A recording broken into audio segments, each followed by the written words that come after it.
The story began when Shin Sang-hyun, aged 55, slumped to the ground, his face weary and etched with exhaustion.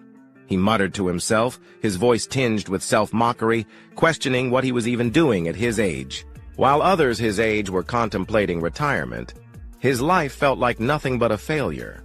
At that very moment, outside the cave where he sat, 3 wyverns prowled closer, their ferocious eyes locking onto him. Their fangs bared and claws ready, they charged forward with deadly intent. Shin let out a weary sigh, forcing himself to his feet while gripping his sword tightly. A faint, bitter smile tugged at his lips as he muttered, "Damn it! Can't you even give me a moment to breathe?" Before he could react further, the wyverns dove straight into the cave. Their massive jaws tore through the narrow space, reducing it to rubble in an instant. Yet Shin wasn't afraid of them. In fact, he wasn't afraid of anything. Gathering strength in his legs, he surged forward like an arrow, heading straight for the monsters. Even as he prepared to face these deadly creatures, his mind drifted to his past. He reflected on his failures, wondering why he had fallen so far behind. The players of his generation had become legends, sword saints, sword gods, while he had become nothing more than an old man swinging a sword. At best, he was a forgetful swordsman, a title that offered little recognition. He thought to himself, "Isn't that reason enough? I had no family. I grew up in an orphanage. But even the caretaker and the other kids people I considered family were wiped out when Skyfall happened." Skyfall had been a cataclysmic event. The sky itself had split open, and monsters rained down like a storm, taking everything from him. Yet Shin had not despaired. At the brink of death, a miracle had occurred. A silver-armored warrior had streaked through the air, his sword flashing as he cleaved the wyvern, restraining Shin into countless pieces. Then, as if it were nothing, the warrior turned slightly, his voice warm and steady, asking, "Hey kid, you okay?" That childhood memory remained etched in Shin's mind even to this day. He had been saved by that symbol of power, and because of that, he had wanted to become just like them. I really gave it my all, Shin thought. So why? No matter how many monsters I cut down, I never got any stronger. I could never avenge anything. The helplessness of watching his comrades fall one by one had been burned into his soul. Back in the present, Shin had just finished taking down the 3 wyverns that had planned to turn him into their next meal. But as he had admitted earlier, his body had long reached the age of retirement. After dealing with just a few monsters, he was already gasping for air, using his sword as a crutch just to keep himself from collapsing. "Damn it, my body's really giving out on me. This is bad," he muttered, his voice trembling with exhaustion. His body shook, but this was far from over. Those 3 wyverns were just the appetizer. Suddenly the ground quaked. A deep, thunderous tremor signaled the arrival of something far worse. Shin's eyes narrowed as he slowly turned his gaze forward.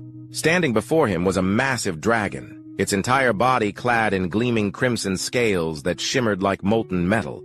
The moment the dragon locked eyes with Shin, it wasted no time. It let out a deafening roar, then opened its jaws wide, gathering a blistering inferno within its mouth. The heat waves radiated outward, distorting the very air around them. Shin could only respond with a strained, bitter smile. "I have no family. My life has been one endless failure, filled with nothing but regrets. Damn it, I'm screwed. To hell with this, I want a regression," he cursed internally. But time did not wait for him. The battle raged on fiercely, and by the time it concluded, the once vibrant landscape had been transformed into a desolate wasteland, ravaged beyond recognition. The battlefield was littered with the lifeless bodies of countless dragons, a grim testament to the ferocity of the conflict. Miraculously, amidst the devastation, the protagonist, Shin, remained alive. His sword was deeply embedded in the skull of an unfamiliar dragon, marking his final victory. At that moment, a system notification appeared before him. "Congratulations! You have conquered the ancient dragon nest dungeon." However, Shin ignored it entirely. Instead, he threw his head back and let out a loud, frustrated yell toward the sky. "For God's sake, why the hell am I pushing myself this hard when I'm almost 60? He shouted. Shin Sang-yun, the nameless swordsman, was 55 years old. He had dedicated 30 years of his life to being a swordsman, yet his greatest achievement was merely ranking within the top 100 in his homeland. Considering the vast number of players worldwide, this accomplishment rendered him little more than a nameless nobody. Shifting back to Shin's perspective, after leaping off the massive dragon's corpse, he unexpectedly discovered a glowing skill book lying nearby. Surprised, he muttered to himself, "Oh, so my reward this time is a skill book? I've devoured artifacts before. Can I eat this too?" But before he could act, a sudden flash of light appeared beside him, instantly drawing his attention. Turning his gaze toward the source, he saw a spatial gate materialize before him. From within the swirling portal, a young man with golden hair, glasses, and a book in hand gracefully leaped out. Simultaneously, a system notification popped up in front of Shin. The constellation "Diligent Student Who Found Success Late" has entered. Diligent student who found success late kindly blesses you for your hard work. Additionally, he praises your flawless finishing move. Seeing this newcomer, Shin wasn't particularly surprised. After all, this person was none other than his contracted constellation, Diligent Student Who Found Success Late. "Ha ha, thanks," Shin replied, genuinely grateful that this constellation had chosen to form a contract with a mere third-rate swordsman like him. The perks of this contract were significant. If a player reached level 850, all artifact effects and title stats would be doubled. Upon reaching level 900, all stats would be tripled. However, with his current level sitting at 650, Shin had yet to reap any benefits from this arrangement. Unaware of Shin's inner thoughts, the blonde constellation suddenly transformed into a chibi version of himself, floating closer and urging Shin to hurry up and consume the skill book. Hearing this, Shin let out an awkward chuckle. "Ha ha ha, I was planning to eat it anyway. All right, here goes." With that, he stretched out his palm toward the skill book and activated his unique ability, Artifact Devourer. This is the only skill I've had since my awakening. To understand how it works, I tried cooking and eating artifacts. I even fried them, but there was no difference. By the time I finished my useless experiments, 30 years had passed. It was only when I attempted to synchronize my mana with an artifact of the right rank that I realized it activated my Artifact Devourer skill. But by then, it was already too late. Others had grown powerful the moment they awakened. Shin reflected. Before him, the skill book glowed brilliantly as his ability took effect. However, just a few seconds later, the light suddenly flickered out, snuffed out like a flame doused in water. "That's it? Nothing happened?" Shin muttered in disbelief. Silence followed, and then frustration surged within him. In one swift motion, he grabbed the book and hurled it forward. "Shouldn't this thing come with some kind of instructions? There's no way this is an actual skill book," he exclaimed. Beside him, his constellation companion scratched his head in confusion. "There's not much information available about pre-existing skills. Sorry, I can't be of much help," he admitted apologetically. He reassured Shin, saying there was still time, and suggested he try again, perhaps by synchronizing his mana once more. But instead of comforting him, those words seemed to ignite a fire within Shin. His teeth clenched, and the corners of his eyes stung as a sudden wave of emotion crashed over him. Time? Who told you I still have time? I'm almost 60. If I had a kid at 30, they'd be nearly 30 by now. And if I had them even earlier, I'd probably have grandkids already. You might not understand this because you're a constellation, but humans don't live that long. Shin snapped. Across from him, the blonde constellation paled, cold sweat beading on his forehead. I'm sorry if I said something wrong," he stammered. Back to Shin's perspective. Seeing himself lash out at his closest companion over nothing, he realized it wasn't right. His face softened, and he let out a weary sigh, shaking his head. "No, you didn't say anything wrong. It's just, my life is full of regrets. I can't forget that person's silhouette. I tried so hard to become like him, but now I'm exhausted. I'm too old." His voice trailed off, his words left hanging in the air. Hearing Shin's lament, the young constellation fell silent, deep in thought. Then, as if reaching a decision, he broke into a smile. Shin, oblivious to this, scratched his head and said, "Anyway, I was planning to retire. Take note, I'm canceling our contract. You should find someone else to play with." Before he could finish his sentence, Shin suddenly noticed the space around him distorting. The world itself seemed to bend and melt away. At that moment, a system notification flashed before his eyes. "Constellation diligent student who succeeded late is maximizing the essence. You have been exposed to regression. Initiated scene transition." The scene shifted to an outdoor interview under the bright sun. A handsome reporter with brown hair turned to the person beside him. "Dungeons and gates. They're the basic environments for awakened individuals, or in other words, where players work, right?" The person he was speaking to was a striking woman with red hair and neatly tied back hair, Han Hyan Jong, CEO of Hyan Jong Group. "That's right," she confirmed. "You can think of dungeons as stepping stones for players. As for gates, they lead to different dimensions, unknown territories that players must pioneer and explore." Back to the main character's perspective, Shin watched the interview on TV and finally confirmed his current situation. As he wiped down the short sword in his hands, he flashed a grin. "I really did regress. It's been ages since I last saw this broadcast. Now I get it. But 4 days have already passed. That means I've returned to 30 years ago, the moment my constellation activated his ability."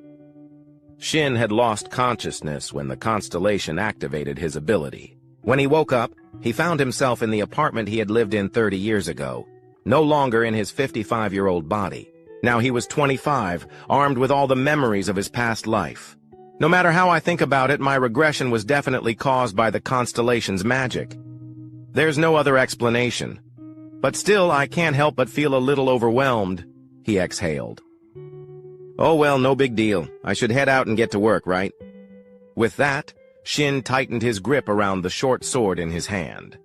As expected, information about the weapon immediately appeared before him. The Venomous Dagger. Artifact rank, Bronze. Weapon type, one-handed dagger. Attack power, plus 17. Speed, bonus, plus 10. Description: a self-defense dagger that does not dull easily. Looking at the dagger, a nostalgic glint appeared in Shin's eyes. "This is the bronze-ranked dagger I was lucky enough to get at this point in time. It's ranked low, but I know its hidden skill." Without hesitation, Shin activated Devour artifact, causing the dagger to emit a brilliant flash of light. A system window appeared before him. Absorption rate calculated. Base absorption rate for bronze artifacts, 10%. Past usage evaluation applied. Absorption rate increased to 20%. Since I didn't use it for long, the absorption rate is low. But what really matters is its hidden skill, Shin thought. Mana synchronization with Venomous Dagger initiated. Entering the unconscious realm. As the notification rang out, Shin's consciousness was pulled into a pitch-black space void of any light. The unconscious realm. This is the place I need to pass through in order to devour an artifact. I always get nervous coming here. I never know what kind of food will appear, he muttered. Despite his words, he smiled in anticipation. Sure enough, before he could wait any longer, something suddenly emerged in front of him. A roast chicken glowing with a gentle light. "This is barbecue roast chicken with olive oil," Shin observed. Seeing the dish's appetizing appearance, he let out a sigh of relief. "I'm glad it's something normal.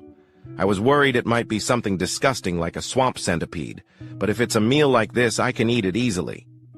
Smirking, he reached out, tore off a drumstick, and took a bite. As each mouthful was swallowed, the system notifications continued. "The Venomous Dagger is being absorbed. Speed plus 2 acquired. New skill obtained. Phantom Step. Venomous Dagger. The absorbed artifact has been permanently erased." Just like that, after finishing the roast chicken, Shin's consciousness was forcefully ejected from the unconscious realm. He rubbed his stomach, let out a deep sigh, and nodded as he reviewed the system confirmation screen. "It's a shame the dagger got destroyed. Well, I wasn't using it anyway. At least I absorbed a useful skill as planned. Now then, time to move on." Time passed quickly, and the scene shifted to a bustling city street where a massive blue portal stood tall in the center. Surrounding it were numerous awakened individuals, all preparing for the upcoming dungeon expedition. This was dungeon number 85. The awakened individuals gathered here belonged to Yoon Daek-young's team. Just then, a man dressed in work attire came rushing toward Yoon Daek-young, visibly panicked. "Captain! Captain Yoon Daek-young!" Hearing someone call his name, Yoon Daek-young paused his paperwork and looked up. "Huh? What's got the gatekeeping team leader so worked up?" The blue-uniformed man scratched his head awkwardly before replying. "Well, one of my team members got pulled out. He's a newbie who joined just 4 days ago. His name is Shin Sang-hyun." "Ah, don't worry about it," Yoon Daek-young replied nonchalantly. "Shin Sang-hyun has already been transferred to the player team." But instead of calming down, the gatekeeping team leader was stunned. His expression turned alarmed as he blurted out, "What? He joined the player team instead of the gatekeeping team? I approved the transfer myself. Is there a problem?" Yoon Daek-young admitted without hesitation. The blue-uniformed man immediately raised his voice in protest. "Of course there's a problem. He just awakened recently, and he hasn't even graduated from the player academy yet. You can't throw a kid like him into your team. If you do that, the whole squad will be unbalanced. How am I supposed to—" Before he could finish his rant, Yoon Daek-young let out a sigh and took a step forward, standing right in front of him. His piercing gaze locked onto the gatekeeping team leader. "The gatekeeping team handles all logistical matters, don't they?" Yoon Daek-young muttered. "That includes my team and the system's contribution distribution, right?" His eyes narrowed sharply, radiating an oppressive aura. The gatekeeping team leader gulped nervously, realizing the intimidating pressure exuding from Yoon Daek-young. Awkwardly scratching his head, he forced out a weak chuckle. "Ha ha, oh, of course, my apologies." With that, the man quickly scurried away. Watching the man's retreating figure, Yoon Daek-young scoffed and muttered with disdain, "Seriously, if you give those damn gatekeepers a chance to talk, this is exactly what happens. Balance? What a load of crap." Beside him, a young blonde awakened looked slightly surprised and asked, "But sir, why did you let him in? I didn't expect that at all." Hearing this, Yoon Daek-young smirked mockingly. "What, you two? Ha ha. If someone has to die, it'll be him, not us. He needs to cause trouble and die. That way, those damn gatekeepers will finally shut up, and just like that, we'll maintain our own value. Besides, what can a clueless rookie do?" Understanding the implication, the blonde subordinate burst out laughing. "Oh, ha ha! I had no idea that was your plan." At that exact moment, while they were still laughing among themselves, a voice suddenly interrupted them. "Hello. Starting today, I'll be working as a player. My name is Shin Sang-hyun."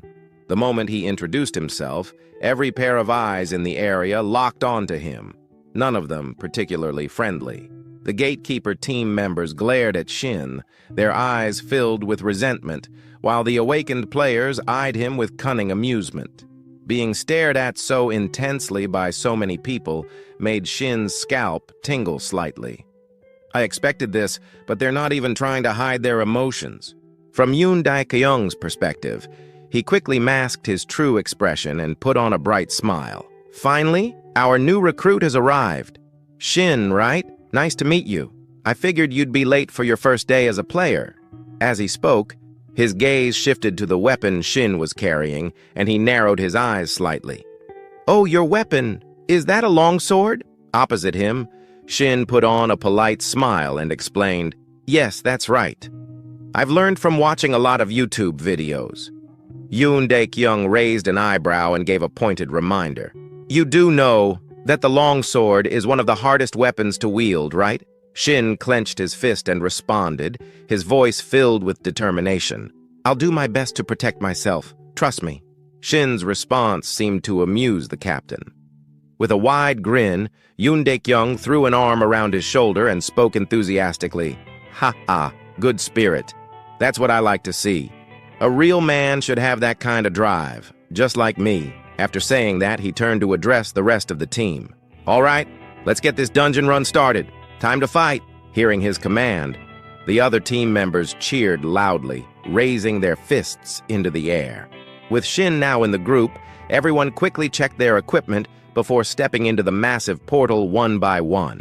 Meanwhile, Yoon Dik-young stood off to the side, making sure the entire team entered in an orderly manner. As he watched Shin's back, his expression remained neutral, but inside, he was full of scorn. He learned from YouTube? What a joke! Does he think dungeons are some kind of game? Just because he awakened and became a player, he's already getting cocky. Looks like he's asking for death. A cold smirk formed in his mind as he continued. Given the conquest strategy I have in place, this orc dungeon is known as the Wailing Wall for rookies. He'll learn his place soon enough. Stupid brat. That was what Yoon Dik-young firmly believed. But just moments after stepping inside, his face turned deathly pale. Sweat began to pour down his forehead as he took in the shocking sight in front of him. Lying all across the dungeon floor in a horrifying mess were the corpses of countless orcs, completely obliterated. And the cause of this carnage? None other than Shin himself. In that instant, Yoon Dik-young's mind screamed in disbelief. This is insane! Who the hell is this guy? Orcs were creatures that almost exclusively appeared in games, novels, and fantasy films. Because they were so frequently depicted, it was easy to assume they were weak compared to other monsters like dragons. They were often portrayed as dumb, violent, and little else. This misconception led many new players, filled with arrogance, to rush into battles with orcs without a second thought. In reality, their attributes were anything but weak. On average, an orc stood around 250 centimeters tall and weighed roughly 180 kilograms. Their sheer size alone granted them overwhelming strength compared to humans, earning them the infamous nickname, the Wailing Wall. The scene shifted to the inside of a dungeon, which resembled the long corridors of an ancient fortress. As the group moved forward, a dark-haired man glanced back and reminded the protagonist, Shin Sang-yun, not to expect any special treatment just because he was new. He sternly told Shin that from that moment on, he would be on his own. Shin's eyes flickered with mild surprise, but before he could respond, the captain of the porter squad spat on the ground and scoffed from behind. The captain mocked Shin, calling him an arrogant little brat who had just awakened and was already acting like a seasoned player. For most, such words would have been deeply insulting. But Shin, having lived to the age of 55, had endured countless hardships, beatings, and the cruelties of society. He wasn't the type to take offense easily. Instead, he simply scratched his head and chuckled, saying he would do his best. Internally, he noted that no one there seemed particularly kind to rookies. Despite Shin's lighthearted response, the dark-haired man in armor remained irritable. He snapped at Shin, emphasizing that it wasn't about doing his best, but about doing things right. Trying his best, he said, was useless. Shin's expression remained calm, and after a brief pause, he asked if he would be allowed to fight on the front lines if they encountered monsters. The armored man scowled and asked if Shin was out of his mind. Before he could continue berating Shin, his expression suddenly shifted to one of alarm. He urgently warned the group that an orc was approaching. Upon hearing this, Shin and the leader of the porters immediately turned around. Sure enough, a green-skinned orc with bulging muscles was closing in on them from behind, gripping a massive axe. Instead of feeling fear, Shin felt a surge of excitement. He thought to himself that this would be his first battle since his regression and decided to take it on. Before Shin could even finish his thought, the armored man rushed forward, shield in hand, slamming directly into the orc's body and temporarily stopping its movement. Seeing this, the black-haired man's face twisted in shock as he yelled at Shin, calling him an idiot for moving so slowly and questioning his ability to wield a great sword properly. Shin calmly reminded him that he didn't have to help. The black-haired man, now even more frustrated, shouted at Shin to prove his skills. In his flustered state, he failed to notice that the orc had already raised its axe high, preparing to strike. Shin quickly pointed this out, but the black-haired man scoffed and turned back, only to realize too late that the orc's axe was inches from his face. He could even smell the rusty metal and the dried blood clinging to its surface. For a split second, he thought he was done for. Just before the deadly blow could land, Yoon Daik-young, the leader of the team, barreled in like a human tank. With sheer brute force, he slammed his shield directly into the orc's face, sending the massive creature flying backward and crashing into the ground, leaving a small crater upon impact. Seeing that the orc was temporarily incapacitated, Yoon Daik-young turned and bellowed at the two of them, demanding they focus and stop treating the situation like a playground. The black-haired man stammered an apology, while the others looked on, amazed by Yoon Daik-young's quick reflexes. Yoon Daik-young drew his sword and took a battle-ready stance, ordering the others to fall back as he would handle the orc. At the same time, the orc had already recovered, letting out a terrifying roar before charging forward in a blind frenzy. Its axe came crashing down against Yoon Daik-young's shield, creating a deafening clang that echoed through the air. However, Yoon Daik-young lived up to his title as the team leader. His strength was extraordinary, and the moment he blocked the orc's attack, he drove his sword straight into the left side of the monster's chest. Thick streams of green blood poured out as the orc staggered. Behind him, the rest of the team clenched their fists, their faces lit up with excitement. They murmured in awe, believing the captain had pierced the orc's heart and defeated it. However, things didn't go as expected. Despite having a sword embedded deep in its chest, the orc suddenly grinned, its expression wild and exhilarated, as if the injury were nothing more than a minor inconvenience. Letting out another deafening roar, it gripped its axe tightly and swung it forward with tremendous force. The sheer power of the strike shattered the ground beneath them, leaving a small crater in its wake. Fortunately, Yoon Daik-young had sensed the danger just in time and leapt backward to create distance. From Shin's perspective, as he watched the two muscular figures clash, his experience told him there was a problem. Yoon Daik-young was likely the highest-leveled fighter there, but at best, he was only around level 50, nowhere near strong enough to land a fatal strike on the orc. Shifting back to the battlefield, Yoon Daik-young let out a fierce battle cry, tightening his grip on his sword before launching himself forward. Seizing the opportunity while the orc was still reacting to its previous attack, he drove his blade deep into its body once more. This time, it was a perfectly executed critical strike. No matter how resilient the orc was, there was no surviving such a blow. As the massive creature finally collapsed to the ground, lifeless, the lower-ranked hunters erupted into cheers, praising Yoon Daik-young for taking down an orc by himself. Yoon Daik-young let out a small breath of relief before turning back to check on his team. He asked if everyone was all right, and the older awakened ones responded with cheerful grins, calling him seriously reliable. Just as Yoon Daik-young ordered the group to move out, eerie, blood-curdling screams rang out from the distance, immediately drawing their attention. They turned around to see an intimidating sight, a group of red-skinned orcs marching toward them, their expressions full of aggression as if they were actively seeking a fight. The orcs were well-equipped, their sharp weapons glinting menacingly. Cold sweat began to trickle down the faces of the older awakened ones as they realized the severity of the situation. One of them nervously asked Yoon Daik-young what they should do now, referring to the approaching armored orcs. Taking in the enemy's numbers and their well-equipped state, Yoon Daik-young immediately began reconsidering his options. He cleared his throat and suggested that it would be best for them to retreat and ensure the team's safety.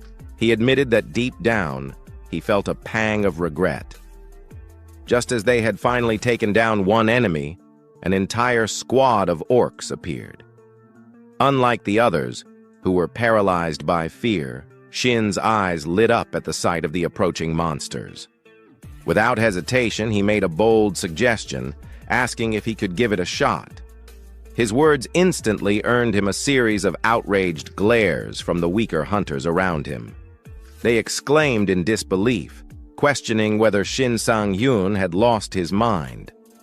On the side, Yoon Daik-young, the captain, apologized, admitting that he should have trained Shin properly before bringing him to the battlefield.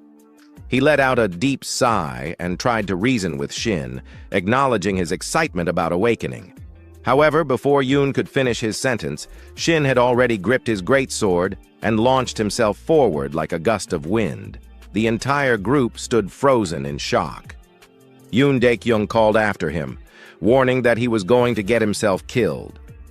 Contrary to everyone's expectations, the moment Shin closed the distance, he swung his greatsword with a single devastating strike, effortlessly slicing a young red-skinned orc clean in half. For a brief moment, an eerie silence blanketed the battlefield.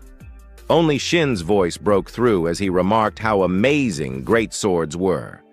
Behind him, after several seconds of stunned silence, the so-called weaker hunters began sweating profusely. Their eyes filled with disbelief, as if they had just witnessed a prehistoric beast come back to life. They muttered among themselves, questioning what had just happened. An elite orc had been cut in half, and even with a greatsword it seemed absurd. Ignoring their murmurs, Shin casually rested his greatsword on his shoulder and chuckled, wondering if he was still level 1. He commented that his swing hadn't been as smooth as he wanted. A display of his player information appeared. Name, Shin Sang-hyun, level 1, title, none, constellation, none, unique skill, artifact absorption, artifacts consumed, 1, health 25, energy 20, experience 40. On the other side, the remaining orcs clenched their teeth, veins bulging across their furious faces as they watched their comrade get effortlessly cut down. Then, as if some unspoken command had passed between them, they all roared in unison and charged at Shin like rabid dogs lunging for a bite. Seeing this, Shin tightened his grip around his sword, his voice cold and unwavering. He stated that his level might be low, but he had experience to spare. In a blur, both sides dashed past each other. With a single, almost effortless swing of his great sword, Shin sliced through the orcs with ease, their bodies cleaving apart like fragile dolls. However, at that very moment, an orc wearing a bone mask lunged at him, its sharp axe arcing through the air, aiming straight for Shin. Without breaking a sweat, Shin twisted his body slightly, sidestepping the strike with minimal movement. Then, in one swift motion, he swung his sword upward, severing the orc's arm and splitting its face in two. He scoffed, his voice dripping with amusement, asking if the orc had any idea how many monsters like it he had killed in his younger days. Meanwhile, the awakened hunters in the back could only stare in utter disbelief. Someone muttered in shock, questioning if that was really Shin Sang-hyun. They speculated that he might just wipe out all of them at this rate, calling the situation insane. Back on the battlefield, Shin now stood face to face with the leader of the orc squad. He declared that only the orc warlord remained, his eyes locked onto his final opponent. Unlike the others, this orc was a towering figure, dwarfing even the already massive members of its species. But it wasn't just its size that made it dangerous.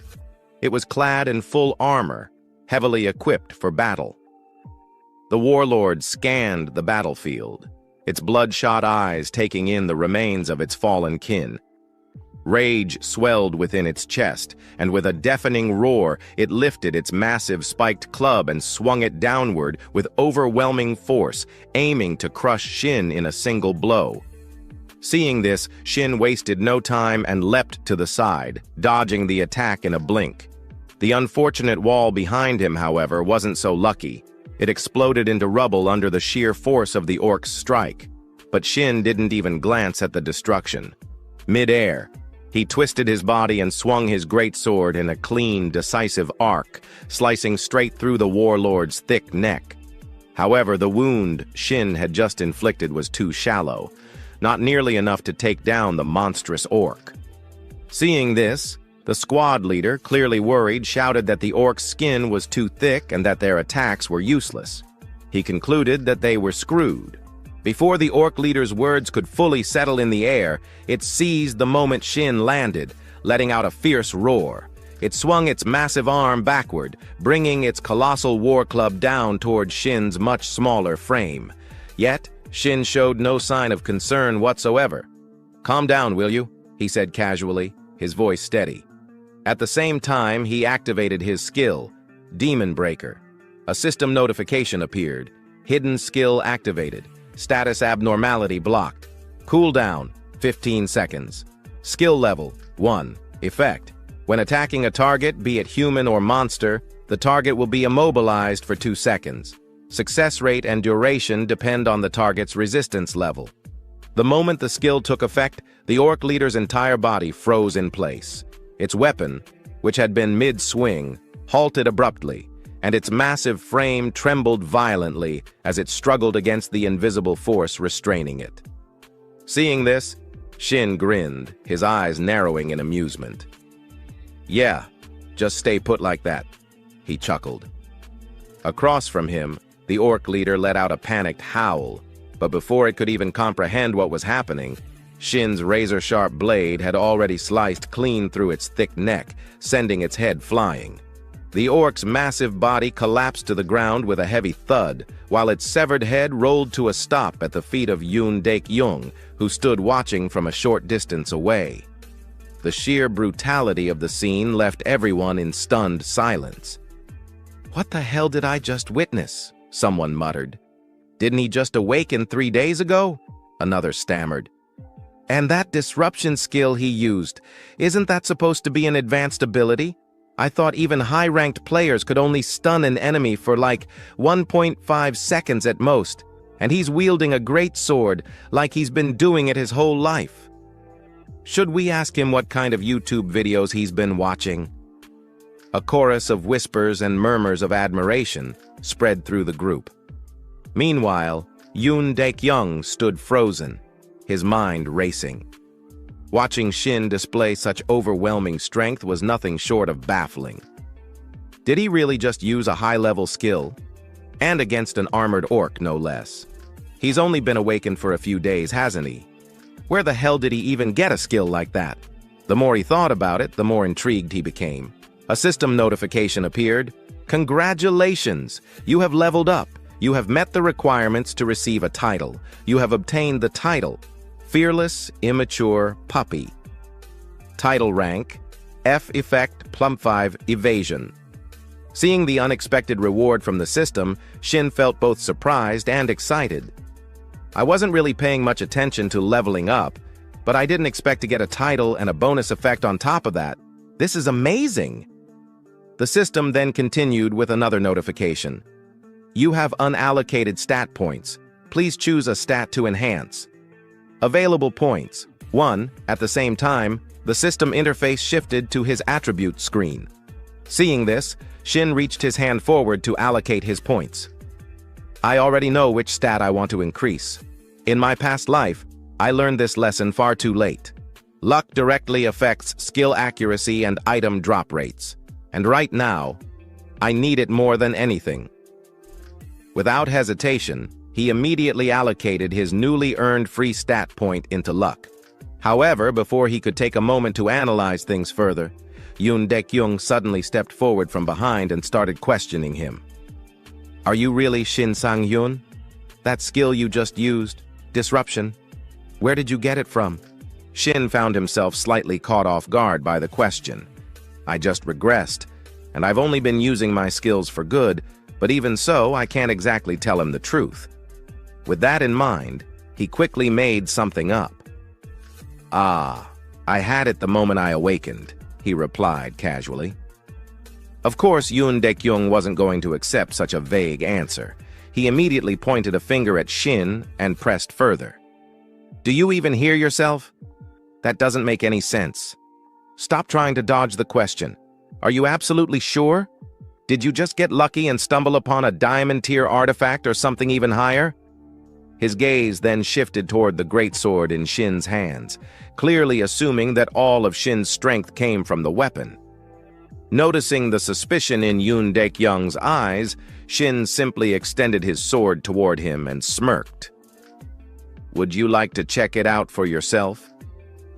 On this side, Captain Yoon Daek-young was slightly taken aback by how casually Shin handed over his weapon. However, he still accepted the greatsword to inspect it.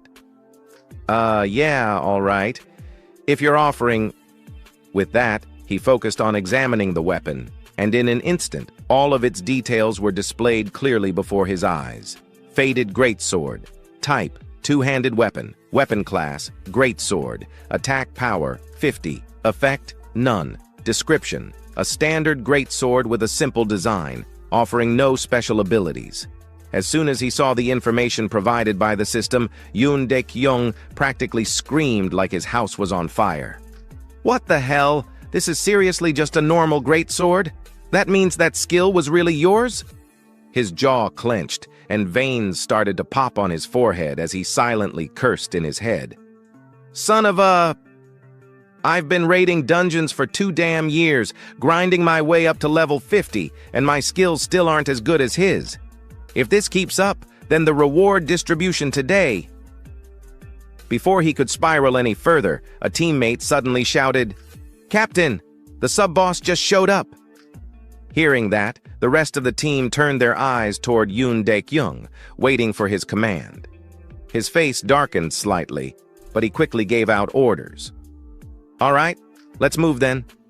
He turned to Shin and said, "Thanks to you, we had an easier time clearing out those small fry. But don't get cocky and end up dead. A flashy skill like yours won't do jack against the demonic orc we're about to face."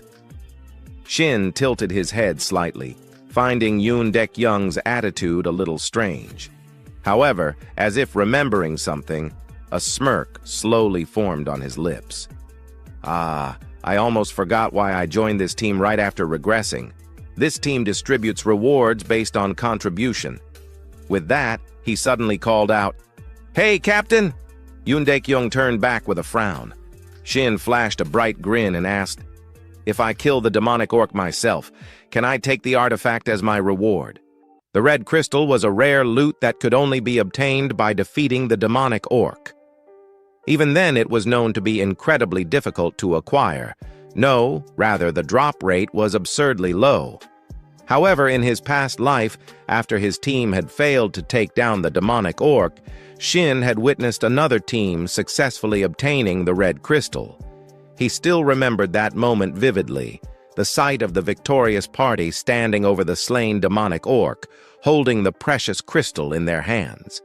One of the team members had exclaimed in amazement, congratulating their captain and asking how he had managed to get such a valuable item. The crystal was worth a fortune at the market and was known to be the only artifact possessing the delay skill. As they stared at it with eyes full of greed, their captain, looking slightly uncomfortable, had waved them off and told them to calm down, complaining that they were practically spitting all over him. The delay skill was precisely what Shin desperately needed at that moment. Brushing aside the memories, he returned to the present and repeated his request.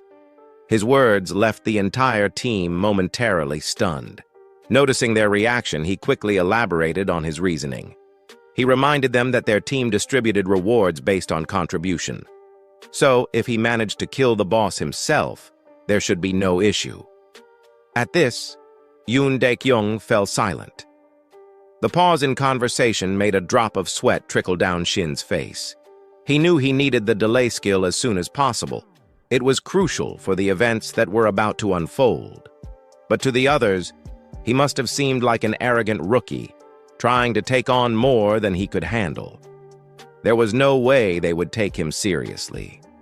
As expected, 2 of the weaker team members, oblivious to their own lack of strength, glared at him with contempt. They accused him of being out of his mind and demanded to know who he thought he was. Killing a few orcs had clearly made him overconfident, and now he was talking about loot distribution as if he had already earned a right to it. Before they could continue, Yoon Daek-young calmly raised a hand, silencing them. He then turned to Shin with a sharp gaze and stated his terms. If they failed to defeat the boss, then, and only then, would Shin be allowed to enter the dungeon and take it on himself. His warning was clear: but just the fact that Yoon Daek-young agreed to distribute loot based on contribution was enough to make Shin feel relieved. It had been easier than he expected. To confirm, Shin asked again if that meant he would be sitting out of this fight. Yoon Daek-young, clearly irritated, snapped at him to do whatever he wanted before turning away and marching ahead. Deep down, he despised Shin's attitude. To him, Shin was just an arrogant upstart acting high and mighty simply because he had one overpowered skill. Yoon Daek-young was determined to clear the dungeon himself and prove that experience was what truly mattered on the battlefield. Fueled by that resolve, Yoon Daek-young raised his hand and pushed open the massive door in front of them. Inside the dimly lit chamber, a towering orc wielding an enormous battle axe awaited them. At that moment, a system notification appeared for the party. You have entered the mid-boss's chamber. The demonic orc berserker was unlike any of the orcs they had fought before. It stood massive and muscular, its purple skin rippling with sheer brute strength. Curved, goat-like horns jutted out from its skull, and embedded deep within its chest was a gleaming red crystal. Heavy iron chains wrapped around its body, clinking ominously as it moved. This was the mid-boss, the bloodthirsty demonic orc. Seeing the beast's menacing form, Yoon Daek-young's expression turned serious. He gripped his sword tightly and barked out commands, instructing the team to prepare for battle and surround the creature, attacking from behind. Though the monster was intimidating, Yoon Daek-young wasn't particularly worried. Yoon Daek-young had heard rumors about the boss they were about to face. It looked formidable, but word had it that it was actually easy to bring down. He found it amusing that Shin Sang-yeon wouldn't even get the chance to fight it solo. Just picturing Shin's shocked and helpless face as they took down the boss brought a smirk to Yoon Daek-young's lips. However, fantasies remained just that. Fantasies. Reality hit hard and fast. Snapping back to his senses, Yoon Daek-young shouted that he would take the lead. At his command, the entire team charged forward, using him as the spearhead against the bloodthirsty demonic orc. Moments later, all of Yoon Daek-young's hopes of victory had crumbled. As he slowly regained consciousness from his dazed state, he mumbled in disbelief, struggling to process what had just happened. Nearby, Shin stood casually against the dungeon wall. Seeing Yoon Daek-young wake up, he merely clicked his tongue and shook his head, remarking that he had been slightly worried when the team rushed in like that, but he never expected them to charge straight at the boss like idiots.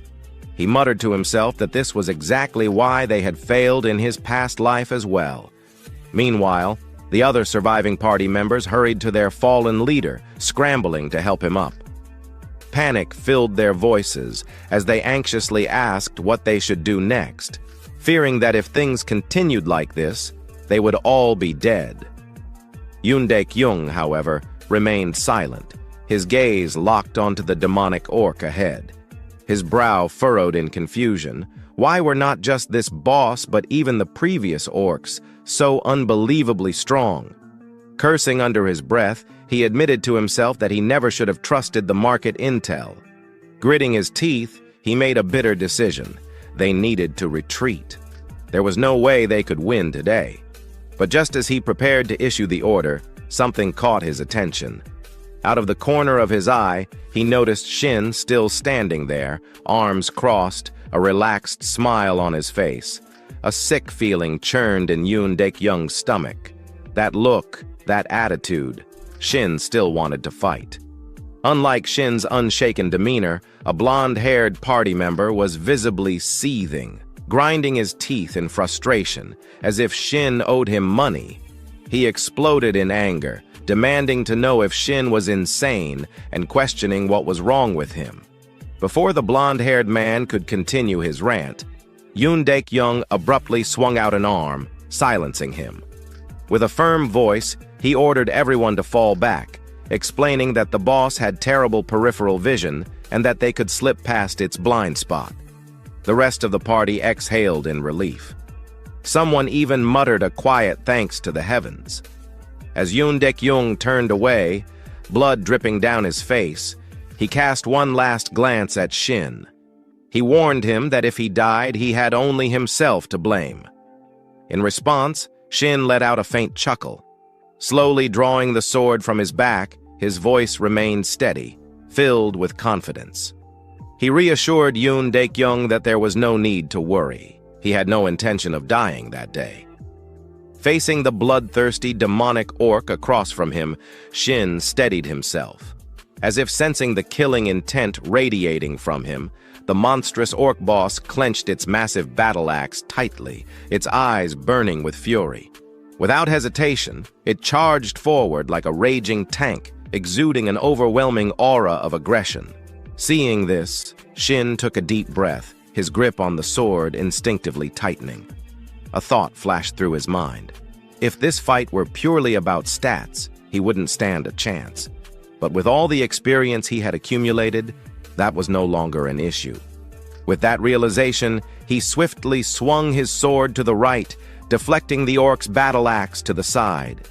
In an instant, a piercing metallic crash rang through the air as steel collided with steel. The demon orc let out a low, guttural growl, clearly startled by the unexpected resistance. Meanwhile, the awakened fighters who had been preparing to retreat suddenly halted in their tracks upon hearing a loud metallic clash. They turned to one another, exchanging puzzled looks. One of them muttered in disbelief, wondering aloud if they had truly heard a loud clang. Another asked if Shin had just knocked the orc's axe away. Back on the battlefield, Shin flexed his now numb wrist and let out a casual complaint, remarking that his hand had gone numb. He noted that he could only deflect strikes, not counter them. Then, as if spotting something fascinating, his gaze locked onto the glowing red gemstone embedded in the demon orc's chest. A smirk spread across his face as he muttered that it had been a long time since he had seen that gemstone. He referred to it as the ultimate combo, his interest in it evident. Shin's obsession with the red gemstone was not without reason. It possessed a special effect that, when combined with his delay skill and the title skill Demon Crusher, could create something truly terrifying. At present, Demon Crusher's stun effect lasted for only 2 seconds, which was already useful but difficult to improve. However, with his core skill, Artifact Devourer, he had the ability to merge the effects of different abilities. This gave him an idea. What if he could stack the stun effect from Demon Crusher?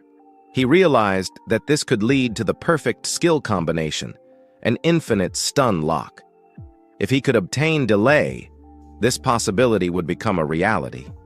The mere thought of paralyzing enemies endlessly while they remained completely helpless sent waves of excitement surging through him. His smirk widened as he confidently raised his sword and taunted the monster, asking what it was waiting for. As if understanding his provocation, thick veins pulsed across the demon orc's forehead like writhing worms. With an ear-splitting roar, it launched itself straight at Shin, its monstrous energy surging as it prepared to strike with devastating force. However, this was exactly what Shin had been hoping for. He thought to himself that it was perfect, just what he wanted. If the monster charged at him recklessly, he would have the perfect chance to uncover its weaknesses. With that thought, Shin charged forward without hesitation.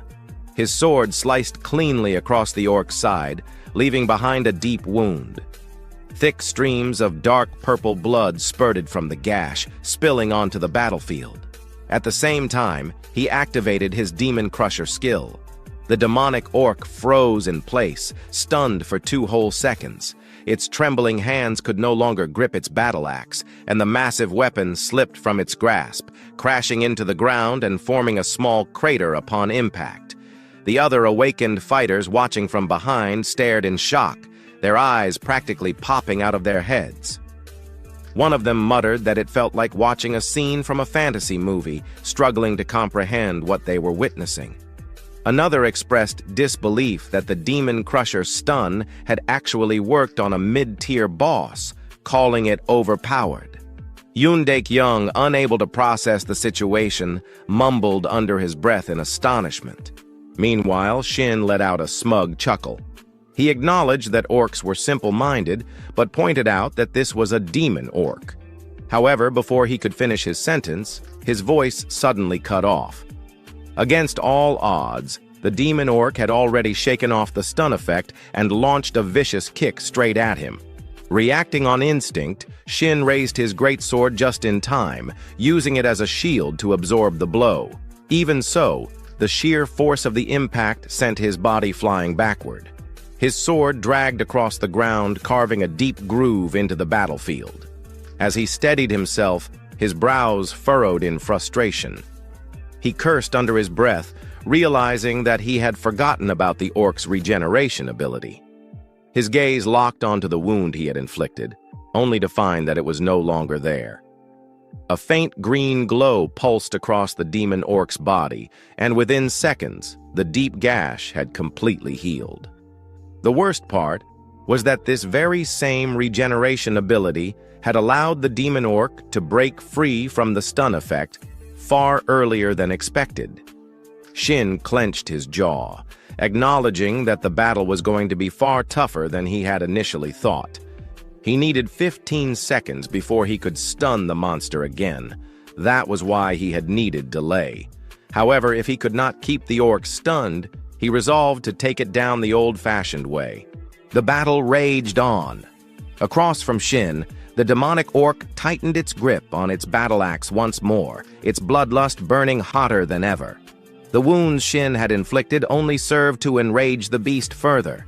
Now, the monster had only one thought in its mind: to crush him. A swift and decisive victory was all it desired. Yet again, the demon orc swung its mighty axe, but Shin deflected the attack effortlessly. He barely twitched a muscle as he guided the attack downward, burying the axe into the ground with a casual flick of his sword. With a grin, he remarked that this was easier than he had expected.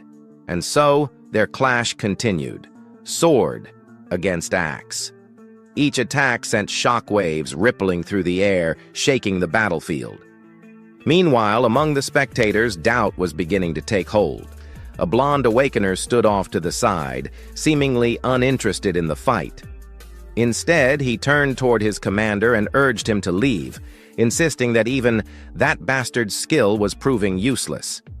Yoon Daek-young, the commander, appeared stunned, his voice laced with confusion.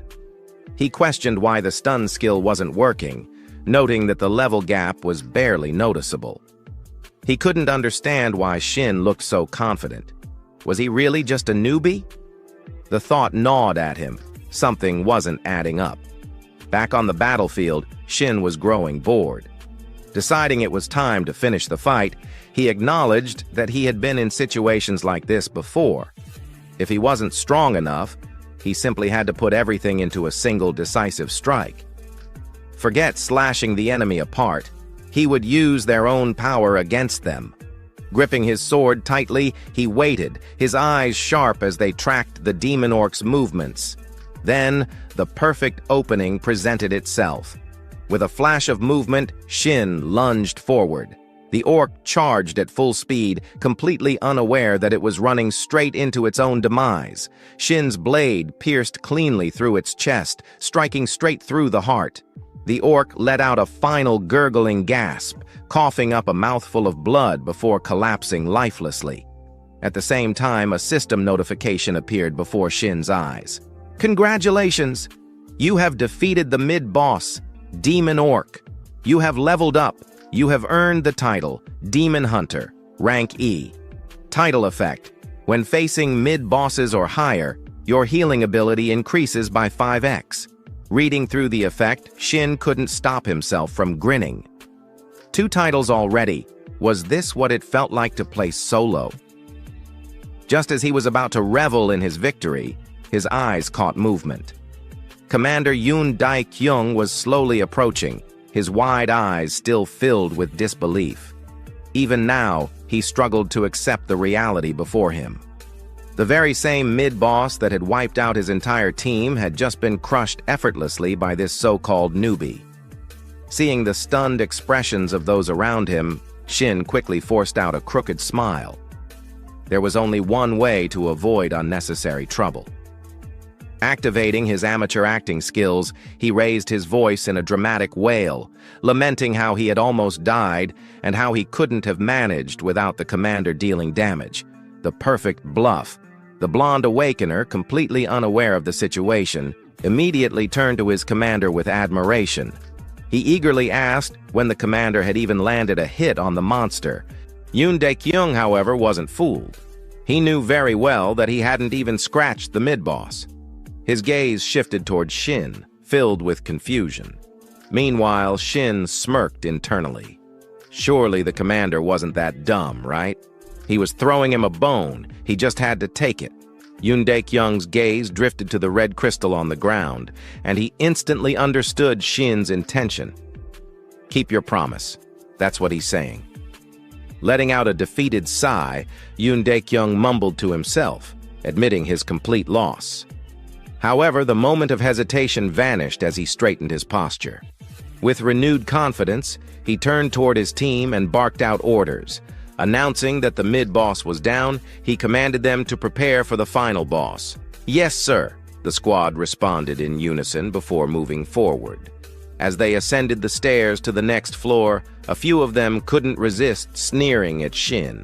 Some muttered how there was no way that kid had taken it down alone. Others wished they had the stun skill, though they admitted it hadn't even worked on the mid-boss. Shin ignored the chatter. His focus was elsewhere, on the true prize. His gaze locked onto the red crystal, the very thing he had been waiting for. Once the audience was gone, he smirked. Time to eat this thing. Item: red crystal. Rarity: silver. Type: special equipment. Accessory. Special effect: delays attribute decay, stat bonuses. Plus 10 vitality, plus 10 strength. Description: a rare item obtainable only by defeating the demon orc. It contains condensed resilience and endurance. A smirk formed on Shin's lips as he picked up the crystal. Let's see what this thing can really do. A strange feast. The moment Shin absorbed the red crystal, his consciousness was pulled into a subconscious void. Before him sat a steaming dish, spicy cold noodles with jellied meat, prepared by the super chef. Just looking at the dish, an uncontrollable hunger surged through him. Without hesitation, Shin grabbed the bowl, lifted his chopsticks, and began eating. As he devoured each strand of noodles, a series of system notifications appeared. You are now ready to absorb the red crystal. Absorbing red crystal. Based on the base absorption rate of 20% for silver tier items, your strength and vitality have increased by +2. You have obtained the special effect. Delay. You can now embed this effect into one of your skills. A bead of sweat rolled down Shin's temple. Why do I feel so uneasy about this? Which skill would you like to combine with delay? Add it to Demon Smash, Shin replied immediately. The system confirmed the combination. The delay effect has been added to Demon Smash. If you use Demon Smash before the first stun expires, the effect duration will extend as follows. Second and third hit, 90% success rate. Fourth hit, 60% success rate. Fifth hit, 30% success rate. The moment the message ended, Shin was thrown out of the subconscious space. He stared at the system screen in disbelief, eyes wide in shock. A guaranteed 4-second stun? I only thought it was theoretically possible, but it actually works. To confirm, he rubbed his eyes and double-checked the system logs. An unexpected proposal. Just then, a voice from behind interrupted his thoughts. Can we talk for a moment? Turning around, Shin saw Yoon Dae-kyung standing behind him. What now? Sure, what's up? Shin asked. Yoon Dae-kyung's tone was hesitant, but he spoke clearly. Right ahead is the final boss room. Shin raised an eyebrow. You want me to stay behind? But what the captain said next shocked him. No, I'd be a failure of a leader if I didn't know how to use a talent like you. Let's work together, Shin Sang-hyun. As he spoke, he extended his hand. It seemed that after Shin helped him save face, Yoon Dae-kyung had fully regained his composure and was now leading like a proper commander. Shin had no reason to refuse. Ha ha, but my conditions stay the same. He grinned, clasping Yoon Daek-young's hand. Yeah, I know. The captain chuckled in response. The final boss room. At that moment, the blonde awakener approached, arms crossed. Are we finally heading in? Yoon Daek-young nodded firmly. Yeah. From this point on, everyone needs to stay alert. But as they moved forward, the blonde suddenly clicked his tongue, shooting a glaring look at Shin. This left the protagonist utterly confused. The hell's his problem? Did he eat expired food or something? Meanwhile, Yoon Daek-young didn't seem to notice the blonde's sour attitude. With a bright grin, he patted Shin's shoulder. Let's finish this up. Drinks are on me after. Time flew by quickly as Shin's team finally stepped into the last boss room of dungeon number 85. Their opponent this time was a monstrous orc with ash-gray skin covered in strange, spiral-shaped runes that pulsed faintly. In its grip was a blood-stained spiked mace, still dripping from its last victim. An overwhelming savage aura radiated from the creature.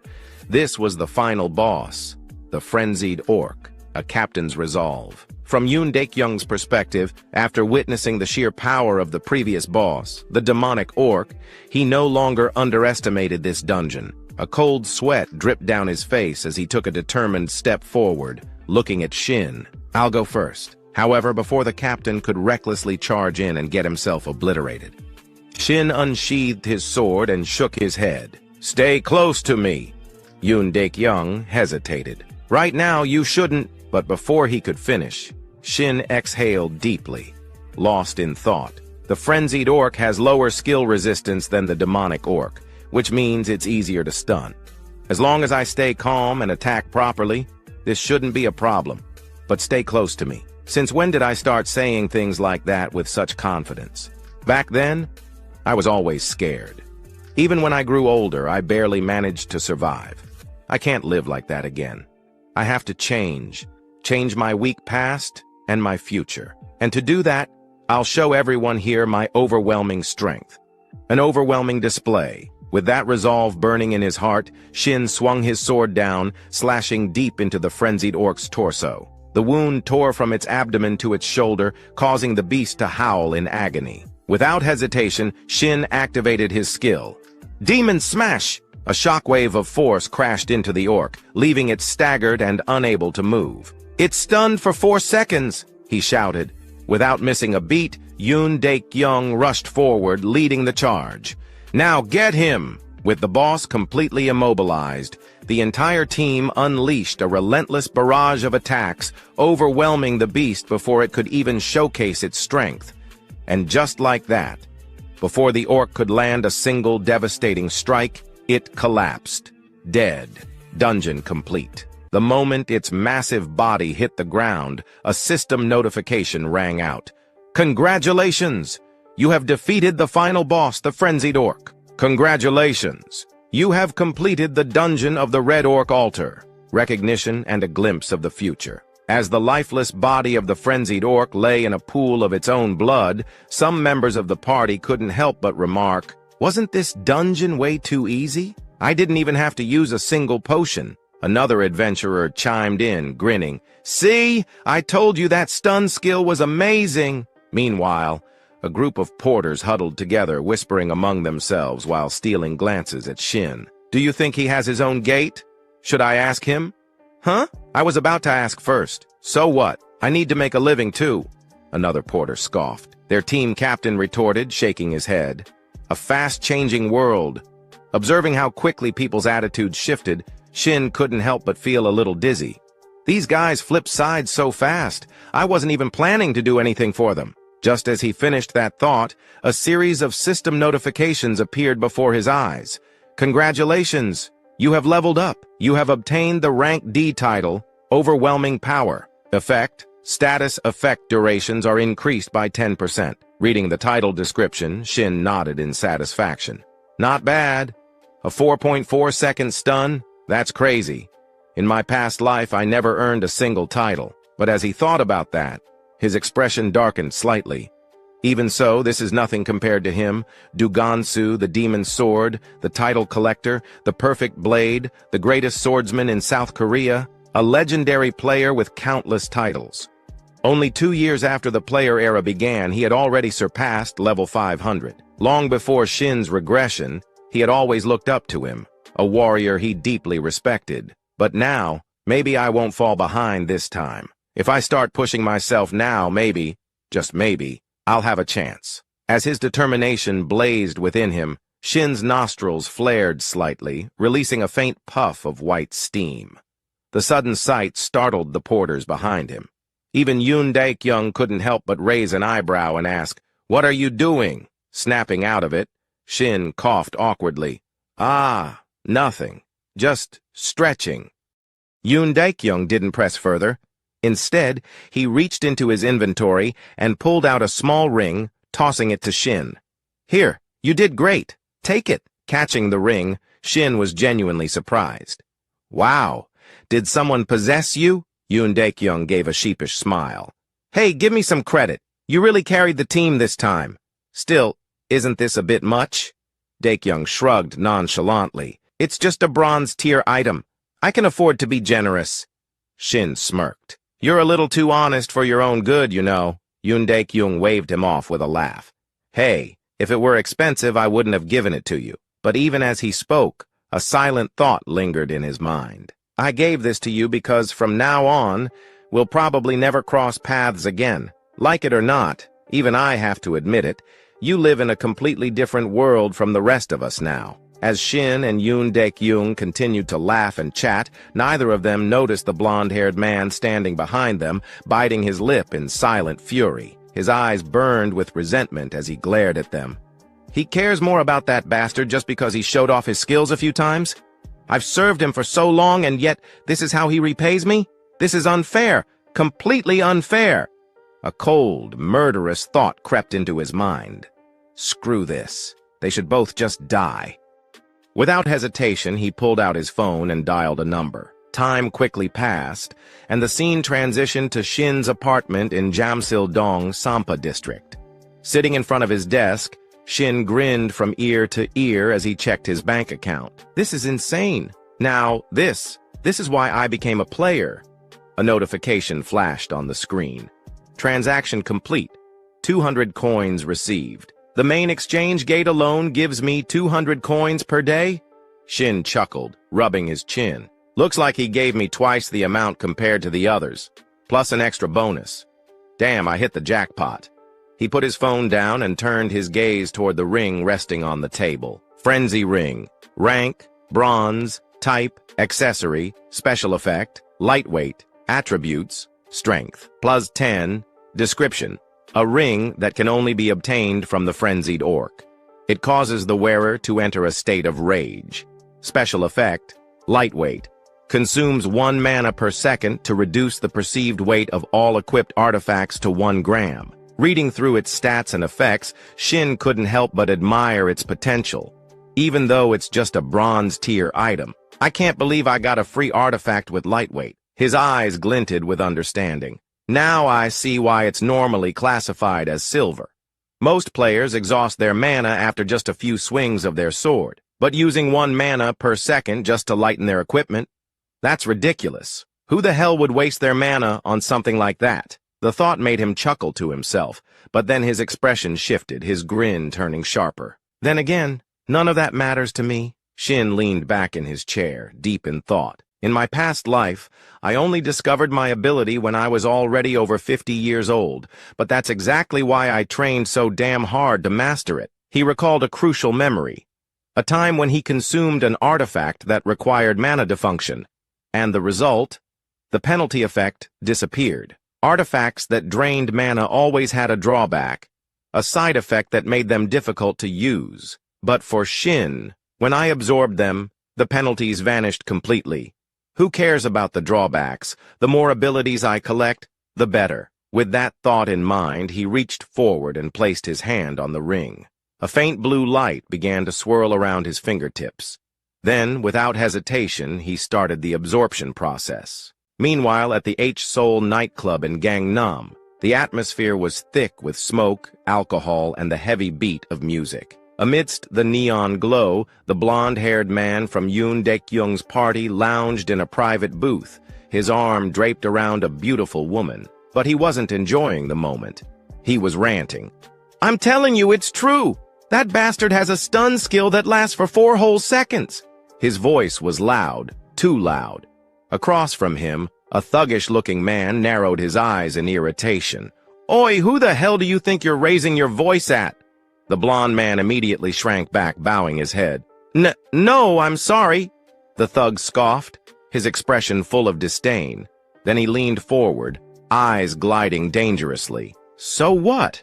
You want me to take revenge for you?" The blond man shook his head violently. "No, but I swear he's cheating. He even used multiple stun items." Before he could continue, the thug suddenly slammed the table. "Then what the hell do you want from me, you idiot?" His voice boomed through the room, making the surrounding club-goers flinch.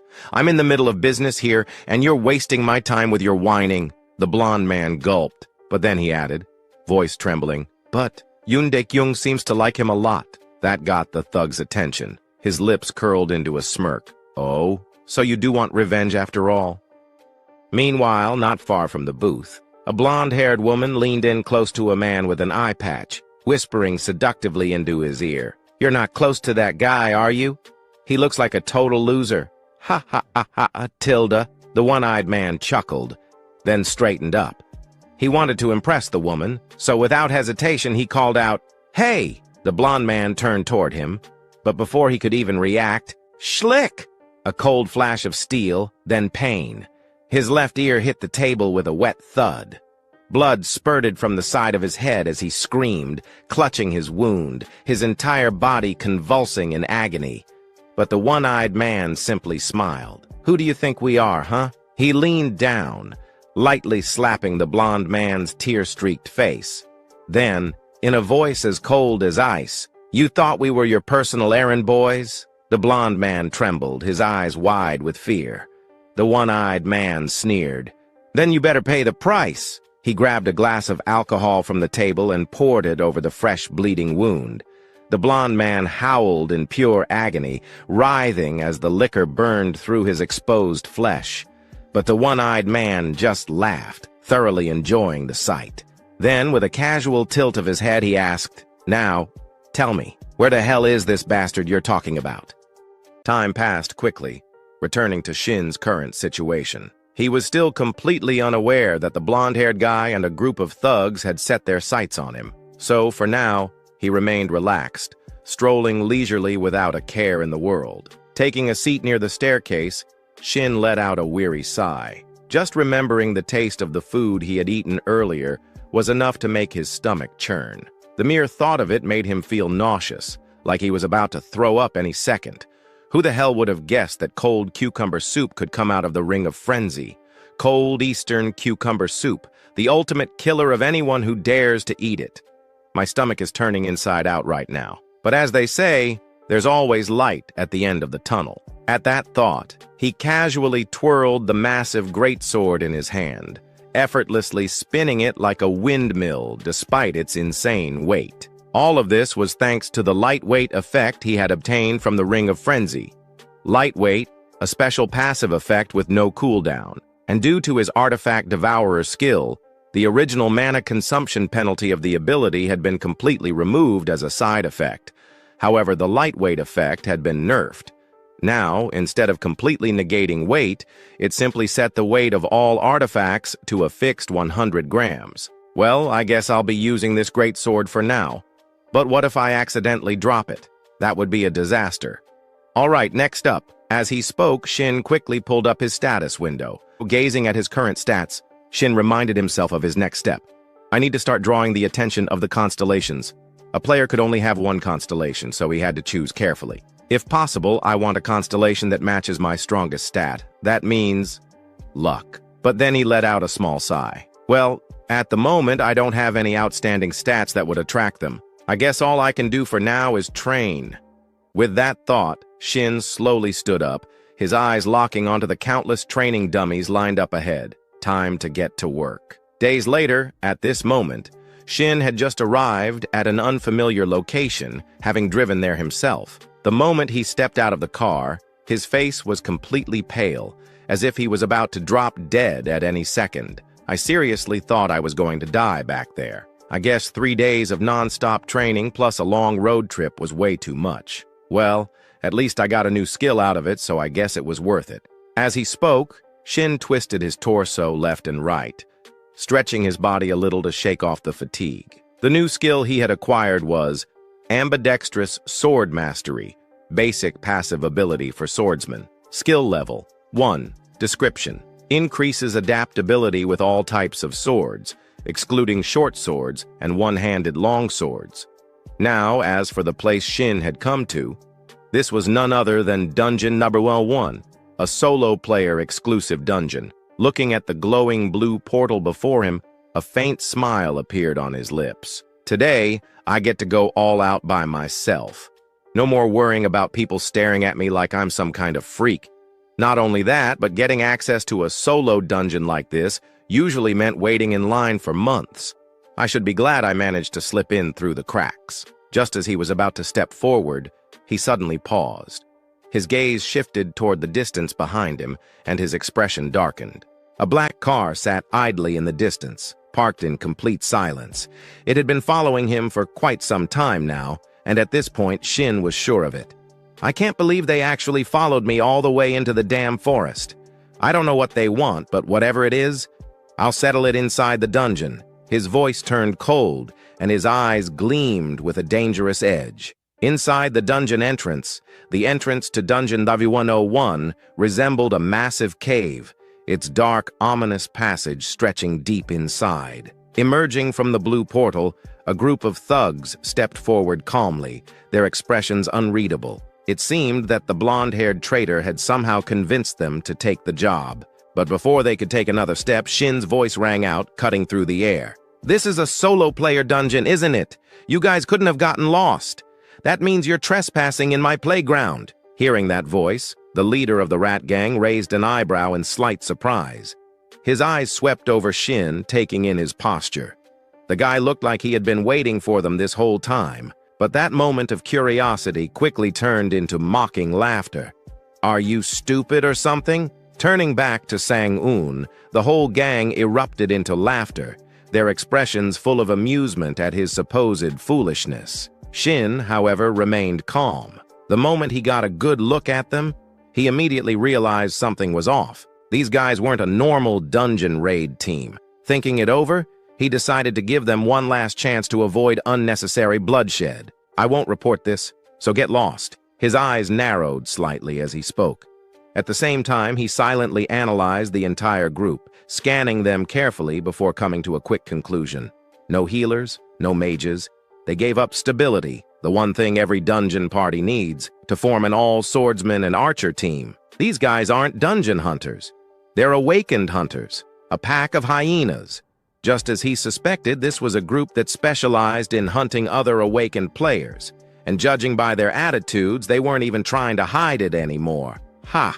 This dumbass actually thinks he's something special." The huge thug let out a loud laugh. Meanwhile, the small blonde-haired guy next to him sneered. "That's your fate, dumbass. If you die here, not even your corpse will be found." For some reason, Shin felt a strange sense of familiarity with this group. Digging through his memories, he remembered something from the past. This exact group had been completely wiped out by the Player Association's strict surveillance. It's been a while, huh? Against groups like this, the archers are always the biggest problem. "Yeah, I already figured that out," Shin responded lightly, his gaze locking onto the archer, a cold, emotionless man who showed no reaction whatsoever to the idea of killing someone. Not wanting to waste any more time, the archer casually drew his bow, speaking in a bored tone. All right, let's wrap this up and move on." But just as he finished, Shin spoke up again, and his words left the entire gang stunned. "That's exactly why I was waiting for you. If I had to get rid of 4 corpses, what better place to do it than here?" A sharp, mocking smile tugged at his lips. The massive thug's face twisted in rage. "You little shit!" With a furious roar, he lunged forward, ready to attack. However, before he could charge, the one-eyed man swiftly blocked him with his sword. "Let's do this the easy way." His voice was cold and composed. The huge thug's eyes widened in frustration. "This is the easy way. I'm going to rip his throat out. Ahead of them, Shin smirked, his words dripping with provocation. Good boy. Listen to your master. Ha! Stop wasting time and just come at me all at once. A thug like the big guy, who was used to throwing his weight around, had no tolerance for this kind of mockery. You better shut your damn mouth. With a furious roar, he planted his foot down, exploded forward like a raging bull, and swung his massive greatsword straight for Shin's torso without hesitation. Survival of the fittest. Is there a better phrase to describe a dungeon? Inside a dungeon, monsters always aim for your life. And in those same dungeons, the artifacts you and everyone else seek exist on the razor's edge of life and death. If you're weak, you die. There are no rules inside the dungeon. So if you want to live, you had to kill. That was the karma from my past life. And it still applies even now. In the end, everything that happens here is just self-defense. The entire gang of thugs stood frozen in shock, their eyes filled with disbelief as they locked onto the scene before them. Just seconds ago, the big guy had charged forward, radiating overwhelming aggression, but now he had been sliced clean in half. Not a single scream escaped him. One sword strike. That was all it took. Shin coldly swept his gaze over the remaining three. What are you standing around for? Come on. All of you. No hesitation. The remaining three immediately backed away, instinctively increasing their distance.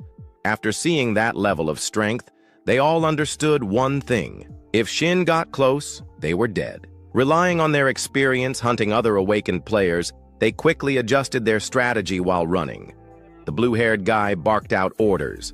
Cover us while we reposition. Got it, the archer responded. But internally, his mind was spiraling in confusion. He killed Sanho? Even if the guy was an idiot, Sanho was still level 100, and that kid had only awakened recently. What the hell is going on?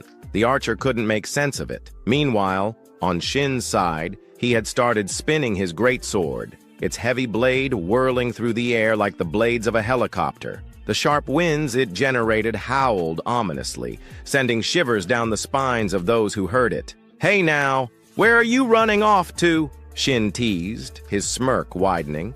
Motherfucker! What kind of monster is this?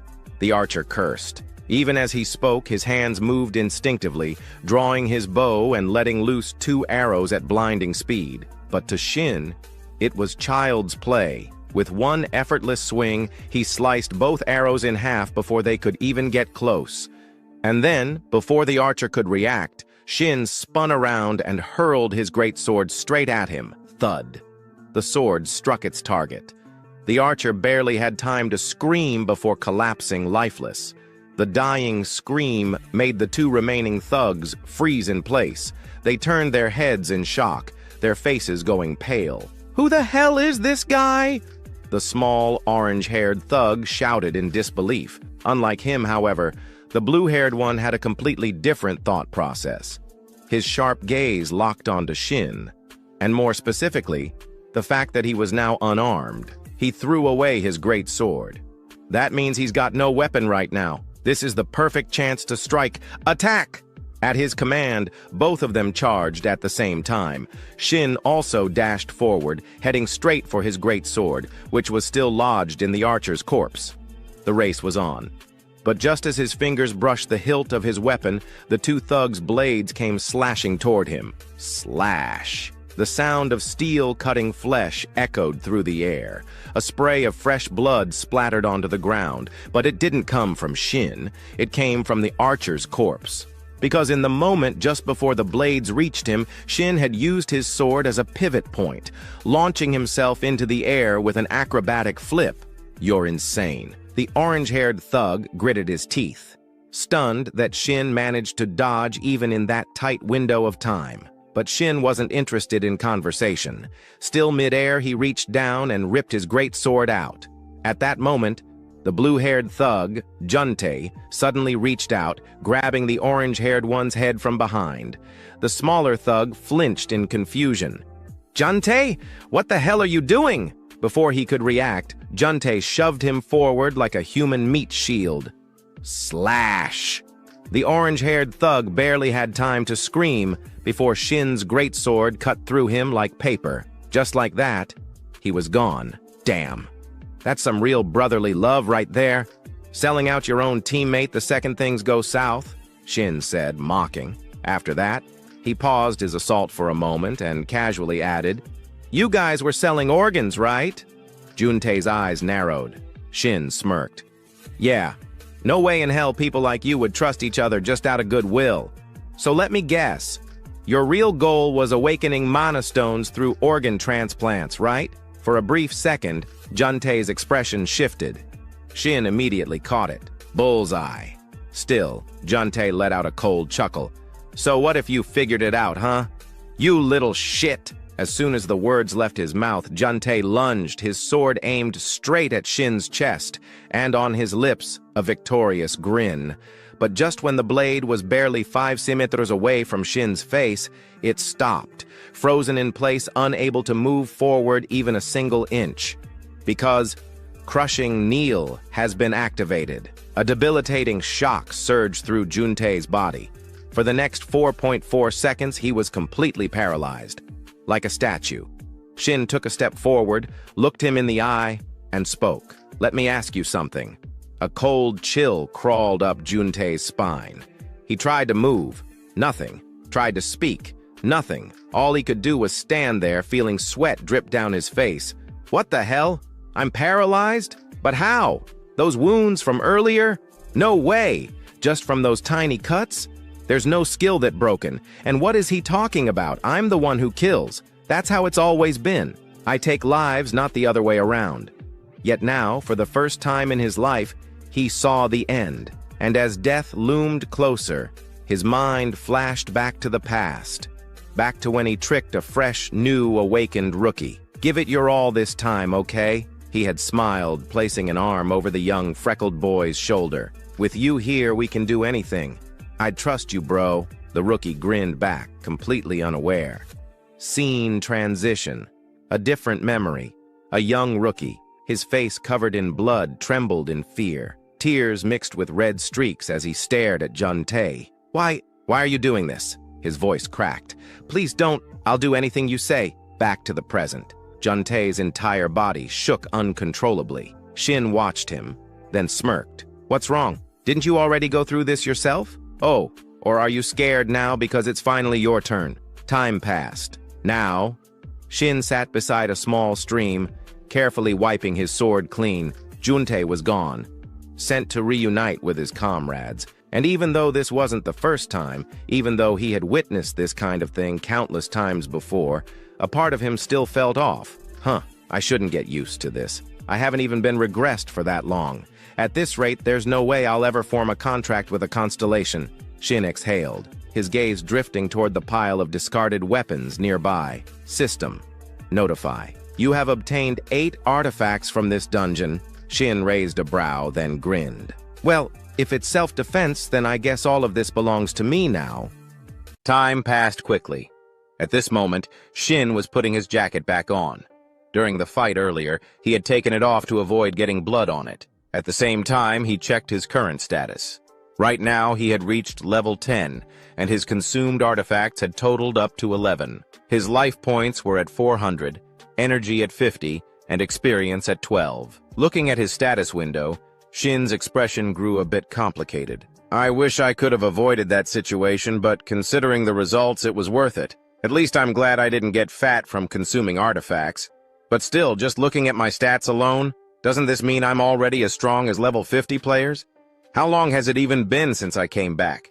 My growth rate is actually insane." And on top of that, as he muttered to himself, Shin reached into his coat pocket and pulled out a ring. It was the recovery ring, a silver-tier artifact classified as support equipment. Equipment type: ring, special effect, recovery, usage effect. Consumes 10 mana to instantly remove any abnormal status. If used again within the next minute, the mana consumption doubles. Seeing this item, Shin couldn't help but be a little surprised. That guy who charged at me right from the start. Who would have thought he actually had an artifact that nullifies debuffs? Wait, so if I had blindly relied on my stun skill, I would have been screwed. Looks like I need to be more careful next time. With that thought, he began synchronizing his mana with the recovery ring. Scene transitioned. Deep inside dungeon number 101. Internal access path. Deeper inside the dungeon, there appeared to be a mining site where a group of goblins was working. Some of them carried small sacks on their backs, seemingly used for collecting minerals. However, after just a few steps, one of the creatures suddenly stopped in its tracks and turned around, sensing something. Following its gaze, the goblin spotted Shin, gasping for breath. He gripped his sword tightly in one hand, but the strangest part was that his eyes were covered with a black cloth. Even Shin himself felt that what he was doing was absolutely insane, but he had no choice. The requirement to obtain the Lucky Day title is as follows. This is crazy. It wants the player to kill 500 monsters while keeping their eyes closed. On the other side, the goblins hesitated for a brief moment upon witnessing Shin's strange behavior. They didn't immediately charge into attack. Come on, when are these monsters going to make a move? Shin muttered in frustration. Once they confirmed that Shin was truly unable to see, the goblins let out amused chuckles. Drool dripped from their mouths as their excitement grew. Back to Shin's perspective, he suddenly lifted his head slightly, sensing something in the air. I can feel them. I had to sense the airflow and listen carefully to everything around me. Focus. I need to maintain this heightened state of awareness. Inside his mental world, it was as if he were standing on the surface of a still body of water. Then, from behind him, countless sounds and ripples began spreading rapidly toward him. The sounds and ripples became increasingly clear and intense, surrounding Shin from all directions, appearing and disappearing unpredictably instead of following a linear path. I can do this, he reminded himself. At that very moment, one of the goblins let out a roar, gripping its axe tightly. It swung straight at Shin. However, what it didn't know was that Shin's heightened perception had already detected its movement well in advance. Without a moment of hesitation, he swung his sword in a sweeping arc, slicing through the air with breakneck speed. In an instant, 4 goblins were cleaved in half simultaneously. A rain of blood erupted, and the area was instantly suffused with the thick stench of fresh blood. And yet, rather than feeling repulsed, Shin seemed almost exhilarated. This feels damn good, he let out a low chuckle. Just then, a blinding streak of light shot toward him at breakneck speed, aiming straight for his head. For an ordinary person, there would be no time to react. But Shin? Not a chance. The moment it entered his range of perception, Shin's hand snapped up, effortlessly catching the arrow mid-flight before crushing it into pieces in a single motion. The goblin archer in the distance broke into a cold sweat, letting out an unintelligible noise. Back to Shin's perspective. His perception was expanding in all directions, allowing him to sense countless pairs of eyes watching him from within the darkness. And yet, he felt no fear whatsoever. Just moments ago, I was in a terrible situation, but because of it, I got to relive my past. Maybe that's why my senses have been sharpened, huh? Well, either way, come at me, you bastards! He taunted them outright. And how could these green-skinned creatures possibly hold back after hearing that? With their overwhelming numbers, the goblins charged forward like moths to a flame, but the only thing awaiting them was death. Shin's sword whipped through the air at lightning speed, slashing and cutting down the goblins before they could even get close. His attacks were so relentless and precise that the goblins collapsed into pieces mid-charge, never even realizing how they had died. Rather than slowing down, Shin grinned in exhilaration. He lunged forward aggressively, cutting down everything in his path without the slightest hesitation.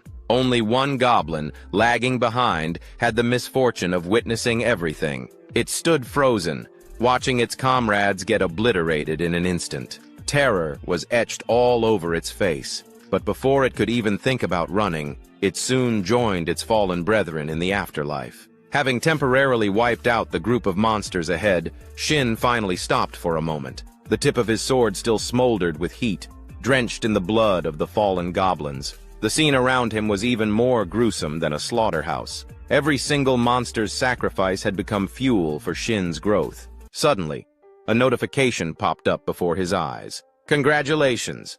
You have leveled up. You have obtained the title, Lucky Day, rank D. Hearing the announcement, Shin ripped off his blindfold in one swift motion. There was no need for it anymore. Doesn't even feel like I did much, he shrugged, taking a moment to check out his newly acquired title. Lucky Day, rank D. Primary effect, luck plus 20. Secondary effect. Each time you defeat a monster of the same type, your luck stat increases by 0.1. Maximum increase, plus 10. Reading the description of his new title, Shin couldn't hold back a chuckle. Ha ha! I'm finally gathering all the titles I need. Meanwhile, a new group of goblins had been drawn to the area by all the commotion. But the moment they arrived, their eyes landed on the horrifying sight before them. Limbs and body parts of their fallen kin scattered all over the place. Every hair on their bodies stood on end. But before they could even think about retreating, Shin was already standing right in front of them, flashing a deranged smile. Ha ha ha! Can't let this opportunity go to waste. More stats for me, and they even walked right into my lap, drenched in blood, his face twisted into that of a bloodthirsty executioner. Even goblins who lived for slaughter couldn't suppress their terror. They screamed at the top of their lungs, as if their village had just caught fire. Time passed quickly. The unfortunate goblins that had arrived late had now joined their fallen comrades in the afterlife. And as for Shin, he was so thrilled that his whole body was trembling, as if he were having a seizure. Ha! My luck stat went up by 30 just from this one title. This is even better than most platinum-ranked titles. This has to be worth 500 million. No, maybe even 1 billion yuan. In this lifetime, I can finally afford a house, he shouted in pure exhilaration. But then, at that exact moment, a crimson spatial crack suddenly appeared behind him, crackling with violent lightning. At the same time, a notification popped up before his eyes. The space around you begins to fade. Shin didn't even need the warning. He could already feel the disturbance in the space behind him. His expression instantly stiffened as he whipped around to see what was happening. Cold sweat dripped down his face, and that grin he had just moments ago, it vanished completely. A series of notifications began to appear in front of him. 3 constellations have taken an interest in you. The constellation Dimensional Ruin Cleaner asks, "Are you interested in bringing misfortune to others?" The constellation Grand Voyager of the Void is intrigued by your mysterious nature and wishes to converse. The constellation Goddess of Luck smiles at you while extending her hand. At this moment, the physical manifestations of the 3 constellations stood before Shin. First was the Dimensional Ruin Cleaner, a grotesque entity resembling a giant insect, yet it had a pair of wings and an unnervingly long tail. Next was the Grand Voyager of the Void, shrouded in mystery, draped in a flowing white robe. An enigmatic and unfathomable aura emanated from his presence. Lastly, there was the Goddess of Luck, an overwhelmingly beautiful figure capable of captivating one's very soul. Switching to Shin's perspective, he couldn't help but feel a mix of excitement and nervousness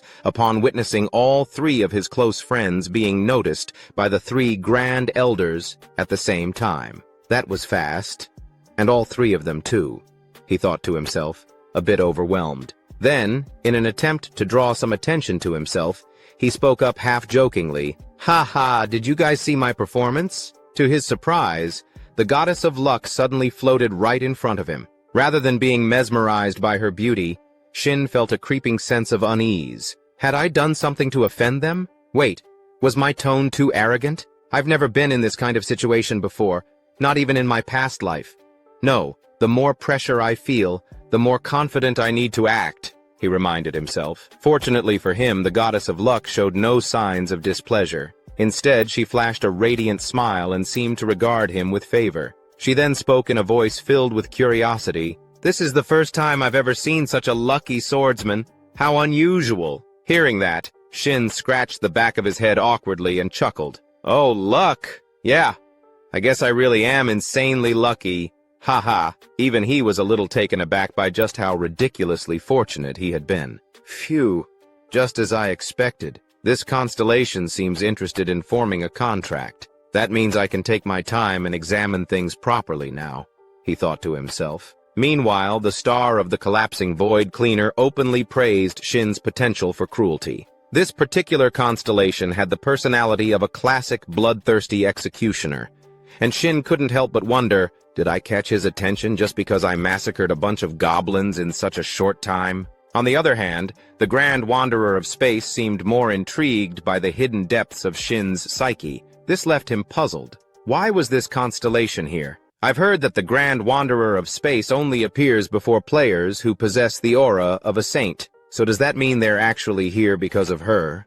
He murmured, his gaze shifting forward with a hint of doubt. At that moment, the goddess of luck was happily chatting with the other two constellations. She even reached out and ruffled the Grand Wanderer's hair, causing his face to flush a deep red. Seeing this, a rumor from Shin's past life suddenly resurfaced in his mind. The goddess of luck. Even in the world of constellations, there were rumors that she had incredibly vast connections. Across from him, the beautiful goddess caught his skeptical gaze, noticing how he was staring at her intently. In response, she turned to face him and casually reassured him, "I'm not possessive. Even if you choose me, you're still free to form contracts with other constellations." Reading this system message, Shin was momentarily stunned. This offer was almost too good to be true. "Wait, seriously?"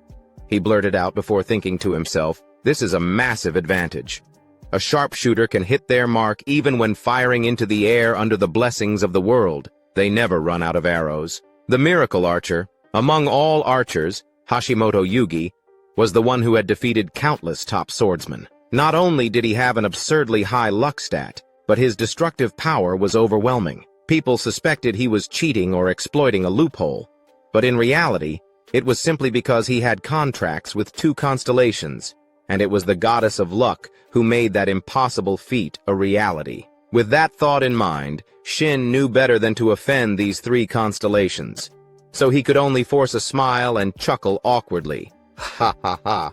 Having three constellations appear at once sure makes it hard to choose. Across from him, the emotional state of the three constellations shifted instantly. They urged him to cast aside the petty concerns of a mere mortal and make a decision of fate. One of them even began to question whether they had chosen the wrong person. From Shin's perspective, however, it wasn't that he was playing mind games to raise the value of his contract. He was genuinely struggling to make the right choice. The goddess of luck is definitely a good constellation. But if choosing her means no other constellations will appear in the future, then this decision is practically locking in my entire fate as a player. Over the 10 years I spent as a player, only one constellation ever approached me, the model student who succeeded late in life. When he appeared, it was like a beacon of salvation.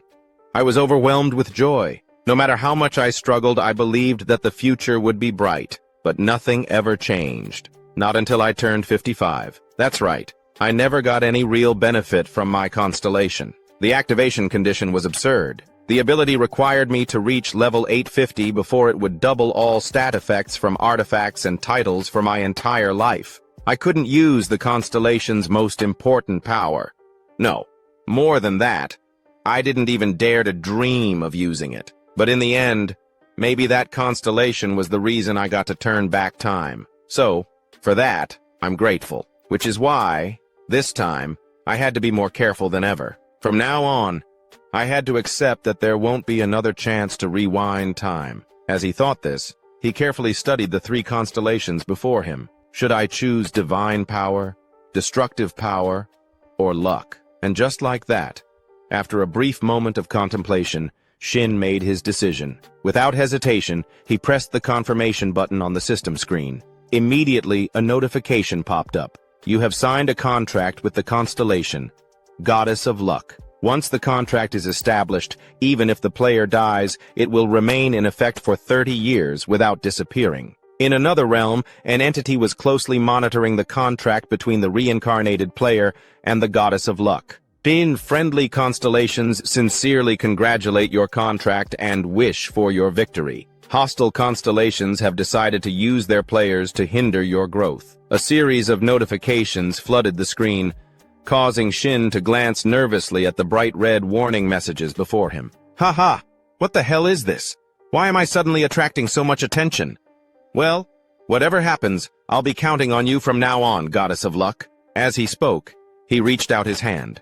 Seeing this, the Goddess of Luck gently extended hers, placing it against his. The Goddess of Luck blesses your wise choice. Just as Shin was about to say something, the system suddenly issued another set of notifications. Goddess of Luck, contract effects and blessings. Trait 1. All offensive actions guarantee critical damage against enemies. Trait 2. When obtaining a unique grade artifact or higher, You will automatically unlock and inherit its hidden effect. Trait 3. When defeating a mid-tier boss or a main boss, if the boss's level is higher than yours, you will receive an artifact with a 100% drop rate. At that moment, the goddess of luck transformed into a chibi version of herself. She tilted her head back arrogantly, her expression smug and full of pride. Meanwhile, Shin's reaction was, "Wow, what the hell is this?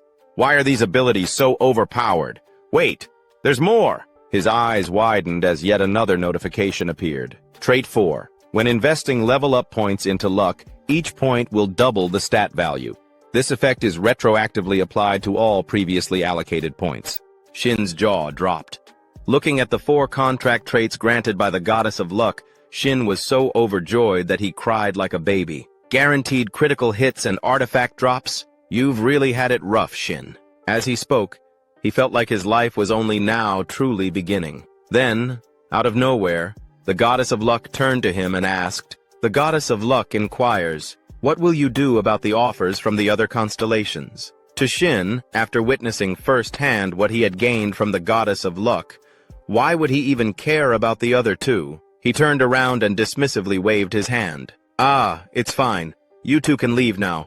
I need to focus on the goddess." Hearing this, the other 2 constellations immediately bristled with irritation. The Grand Voyager of Space. Take a number. See you next time. The Spatial Collapse. Janitor. Warning. One day, I will take something from you. Be prepared. Meanwhile, the goddess of luck clapped her hands in delight, amused by his unwavering determination. With this effect, you don't need to be greedy, for now, she thought. Shin nodded in agreement, reminding himself, no need to rush. Better opportunities will come. Time flew by in an instant, and the scene shifted. Now, in the boss room of dungeon number 101, Shin was locked in combat with the dungeon's final boss, a green-skinned monster. The clash of their weapons rang through the air, each impact creating ear-splitting echoes and unleashing shockwaves across the battlefield. Off to the side, the goddess of luck watched, completely dazed. Meanwhile, Shin only grew more exhilarated the longer he fought. Is this really all the final boss has to offer? Come on, give me more, you weakling! With a mighty swing, he slashed his sword forward, forcing the green-skinned monster to raise its twin battle axes in a desperate attempt to block the attack. This was the final boss of the dungeon, the greedy Goblin Warlord. Next, the Goblin Warlord channeled all its strength into its arms and shoved Shin backward. Reacting quickly, Shin drove his sword into the ground, using it to halt his movement before he could be knocked too far back. A deep trench was left in the earth where his blade had dug in.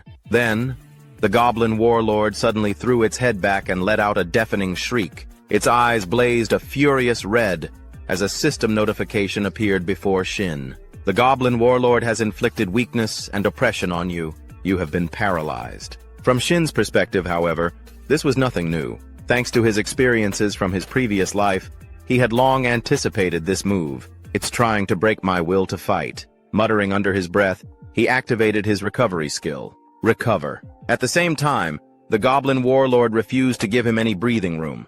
With a ferocious charge, it swung its battle axe downward in a crushing blow. The sheer force of the attack shattered the ground beneath them, sending sharp shards of rock flying in all directions. However, as the Goblin Warlord surveyed the aftermath, a flicker of confusion crossed its face. It hadn't felt the sensation of hitting anything solid, and sure enough, Shin's voice rang out, completely unfazed. This skill has a clear limit. It can't completely lock down movement. Guess it's only good for dealing with small fry, huh?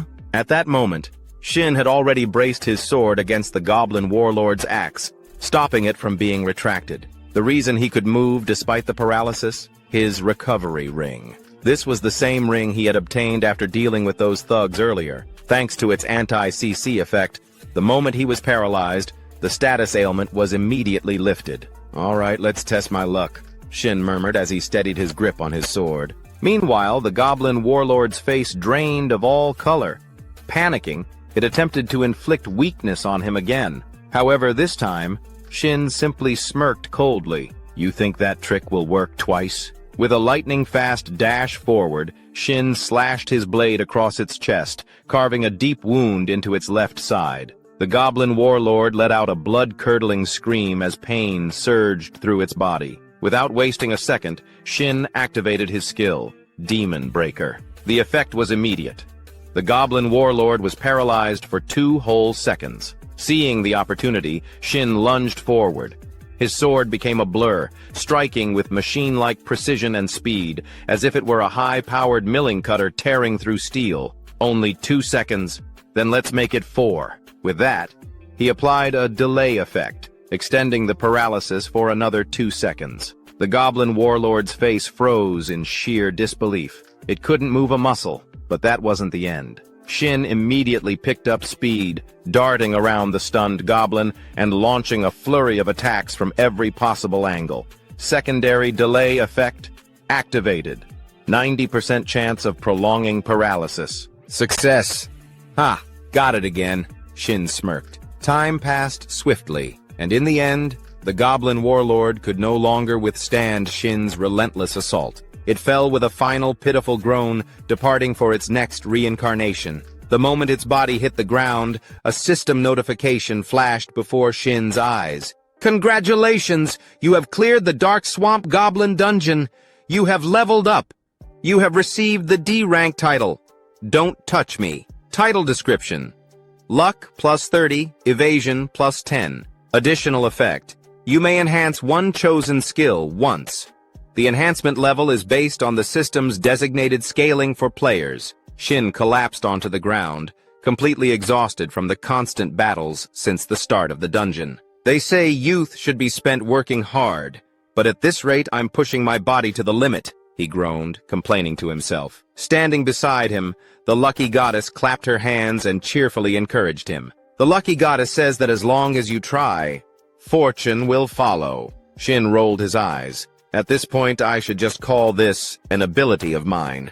In response, the lucky goddess puffed up with pride. The lucky goddess says that luck is a skill, and she is delighted to see it following you. In fact, she firmly believes it's all thanks to her. Shin sighed but didn't argue. Instead, he quickly opened his stats window. First things first, let's dump my points into luck. As he allocated the points, his luck stat finally surpassed 100. Once a stat exceeds 100, an adjustment occurs, amplifying its effects by an extra 10%. For most stats like evasion, this meant a higher chance to dodge attacks. But for luck, it directly influenced drop rates. And as if the system wanted to prove his point, a faint glow suddenly radiated from the goblin warlord's massive shield, an item it hadn't even gotten the chance to use during the fight. Shin glanced at it, and instantly, a window popped up, revealing the item's details. Cudness Shield. Silver Artifact. Type, Secondary Equipment. Shield. Special Effect. Sacrifice. Defense, plus 20. Description. A shield left behind by a goblin warrior named Cudness. It fortifies itself using mana and converts received damage into healing. However, the entire process consumes an equivalent amount of mana. Shin whistled in admiration. Now this is one hell of a shield. It seemed like this item was specifically designed for tank-type players. However, Shin had no complaints about obtaining it. After all, it's a guaranteed drop, thanks to the goddess. So that means luck affects the drop rate of artifacts, right? One thing's for sure, this is even more troublesome than when I was contracted with the constellation of the late-blooming model student. With that thought in mind, he activated his skill, Devour, to absorb the shield's attributes. Meanwhile, the goddess of luck suddenly lunged forward, hugging him tightly and rubbing her cheek against his. Time quickly passed, and the scene transitioned to the interior of the Q area building. At this moment, Shin was there, trying to explain something. However, he was immediately rejected by a female employee, her eyes heavy with exhaustion. "No way," she said, shaking her head. Standing across from her, Shin persisted. "I understand what you're trying to say, but look, I have my reasons." Before he could finish, the woman cut him off. "I'm sorry, but can you reconsider? I'm about to lose my mind. I don't even know how many corpses I've seen this week." Hearing that, cold sweat dripped down Shin's face. He muttered to himself, "I can't let things go off track from here." To understand how things got to this point, we need to rewind to 2 hours earlier, on the Hanam Expressway. Seated inside a car, Shin was reminiscing about the ordinary moment when he devoured the shield. I was worried since it was a goblin's shield, but a simple meal of kimchi and white rice, a classic peninsula-style dish. At least there was kimchi with the rice. Thinking about this, Shin's car suddenly came to a halt, shaking violently. A moment later, the control panel lit up with a flood of crimson warning icons, startling him into shouting, "What the hell? Why are all these warning lights on?" "Is it finally time to get a new car?" he muttered to himself, but quickly shook his head. No. Moving to a new area is more important than getting a replacement. The lower a player's level, the more criminals will have their eyes on them. I can't live in a constant state of paranoia. Moving to well-guarded places like Player Street will be more convenient. And if I factor in artifacts, I should buy used ones, so they're easier to consume and absorb. Money. I need a ton of money, and I need it fast. There's only one place I can get that kind of cash. The system appeared when the player era began, bringing with it a slew of quests. The organization overseeing all of these missions was none other than the Player Association. If it's a system managed by the association, I can make it work. Here I come. Quest Zone. With that thought, Shin floored the gas pedal, racing toward the Player Association. Back in the present, being rejected right at the entrance crushed his dreams of quick riches. Across from him, the dark-eyed employee desperately tried to knock some sense into him. "So, please, enter a dungeon appropriate for your level. Why on earth would you go into a level 100 zone? Besides, you're not even ranked yet." In response, Shin pulled out his best pleading face. "I won't cause any trouble. I swear. Please trust me. Maybe I'm only level 17, but with my current skills, going into a low-level area would be a complete waste of time." From the employee's perspective, she was practically on the verge of tears. Her entire body trembled as she weakly pointed to the side, her voice quivering. "Yesterday someone said the exact same thing. Guess what happened to them? So please, just go somewhere appropriate for your level." Seeing her like this, Shin could somewhat understand her reasoning. I get why she's acting this way. Too many players overestimate themselves and end up dying like idiots. But in moments like these, you just have to grow a thick skin. With that in mind, he put on a face so convincingly trustworthy, it could rival a shady multi-level marketer's. Then, with absolute certainty, he declared, "No, absolutely not." At that moment, a purple-haired girl overheard the commotion and approached. "What's going on here?" she asked. Hearing this, the black-haired employee quickly turned to her, shaking her head. "Hello!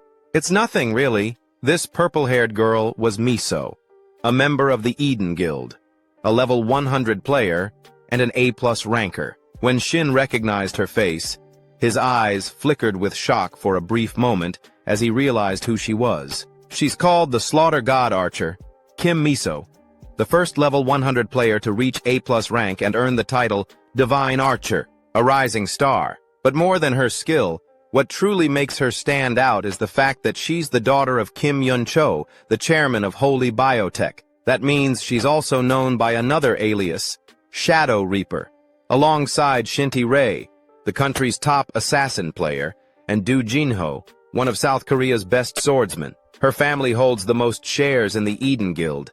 You could say she's the most privileged player in history. Miso, noticing Shin staring at her, turned to him and asked, "This is our first time meeting, isn't it? I've been watching for a while. Why are you insisting on taking a level 100 quest?" Without hesitation, Shin replied, "Because it pays well." At that moment, he caught the murmurs of nearby players. "Whoa, Kim Miso is the one who started the conversation? But what's with that guy's attitude? Is he insane?" "Hey, just drop it.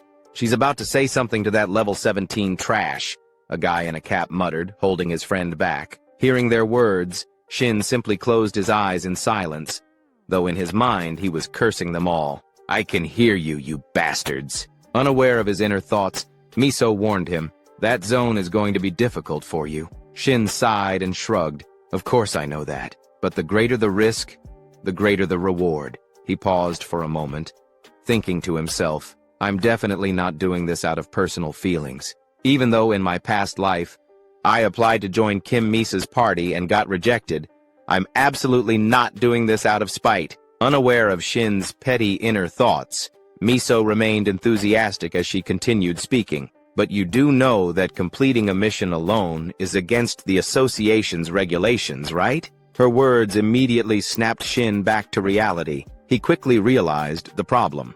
Now that I think about it, solo missions won't have their restrictions lifted for another 4 years. Knowing that he wouldn't be able to go at it alone here, he scratched his head awkwardly and said, "I guess I didn't read the details carefully. Well then, I'll be on my way." With that, he quickened his pace.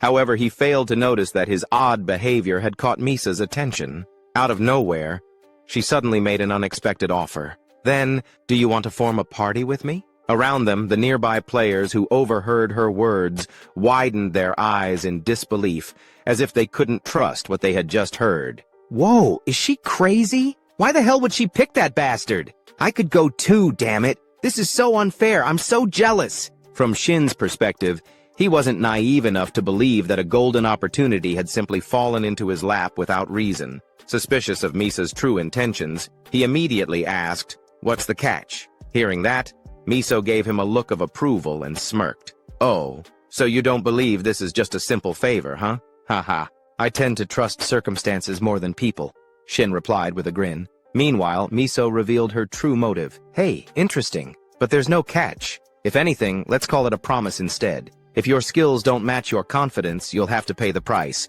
Of course, if it turns out the other way around, I'll give you a sincere apology." Her voice was ice cold. Hearing that, Shin smirked.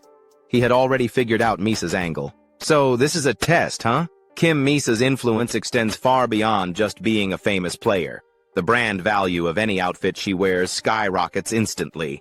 With just a few words, she can flood the news. The moment she labels someone as an arrogant player, their career is as good as over.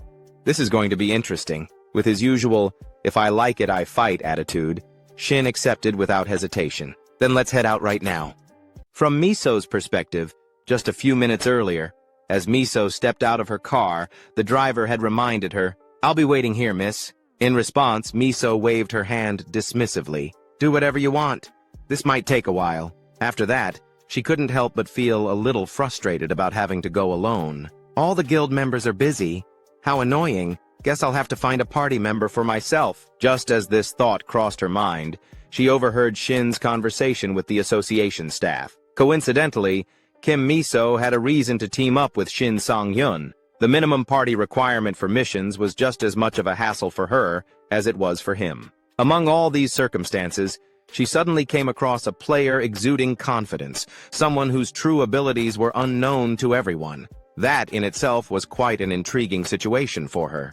And so, their unexpected partnership was formed. Meanwhile, the staff member caught between the two was sweating profusely. Then, out of curiosity, Miso casually asked, "By the way, what mission was Shin Sang-hyun planning to take?" Hearing a famous player ask about him, the staff member fumbled for a moment before responding, "Ah, yes. Please wait a moment." She quickly checked the system screen in front of her, and then tilted it toward Miso for her to see. The mission details read, "Defense Mission. Eliminate all monsters approaching the Guardian Tower. If the Guardian Tower's core is destroyed, the mission will fail. Monster type: Wolf-type creatures. Number of monsters: 300.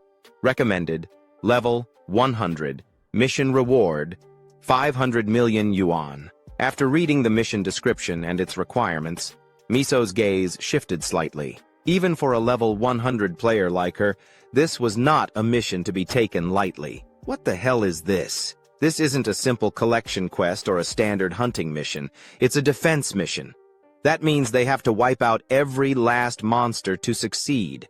One of the most crucial principles of a 4-player team is having at least one ranged damage dealer. And he planned to do this alone?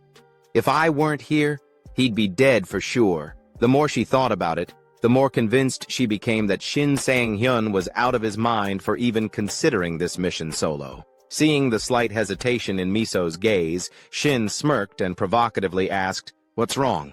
Are you scared?" Miso blinked in disbelief for a moment. "Did I hear that right?" Shin grinned and replied casually, "Oh no, it's just that you suddenly went quiet, so I was wondering if you were having second thoughts. If it's too much, we can always recruit more members before heading in. Maybe a tank or a high-damage range DPS."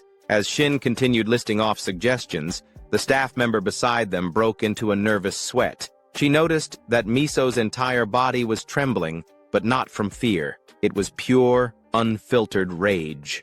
Feeling her pride taking a serious hit, Miso suddenly grabbed Shin's wrist and hissed through gritted teeth, "No, Shin Sang-hyun, this mission is perfectly fine." Before he could say another word, she slammed the accept button. The moment she did, a system notification appeared before them. Mission accepted. You will now be transported to the designated mission area. As the message flashed on their screens, a dazzling light engulfed both of them. Bolts of energy crackled wildly in all directions as the teleportation process began. Meanwhile, the staff member watching this unfold had gone completely pale. She mumbled anxiously to herself, "Since Kim Miso is going with him, nothing bad should happen, right? Hopefully. I really hope nothing bad happens. No one knows how this is going to turn out." Elsewhere, a black-clad player who had been watching them disappear into the mission zone scratched his head in confusion. "Do you guys think he'll actually pull it off?" Hearing this, the burly player in the iron helmet scoffed and responded with absolute certainty, "No way. He's only level 17. How the hell is he supposed to fight level 100 monsters?" Unlike the others who dismissed Shin outright, the blue-clad player had a different perspective. "Hey, do you really think Kim Miso would just randomly bring him along for no reason? She's currently being praised as the youngest A+ ranked player. Do you think her ability to judge people is that poor?" He crossed his arms and continued, "You guys know about the ranking system that the Player Association recently restructured, right? It was created because evaluating a player's strength purely based on level was inaccurate. There are two criteria for ranking. First, the number of dungeons cleared. Second, an overall assessment of the player's combat sense. And that means Kim Miso reached A+ rank purely based on her combat sense. The two other players listening to him already knew this information, but they still had some lingering doubts. One of them asked, "I get that, but why A+?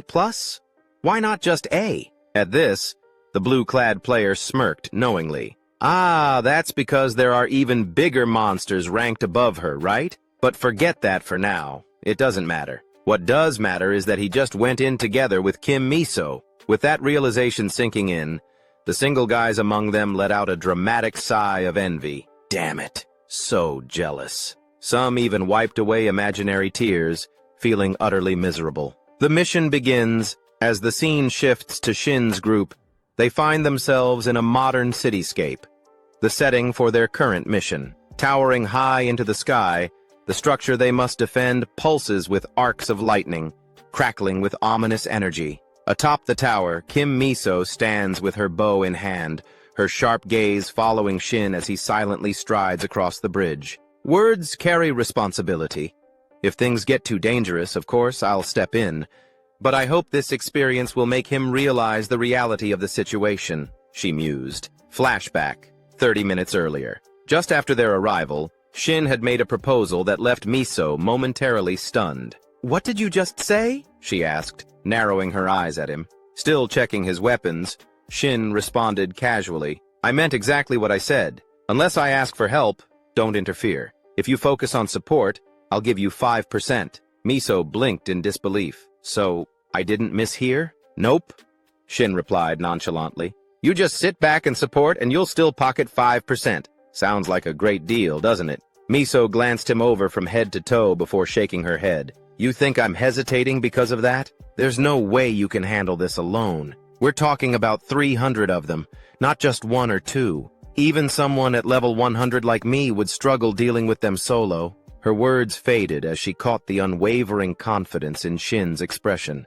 His smirk held an air of mystery as he simply said, "Just watch and see." Somehow, something about that look made Miso reconsider. Letting out a sigh, she finally relented. "Fine, but for every monster you miss, you lose 1% of your share. If you let 95 of them slip through, you walk away with nothing." "Got it." Present moment, returning to the present, Shin now stands face to face with several deep blue-furred wolves. Their glowing purple eyes gleam with malice, their presence exuding a dangerous aura. Snarling, they fix their bloodthirsty gaze on him. Gripping his sword tightly, Shin slams it against the ground with a confident smirk. "Too bad for you," he says, his voice brimming with excitement, "because I don't plan on missing a single one." Without any warning, both sides lunged at each other, exchanging what could only be described as affectionate blows.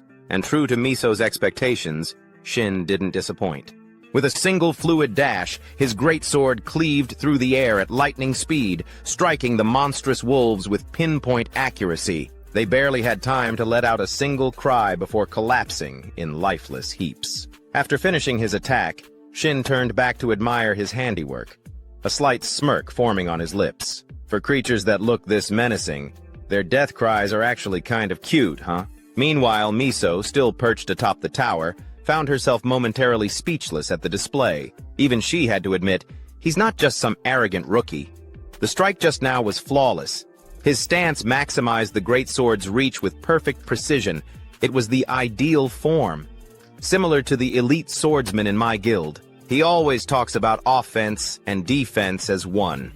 And more importantly, he minimizes unnecessary movements, cutting down multiple enemies in a single swing. However, despite his confidence, there were still far too many enemies. A level 17 player going up against an overwhelming number like this, it's just not possible. That was when a creeping realization hit her. Her expression stiffened as she replayed what she had just witnessed. Wait a second, something's off. Her gaze sharpened as her mind raced through the events. Why weren't the monsters moving at all just now? A chilling thought struck her, making her eyes widen in shock. No way. Could it be? Stun? She shouted, her voice echoing in disbelief. The realization hit her so hard that she lost balance, tumbling forward in a panic. Fortunately, at the last second, she managed to grab onto the railing, swiftly pulling herself back up. She clutched her chest, still reeling from the shock. Damn it, that was close. Almost fell right off. But her mind wasn't on her near accident. It was still racing over what she had just witnessed. That was definitely a stun effect, and I counted 4 whole seconds. If that's really the case, then he even surpasses Jinho in that regard. That means he can leisurely apply crowd control and wipe out enemies at his own pace. Her heart pounded as she processed the implications. Just who the hell is this guy? From Shin's perspective, with his stun ability, cutting down the monsters was as effortless as slicing through paper. "Ha, why is this so easy?" he laughed, thoroughly enjoying himself. But as if the heavens decided to spice things up, the difficulty of the mission was suddenly cranked up a notch. Without warning, one of the wolves was sent flying forward, forcing Shin to halt his movements. His eyes flicked toward the source of the disturbance. In the distance, something massive was hurtling toward him at an astonishing speed. Every wolf in its path was being tossed aside like rag dolls. The sight made a bead of sweat roll down Shin's temple as he muttered, "So it's finally here." Black Wolf. Standing before him was an enormous black wolf, its sheer size rivaling that of a truck. Its imposing presence filled the air with a terrifying aura, and the moment it locked eyes on Shin, it unleashed a deafening roar. Black Wolf. I didn't encounter it too many times in my past life. But is this why it feels so familiar? At that moment, Shin felt his entire body seize up. A system notification flashed before his eyes. Black Wolf has inflicted the negative status, stun. And it wasn't just him. The wolf's powerful stun effect extended all the way to Miso, who had been observing from afar. However, just as the effect should have taken hold, a protective aura shimmered around her due to her artifact's effect. The negative status, stun, has been nullified. Seeing this notification, Miso's eyes snapped open in realization. That's right. The Black Wolf can use stun, too. I was too caught up watching him fight that I completely forgot, and to think I was considering teaching him a lesson, that was reckless. Her gaze turned sharp as she swiftly drew her bow, preparing to provide support. I can accept that he somehow has an extended stun duration. Fine. But for him to also have a way to nullify status effects at such a low level? That's practically unheard of. But before she could even let loose an arrow, Shin had already taken action. Using his recovery ring, he instantly dispelled the stun effect. The next second, his body shot forward like a bullet. Miso, still holding her bowstring tight, froze in place, her eyes widening in disbelief. There's no way. A nearly flawless greatsword stance, an abnormally long stun effect, and now the ability to negate status effects. Is he really just a level 17 player? The Black Wolf's downfall. Unaware of Miso's internal thoughts, the Black Wolf, originally charging in to get a bite of Shin, suddenly skidded to a stop, its massive paws carving deep grooves into the ground. Seeing its prey casually shake off the stun effect, the beast's once ferocious eyes now flickered with a hint of panic. Shin, amused by the wolf's dumbfounded expression, let out a chuckle. "Surprised, huh? You thought your prey would be paralyzed, completely defenseless. But here I am, moving freely. That moment of hesitation has already decided the outcome of this battle." Without giving the wolf a chance to recover, Shin shifted his weight backward, lowering his stance before executing a swift slide under its belly. In the same motion, he thrust his great sword upward, slicing deep into the beast's underbelly, leaving behind a long, gruesome wound. The mighty black wolf, without ever getting a proper chance to show its strength, could only let out a regretful whimper before succumbing to the abyss. Standing beneath its massive body, Shin grabbed its tail and gave it a yank before sighing in annoyance. "Damn it, my clothes are covered in blood. Thought I'd make it through clean." He clicked his tongue, glancing down at the crimson-stained fabric. Then, as if a mischievous idea struck him, his lips curled into a grin. "Well, since I'm already messy, should I just go all out for fun?" His gaze lifted toward the remaining monsters, his eyes gleaming with danger. Miso's realization. Meanwhile, from her vantage point, Miso's expression had completely transformed. No longer was she merely observing with mild curiosity. Instead, her eyes sparkled as if she had just discovered a rare diamond hidden within a pile of rubble. Just like that, before long, Shin had nearly wiped out the entire horde of monsters in the mission, slashing through them like a man possessed. Around him lay the corpses of countless green wolves, their blood soaking into the battlefield. A glowing message appeared before his eyes, notifying him. Monster Defense Mission. Enemies eliminated. 299 out of 300. You have leveled up. You have earned a Rank D title. Fearless. Title, Rank D. Fearless. Effect. Grants full resistance to status effects caused by the roars of wolf-type monsters. Even though the effect was limited to a single monster species, Shin didn't mind at all. A new title was a new title, and one more step forward. A small smile crept across his face as he took a moment to breathe, then turned his gaze behind him, where Miso, the archer, was standing watchfully. "They're not looking at me with suspicion anymore," he thought. "Those doubtful stares, they're gone now. They're genuinely watching me, watching to see what I'll do next. And with people watching, a performer like me can't afford to rest." He cracked his knuckles and smirked to himself. "Guess I'd better wrap this up quick, huh? So, are you ready for me, Grey Wolf?" As he muttered those words, he glanced upward, and there it was. The final boss had arrived, the Lord of Werewolves, half human, half wolf. It towered over the battlefield, its entire frame rippling with thick muscle. The moment it laid eyes on him, it let out a thunderous roar, slamming its clawed hand straight toward him. The impact was so powerful that the ground beneath them exploded into fragments. But Shin didn't flinch. Drawing on his combat experience, he instinctively dodged to the side with ease. Not only that, he even had the nerve to taunt the beast. "Your attacks are known for being unpredictable, right? But that was 30 years ago. These days, every move of yours has been analyzed to death. At this point, shouldn't we be calling them predictable instead?" He narrowed his eyes, his tone growing sharper. "Sorry, but I've already got every one of your moves and skills figured out." The words had barely left his lips before he launched himself forward, legs coiled with power, blasting toward the werewolf lord like a bullet cutting through the wind. At that very moment, Shin swung his greatsword with force, slashing it straight into the werewolf's body. The beast barely had time to let out a pained howl before a massive wound split open across its chest. And yet, looking at the result, Shin didn't seem particularly impressed. "Just as I thought," he muttered. Even with all its movements predicted, a level 100+ boss like this still packs a punch. It's no pushover. Meanwhile, off in the distance, Miso stood watching. As she witnessed Shin handling the quest's final boss with apparent ease, beads of sweat started forming on her forehead. Her voice was almost dazed as she whispered, This is completely insane. There's more than one weird thing going on here. He's not just in a berserker state. He's somehow immune to the fear effects from that wolf, too. And he's carrying that massive sword, moving like it's nothing. It's like he's playing a joke on the entire system. She kept going, struggling to believe what she was seeing. And on top of that, he's predicting the Wolf Lord's moves in advance. He's going toe-to-toe with it and not losing an inch. The longer she watched, the more surreal it felt. Her eyes stayed locked on the battle. By now, the Werewolf Lord had completely lost it. With a feral snarl, it opened its jaws wide and lunged at Shin, aiming to crush him in a single bite. But Shin was already one step ahead.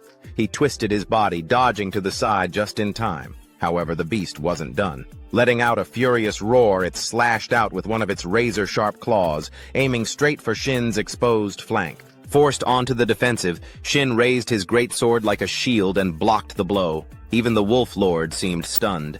Its eyes widened slightly, not expecting its attack to be stopped. But what it saw next wasn't fear or hesitation.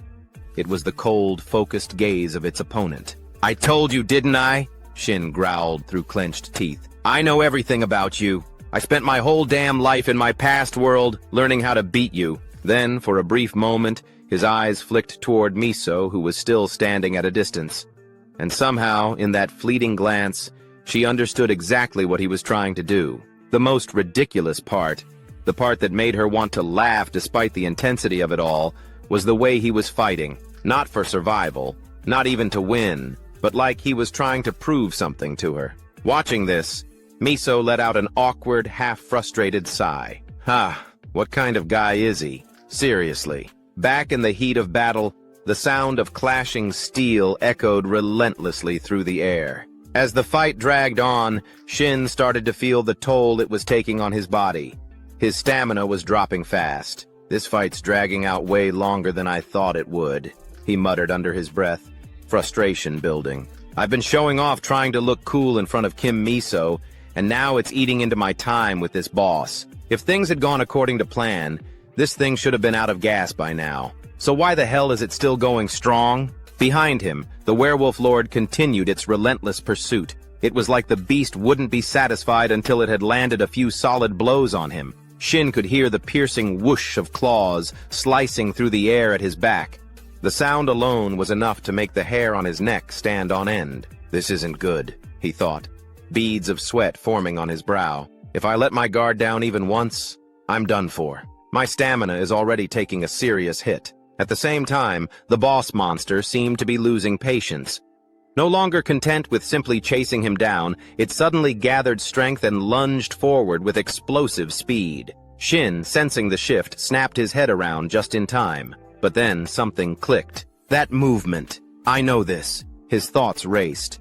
It's one of the boss's high-tier attacks, designed to bait its opponent into dropping their guard. A powerful fake-out that opens the door for a devastating follow-up. This move has killed so many players before. Though he'd never tested it in live combat, Shin knew what he had to do. Now isn't the time for hesitation. No turning back, he told himself. Sometimes bold moves are the only way forward. With resolve hardening in his eyes, Shin spun on his heel, gripping his sword tighter. He made the split-second decision to meet the boss head-on. In an instant, both combatants hurled themselves at each other. Shin swung his sword in a sweeping arc, slashing clean across the monster's right arm, severing it entirely in a single fluid motion. But the Werewolf Lord didn't even flinch. Taking advantage of Shin's unguarded moment just after his attack, the beast swung its remaining arm with brutal force, its claw raking straight across Shin's chest, digging deep into his flesh. A sharp spray of blood burst into the air, painting the battlefield in red. The metallic tang of it filled the space around them. Off in the distance, Miso fell to her knees in a daze as she witnessed the brutal scene unfold before her eyes. Her vision blurred with tears. "For someone I've barely even known," she whispered shakily. "Shin Sang-hyun, this is so stupid.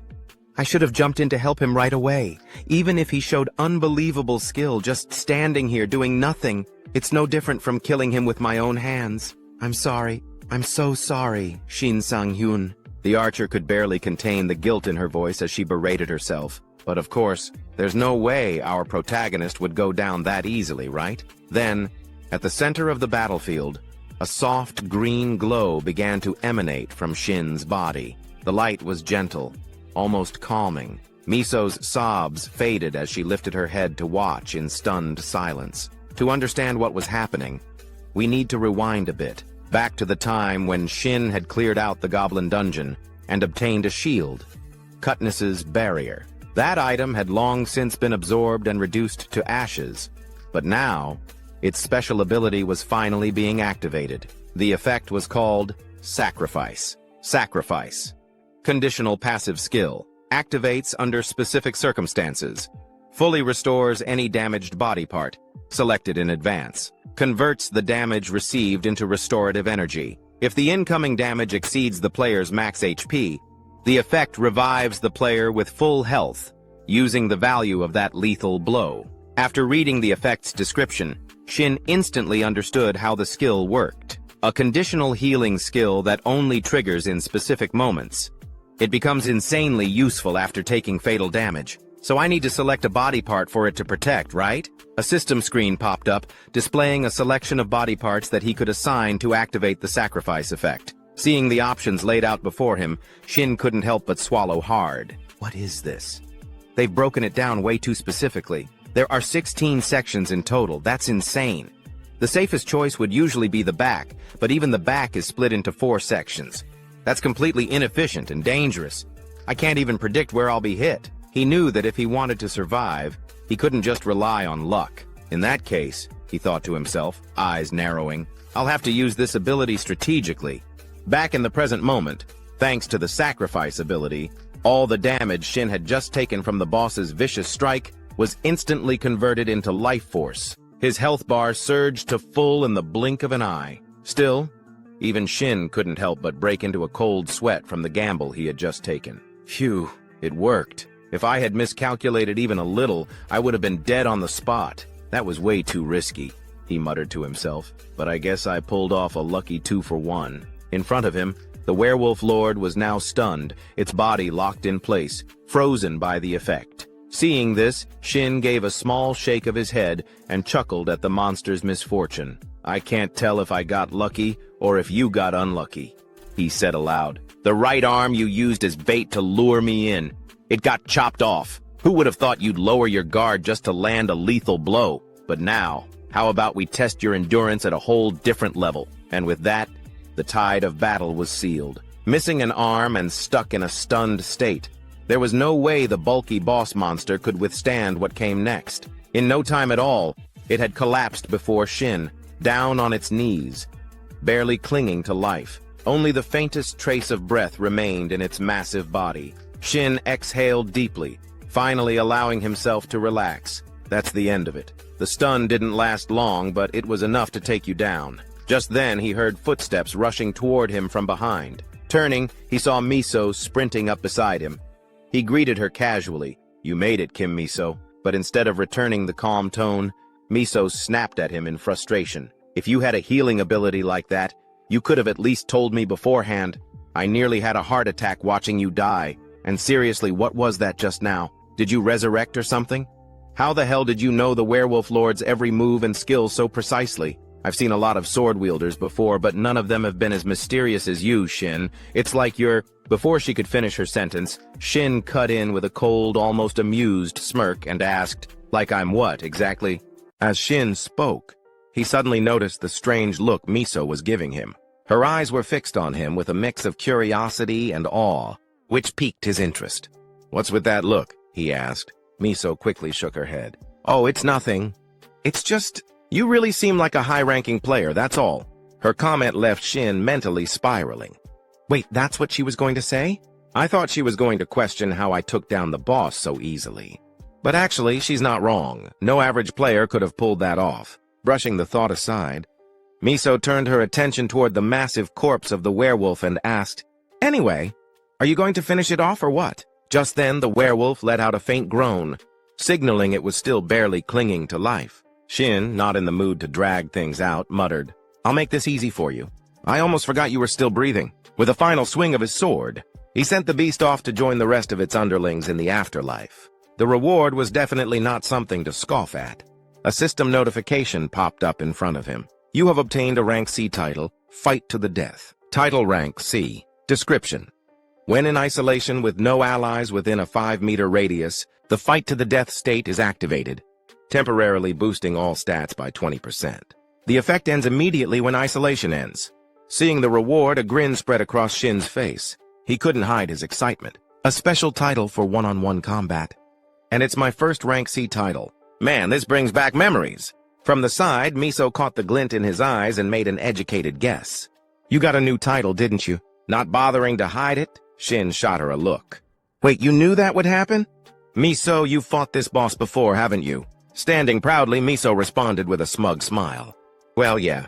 Of course, I've soloed it before. As Miso finished her sentence, her voice suddenly trailed off. A hint of embarrassment flashed across her face, and she let out a quiet sigh before admitting, honestly, there's nothing to brag about. I only managed to beat that thing thanks to an artifact. I can't exactly say it was because of skill, like you. Shin waved his hand dismissively. Using an artifact is a skill in itself, so thanks for the compliment. Miso forced a small, awkward smile. Her eyes briefly drifted to the gear Shin was wearing, and she didn't know what to make of it. Internally, she sighed. The artifacts I'm using are worth over 200 billion yuan, and here he is using a mass-produced greatsword. You could probably find in every corner shop. Honestly, it's kind of embarrassing. Of course, she kept that thought to herself. Instead, she quickly changed the subject and offered a suggestion. Anyway, don't you want to test out that new title's effect? Before Shin could even register what she meant, a symbol suddenly appeared above his head. 2 swords, crossing each other, accompanied by a system notification. Title: Fight to the death has been activated. Isolation detected. Player Kim Miso. No allies within a 5-meter radius. Title: Fight to the death has been automatically triggered. Seeing it, Shin raised his hand to swat the notification away from above his head with a chuckle. Haha, as if there are any enemies around here right now. With the mission now completed, Miso waved goodbye. I'm heading out first. You know, I had to contact the dungeon haulers waiting outside. Oh yeah. Thanks. Shin gave a small nod and watched her walk away, her figure growing smaller in the distance. A quiet sense of nostalgia rose within him. The quest reward includes monster-related materials, so calling in a cleanup crew is just the natural next step. That's how I used to handle things in my previous life, too. Taking care of all those annoying details always made me seem more reliable in her eyes. As that thought crossed his mind, Miso suddenly came to a stop ahead. She turned back and called out to him, and I'm giving up the 5% mission reward cut I mentioned earlier. Her words caught Shin completely off guard. Wait, what? But that's not fair to you! He shouted in surprise. Before Shin could get another word in, Miso waved him off from up ahead. For someone as wealthy as her, that 5% cut of the quest reward clearly wasn't even worth worrying about. I'm fine, really. Don't go freaking out like that. We'll be seeing each other again plenty of times, I'm sure.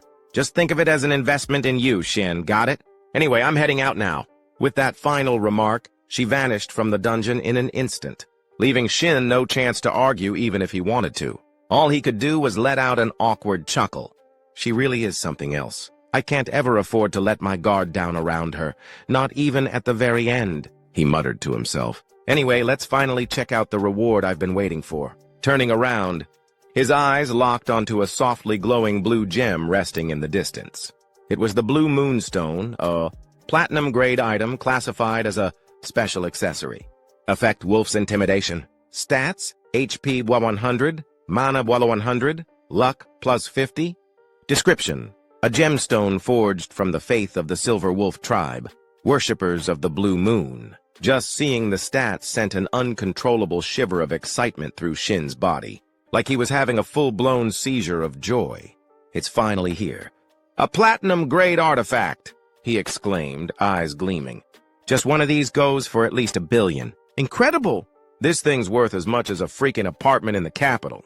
Practically sprinting over, he grabbed the gem and pressed it to his face like a long-lost treasure, basking in the sheer bliss of victory. Right on cue, the goddess of luck appeared beside him, smug as ever and ready to take credit.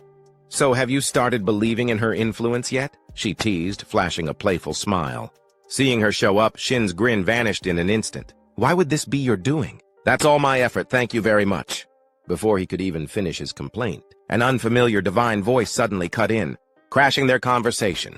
The deity known as Ripped Lips. Strongly objects to the biased luck you've been receiving. A formal request has been submitted to remove the Goddess of Luck from the player system. In response, the Goddess of Luck took immediate action. with a flicker of mischief in her eyes. She suddenly initiated a vote among the constellations, connected to the player system. A system-wide notification appeared. Vote initiated, proposal to expel the entity known as Ripped Lips from the player system. The vote count began, climbing rapidly, 61, out of 100 and rising. Within moments, the proposal passed unanimously. The deity known as Ripped Lips was stripped of his constellation, status, and forcibly removed from the system, much to the sheer delight of the goddess of luck. It all happened so fast, Shin barely had time to blink before it was over. "Wait, that actually got approved?" he muttered in disbelief. "And here I thought she was just some quirky constellation. Turns out she's really popular." Choosing not to dwell on that cosmic drama, Shin turned his attention back to the glowing gemstone in front of him, eyes narrowed with focus. "Since it's platinum grade, I should be able to absorb about 40% of its power," he murmured. He read the item's effect carefully. Special effect, Hour of the Wolf, always active, no cooldown. When the moon is visible within a dungeon, recovery speed increases 5-fold.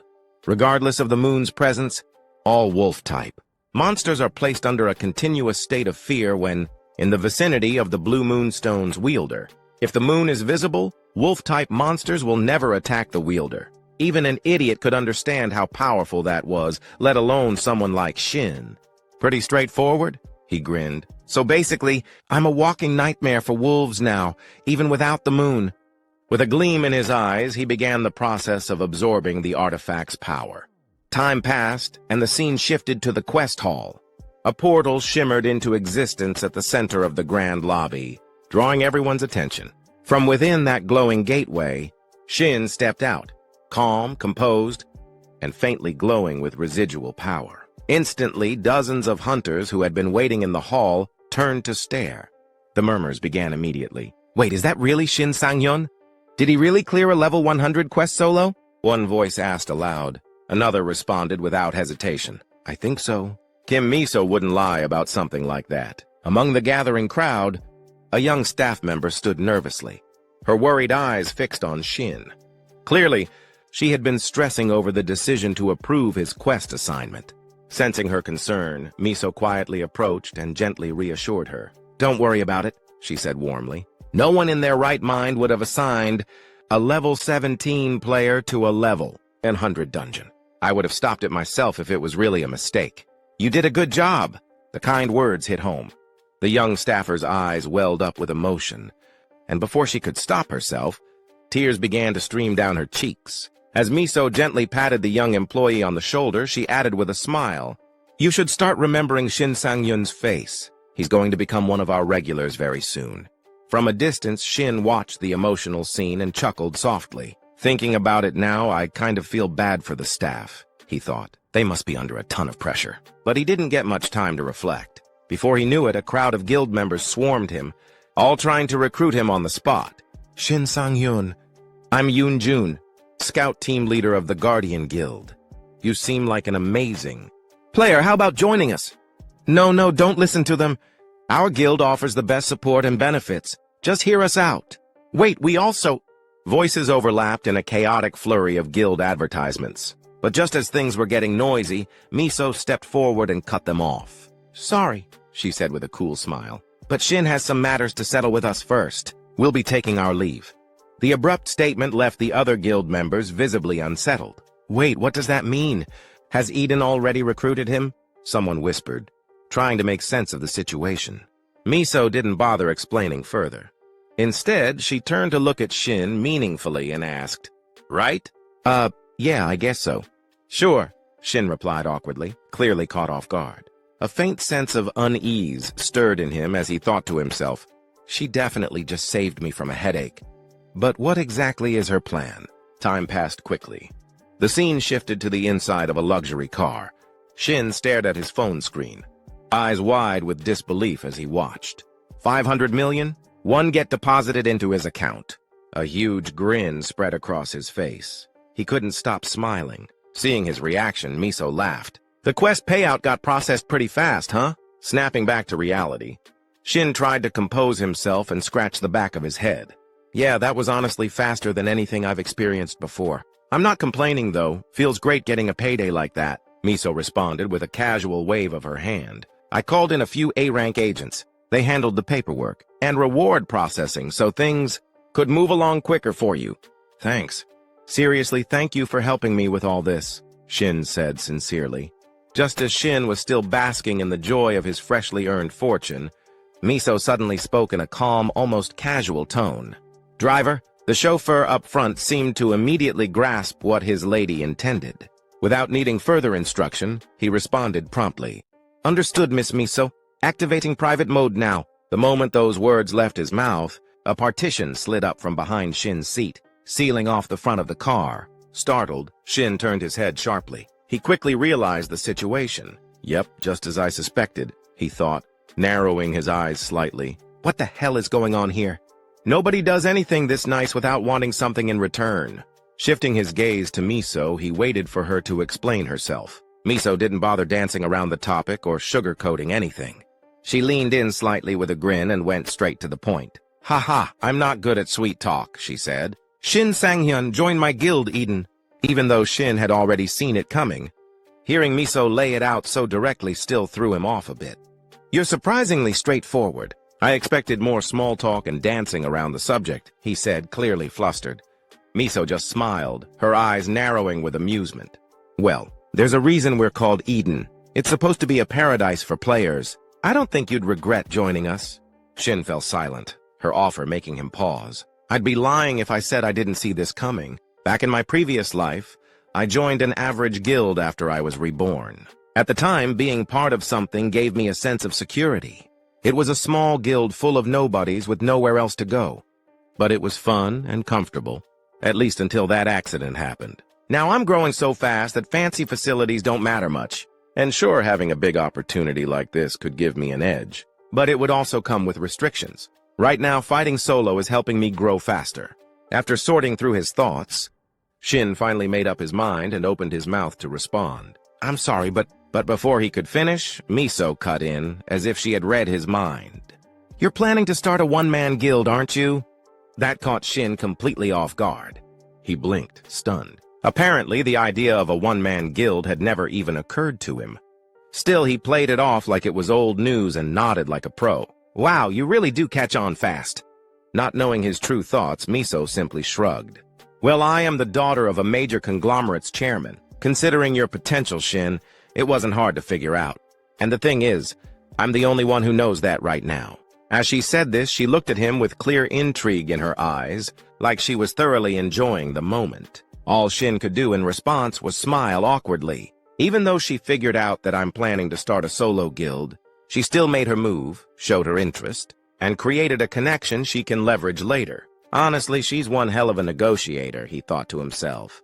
Time passed quickly, and the scene shifted to the player district, specifically, Building C near Jamsil Station. As planned, Shin was in the process of securing a place to live in this area for safety reasons. Standing in front of him was a cheerful employee, smiling from ear to ear after closing a contract.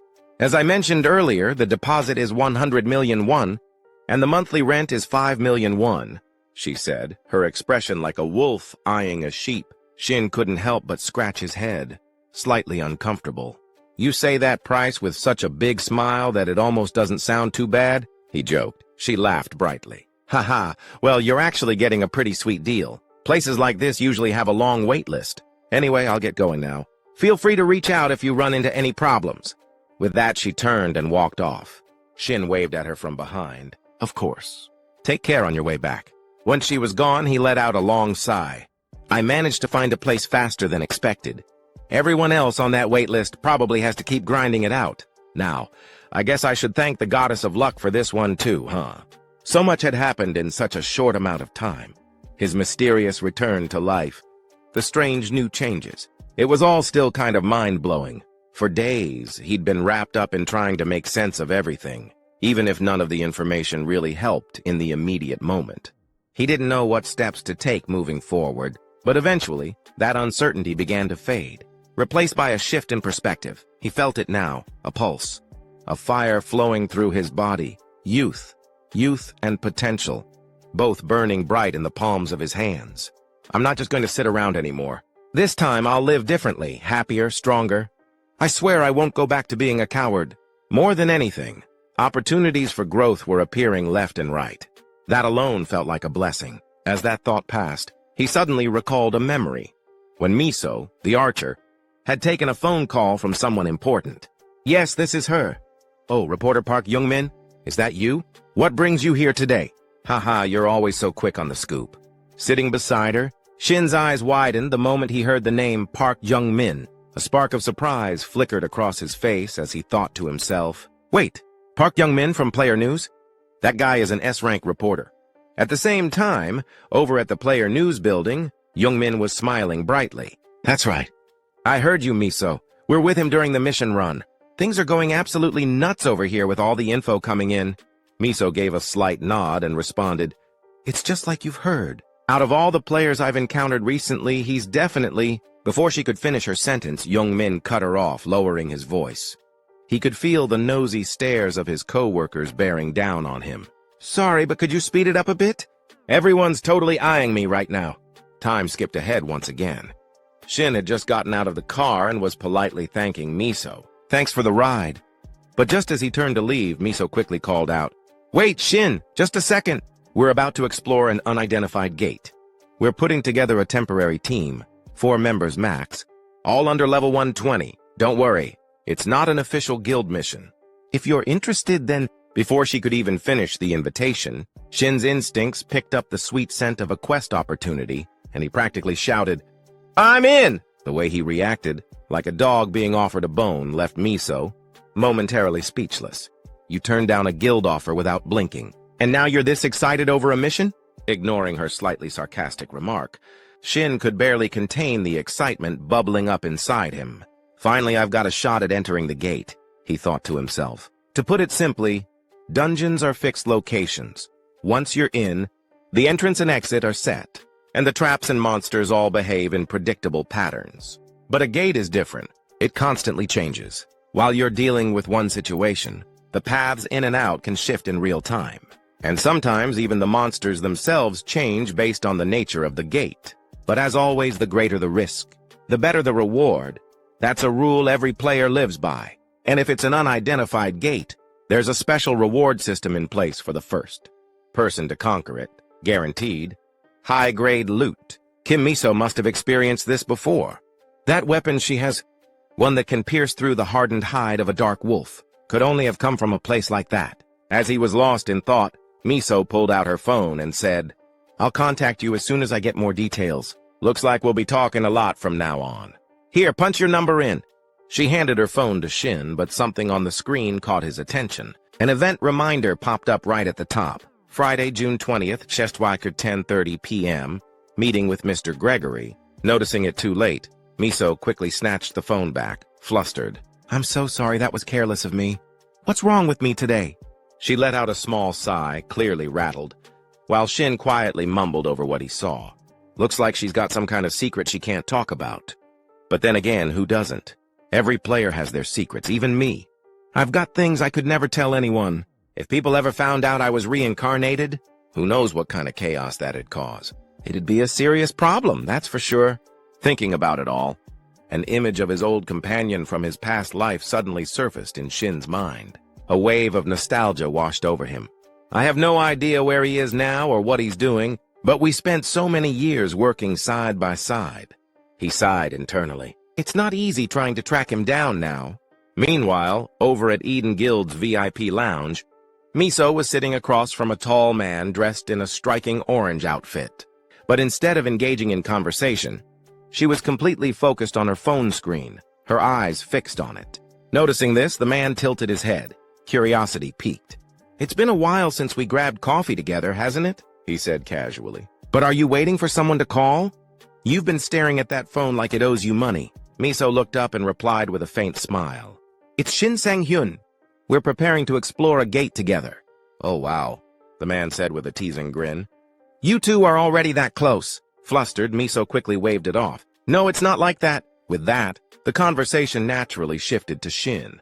The man leaned back and asked, isn't he the one who can maintain combat focus longer than even I can? And he straight up rejected a recruitment offer from Kim Miso herself? I mean, if it were me, I'd probably like the guy too.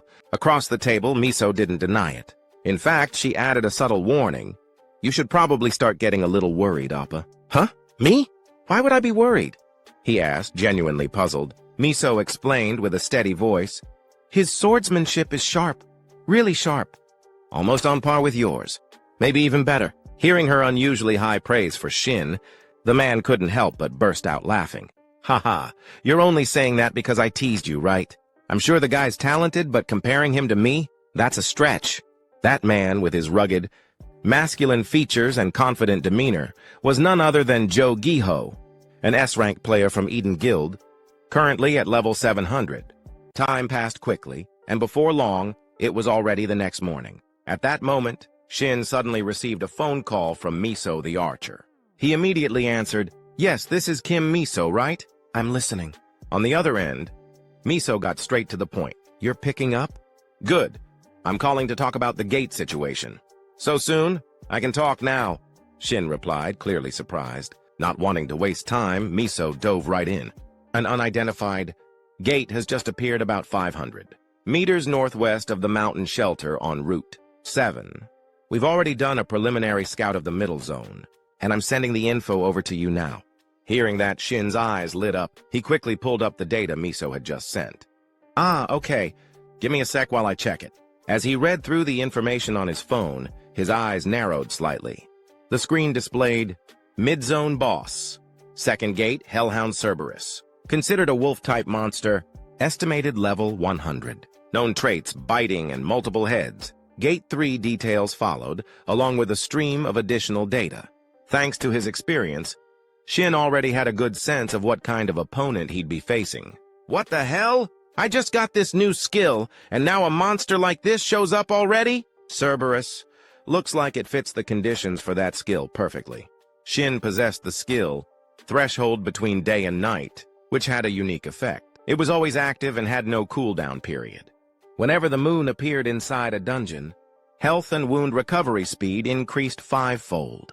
Additionally, regardless of whether the moon was visible, any dog or wolf-type monster would fall into a fear state if the player possessed a blue moonstone. Even better, if the moon did appear, these types of monsters would never attack the player holding the blue moonstone. Back to the conversation. Shin smiled and nodded as he replied to Miso, "Yeah, I just finished checking the info. Thanks for sending it over." His polite tone made Miso chuckle on the other end. "Sharing info like this is the least we can do, right? I'll reach out again later, okay?" Nearby, a tall man overheard their cheerful exchange and cut in, clearly curious. "What's with all the loud chatting? Something going on?" Shin quickly turned toward him, a little flustered. "Ah, sorry about that, Captain." Before he could finish, the tall man waved it off with a laugh. "Hey, I'm just messing with you. You're a celebrity now, I totally get it. And hey, I'm not your captain anymore. Just call me Hung from now on." This guy was none other than Captain Yun D. King, the same man who had once led Shin into the Orc Dungeon, a place rookies often referred to as the Wailing Wall. Back to Shin, the compliment from Yun D. King made him a little flustered. He scratched his head awkwardly and said, "Come on, Hung. I'm not that famous. I've still got a long way to go." Hearing that, Yun D. King let out a chuckle and raised an eyebrow. "The way you're talking, I'm guessing you haven't gotten that call yet." "Huh? What call?" Shin asked, clearly puzzled. Without dragging it out, Yun D. King shoved his phone in Shin's face. "See for yourself. You made the front page of Player Weekly. If that's not fame, I don't know what is." On the phone screen was a crystal-clear photo of Shin. Right under a bold headline, "Player Weekly, the legendary rookie has arrived. Shin Sanang-hun blazes onto the scene. Reporter Park Youngmen." The article detailed how a new player had made a surprise appearance in the zone, followed by a stream of additional details. Reading it, Shin realized he hadn't seen this article anywhere before. His eyes widened in shock, and then he practically screamed like his house had just caught fire. "What the hell is this?" His startled reaction made Yun King burst out laughing. "Haha, you might want to turn off your phone now. You're about to get all kinds of calls." Switching to Shin's internal thoughts, he was clearly frustrated. "It's not that I hate this magazine, but do they really just publish stuff like this without even interviewing the person first?" As if on cue, just like Yun Di Qing had predicted, Shin's phone started ringing non-stop. That only gave Yun more material to tease him with. What's the matter? Don't tell me one of your distant cousins already got to you, Shin replied dryly. I'm only thinking about the close relatives at this point. As he said that, he quickly turned off his phone, stuffed it into his pocket, and let out a long sigh. Great. Another thing to worry about. Hung, did I come prepared today or what? Before Shin could even finish his sentence, Yun Di-King, who already seemed to know where this was headed, held out the bag he'd been carrying and placed it right in front of Shin. That's what you're talking about, right? On Shin's end, the moment he peeked inside the bag and saw what was in there, he lit up and exclaimed, "Yes! Thanks so much." Hung Yun Di-King crossed his arms and quipped, "Thanks? If anyone heard that, they'd think I gave it to you for free. Money-wise, though, this stuff's all old gear covered in my fingerprints. Wouldn't it make more sense for you to just buy new ones?" There was a clear note of curiosity in his voice. After all, Shin was now a well-known player with serious skills. Picking up new gear should have been no problem at all for someone like him. Of course, Shin couldn't exactly tell Yun Di-King that he planned to absorb the old gear to boost his powers, so he gave an awkward, half-hearted excuse instead. "Maybe I'm just trying to inherit your fighting spirit, you know? The way you handle things." The more he spoke, the more Yun Di-King's expression darkened. Eventually, the man couldn't hold back and muttered, "Ha, there you go, talking nonsense again." Shin gave a sheepish grin. "Well, just think of this as a way to shake off some bad luck or something." Meanwhile, Yun Di-King silently shook his head. "Yeah, right. Like that explains why old gear has a higher absorption rate." Just as he was about to press further, a voice suddenly cut in from behind, a woman's voice. "Sorry I'm late. Parking here's a nightmare. Let's get the appraisal started right away." The voice belonged to a strikingly beautiful woman. As she approached, Shin gave her a quick glance, then turned to Yun Di-King and asked, "Huh? Who's that?" "Oh, that's the appraiser I called in to help with our transaction," Di-King replied casually. "Brought her along so you don't get ripped off. Gotta look out for my people, you know? Haha." He threw an arm around Shin's shoulder. Wasting no time, the appraiser got straight to work. A soft purple glow shimmered from her lips as she cast a skill that enveloped all the items in a faint light. Moments later, she let out a relaxed breath, nodded, and turned to both of them. "All set. The evaluation's complete. You two can go ahead and trade based on the pre-agreed price. Looks fair." Hearing that, Yun Di-King shot a sideways glance at Shin. "So you were planning to haggle, huh?" "What? Of course not!" Shin shook his head firmly. Then, maybe because his hands were starting to itch for action, Yun Di-King suddenly drew his sword and said with a grin, "All right then. Before we lock in the deal, how about you take a look at my swordsmanship first?" Shin quickly raised his hands in refusal. "No way, Hung! I'm not qualified to judge something like that." But before he could finish, Yun Di-King cut him off, blunt and honest. "Quit pretending to be humble. I'm not dumb. I know full well you're way better than me. And I'm not stupid enough to let my pride get in the way of improving myself. No, really, I mean it," Shin tried to explain, genuinely hating how awkward and complicated this was becoming. But when he saw the serious look on Di-King's face, he sighed inwardly. Turning down someone who's that sincere would just be rude. So in the end, he agreed. "All right, just pretend I'm not even here. Do what you usually do." At that, Di-King's face instantly brightened. He got into his stance, ready to go. Shin, watching him, turned to the appraiser and gave a quick heads up. "You might want to stand behind me for this." "Oh, right. Got it." The appraiser nodded, quickly stepping aside to give them space. Once she moved to a safe distance, Yun Di-King shouted, "Here I come!" and charged forward. His movements were sharp, and each strike of his sword sliced through the air, stirring up powerful gusts that whipped outward in all directions. Even Shin couldn't help but be impressed, thinking to himself, "Whoa, he's gotten way stronger since the last time we met in that dungeon. Looks like he hasn't stopped training for even a second." But then he noticed something off. "Hold up for a second, Hung," Shin called out. "Huh? Already? I've still got more," Di-King said in surprise. But Shin walked over and pointed something out. "Your left arm, is something wrong with it?" That caught Di-King off guard. "How'd you know?" Shin explained.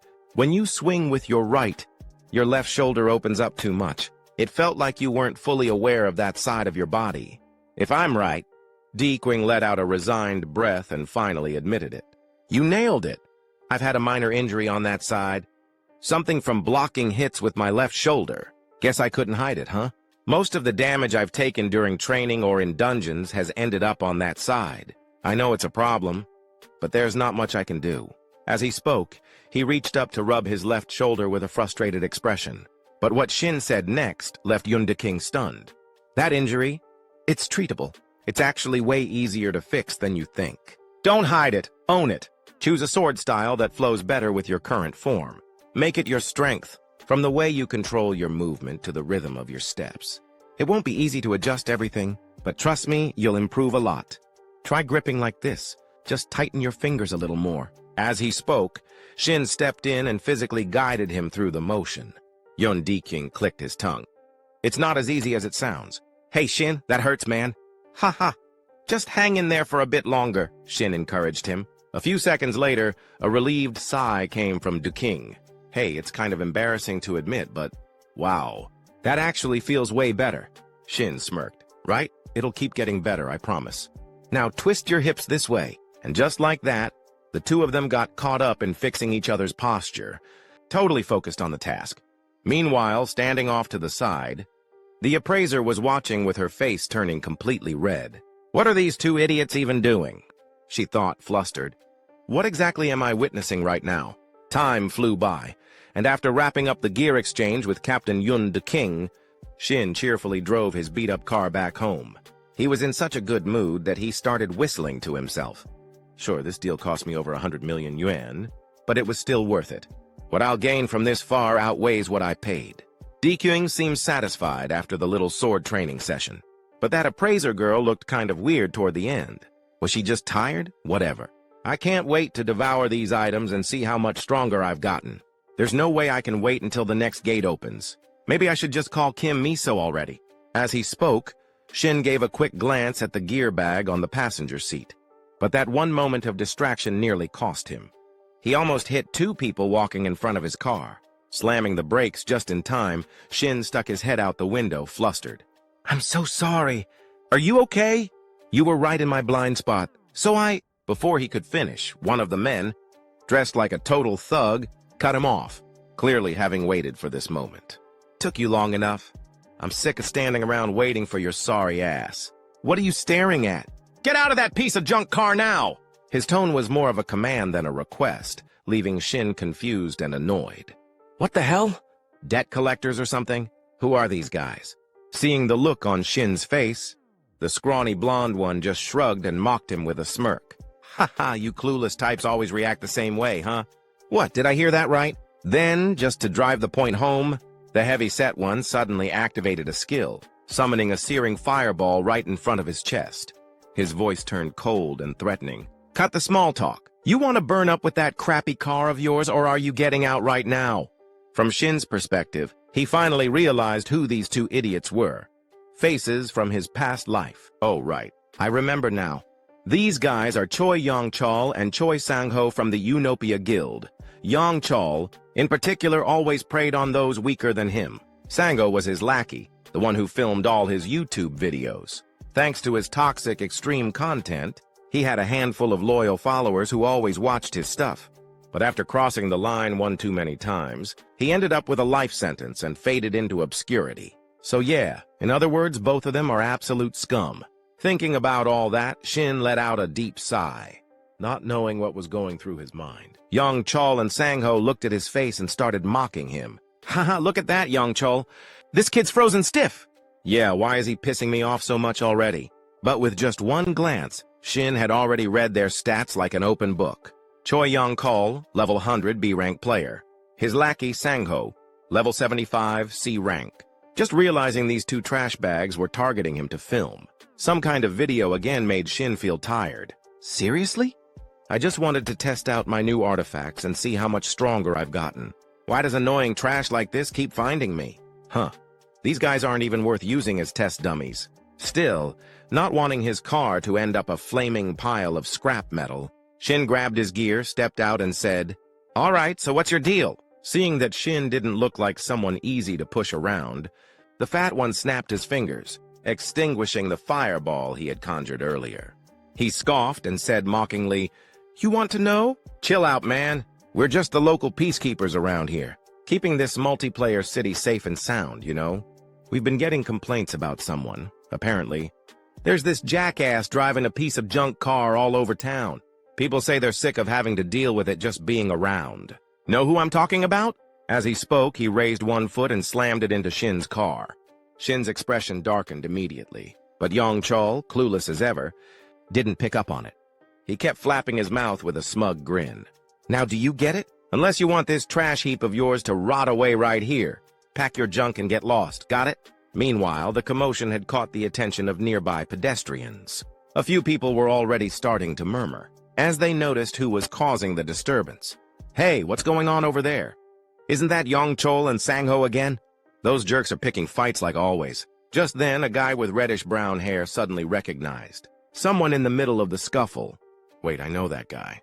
Isn't he the one who was featured in Player Weekly? He's the one who went into that mission zone with Kim Miso. What was his name again? Shin Sanang-hyun, right? Their voices got loud enough for Yong Chol to overhear. His smirk faded a bit, a trace of unease appearing on his face.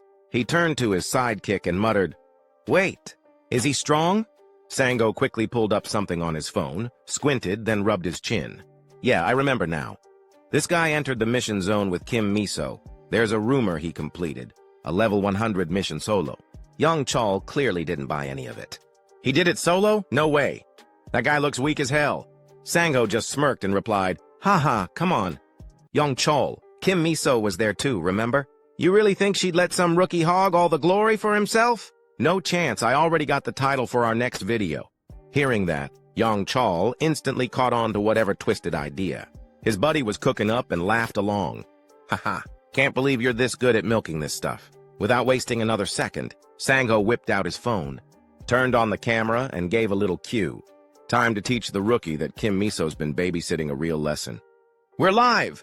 At that, the fat one stepped up and glared coldly at Shin. Hey Shin Sanang-hyun, I'm going to be generous here. Let's switch to training mode and have ourselves a duel. If I win, you pack up and leave Player Town immediately and, of course, you'll star in our next video. But if you win, we'll back off and stay out of your way. Fair deal? Switching back to Shin's point of view, he was already livid after they messed with his car, so he didn't even hesitate before spitting out his reply. Fine by me. But you're adding 500 million wan and your damn wrist into the bet. If you're too scared, get the hell out of my face.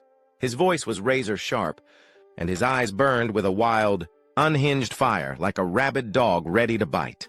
That did it. Veins popped across Yong Chol's neck as his temper flared. Just as he was about to curse Shin out, his partner suddenly called out from behind. Hey yo, wait a sec. Annoyed, Yong Chol snapped back. What now, dumbass? Can't you see I'm busy? But Sang-ho didn't flinch. His face had turned pale and sweat dripped down his temples. Look, check the chat channel right now. On the public channel, messages were flooding in, all echoing the same thing. 500 mil. Everyone watching was already on board with Shin's raised stakes. Yong Chol couldn't hold back a string of curses. Shin, meanwhile, didn't take his eyes off him for a second and added, "What's it going to be? You in or are you scared?" Back on Yong Chol's side, a realization finally hit him like a brick. Wait a minute. If we actually go through with this, the video won't even be monetized. Too much violence might even get flagged as adult content. Still, with his pride on the line and rage boiling under the surface, he muttered, "Screw it. Maybe this is just the outlet I need to blow off some steam." Time passed quickly, and the scene shifted to the plaza in front of Building C, deep in Player Town. By now, Shin had arrived with Yong Chol and Sang-ho, drawing the attention of a growing crowd of curious onlookers. A girl with jet black hair spoke up first. "What's going on here? Is that really Shin Sanang-hyun?" Next to her, a guy in a blue jacket looked a bit worried for Shin. Those guys are just punks. They're always pulling stunts and picking on new players. "Hey, do you live around—" Before he could even finish his sentence, the girl cut him off flatly. "I have a boyfriend." Just then, a system announcement echoed across the square. Training mode has been activated. All participating players have received the protective shield buff. Training setup is complete. Players, please begin your combat training. At this point, Yong Chol still had no idea just how dangerous the person he was provoking really was. He kept running his mouth, laughing loudly. "Just like you said, 500 mil and our wrists on the line. And don't worry, I keep my promises, so don't chicken out now. If you're smart, you turn around and walk away while you still can." Up front, Shin didn't say a word. He just let out a long, slow breath like he was trying to keep himself calm. Meanwhile, Yang Chol continued to flap his gums. You hear me? Let's get this started. I don't mess around when it comes to fighting, but before he could even finish his sentence, a panicked voice rang out. Yang Chol! Startled, Yang Chol looked up and his eyes went wide. Shin was already airborne, leaping down at him from above, sword in hand. His gaze was icy cold, his voice even colder. I'm not playing either. Even if you beg, I'm not going to spare you. And just like that, their fight exploded into action, streamed live on YouTube for everyone to see. By pure chance, someone else happened to be watching. Kim Miso. The moment she saw what was happening, her eyes went wide with shock, completely frozen in place. Miso couldn't help but feel curious, wondering what the hell was going on with Shin. But once she got a better look at his opponent, her expression shifted as she recognized the man. Wait a second, isn't that Choi Young-chol from the Inopia Guild? He's a B-rank player, but super well-known, because his uncle's the guild master. What's he doing messing with Shin? Right then, a voice called out from nearby. Hey, Miso, what's going on? Why the long face? The voice belonged to a woman with short hair and a physique, like a panther, Shintiri, a top-tier S-rank player from the Eden Guild, level 700. Her sharp eyes flicked over to the TV screen, and she immediately caught on. That player? Isn't that the one you've been trying to recruit? Miso turned to her and admitted, yeah, that's Shin. But I have no idea why he's there or what's going on. Tiri took one more glance at the screen and smirked. Whatever the reason, he moves well. Sharp reflexes. Back on the battlefield, Young Chol was caught completely off guard by Shin's sudden charge. You bastard! He cursed, scrambling backward just in time. If he'd hesitated even half a second longer, Shin's blade would have sliced him clean in two. Fuming, Young Chol retaliated by hurling a massive fireball. You've got some nerve, he roared as the blazing orb rocketed toward Shin. But it wasn't enough, not even close. Shin gripped his sword tighter and swung it upward in one fluid motion, cutting clean through the fireball. It split in half before exploding in the distance. One hell of a blast, but still no match for him. The crowd around them was stunned, jaws dropping at the unreal scene. How the hell is he doing that? Sango stammered, eyes wide with disbelief. As for Shin himself, a grin tugged at the corner of his lips. He could feel it, his body finally moving exactly how he wanted. Finally, he thought. Ever since I returned, this is the first time I've felt completely in sync again. Flashback 3 hours earlier. After finishing up the equipment transaction with Captain Yun Di King, Shin didn't forget to turn to the appraiser girl and express his gratitude. Thanks to you, the deal got done so quickly. Today went really well. Hearing that, the girl in the white outfit quickly waved her hand in modesty. Oh, it wasn't all me. You two were really hard workers, too. Plus, I benefited from it as well, she said, her cheeks slightly flushed, which left Shin completely confused at that moment. Captain Yun Di King burst out laughing. Ha ha, a day like this we've got to go out for drinks. You should join us. Now that we've got money, we can eat whatever we want, salmon or beef. Despite being very tempted to go, Shin awkwardly declined. Sorry, I have some errands to run. You two go ahead and enjoy yourselves. Immediately, the burly captain asked, taken aback. Hey, what's going on, Shin? Is it because I asked too much of you? Shin quickly explained. No, I'm really sorry. Although Yun Di King wanted Shin to come along, he reluctantly accepted. Oh, is that so? Well, I guess we can't force it. Looks like it's just the two of us, huh, my friend? Upon hearing that, the girl in the white outfit covered her mouth in surprise and exclaimed, Oh no, what am I doing? I totally forgot something important I need to do. I have to go! With that, she hurried off, leaving the burly captain standing there completely stunned. Afterwards, Shin headed to an unfamiliar park to start sampling each item he had.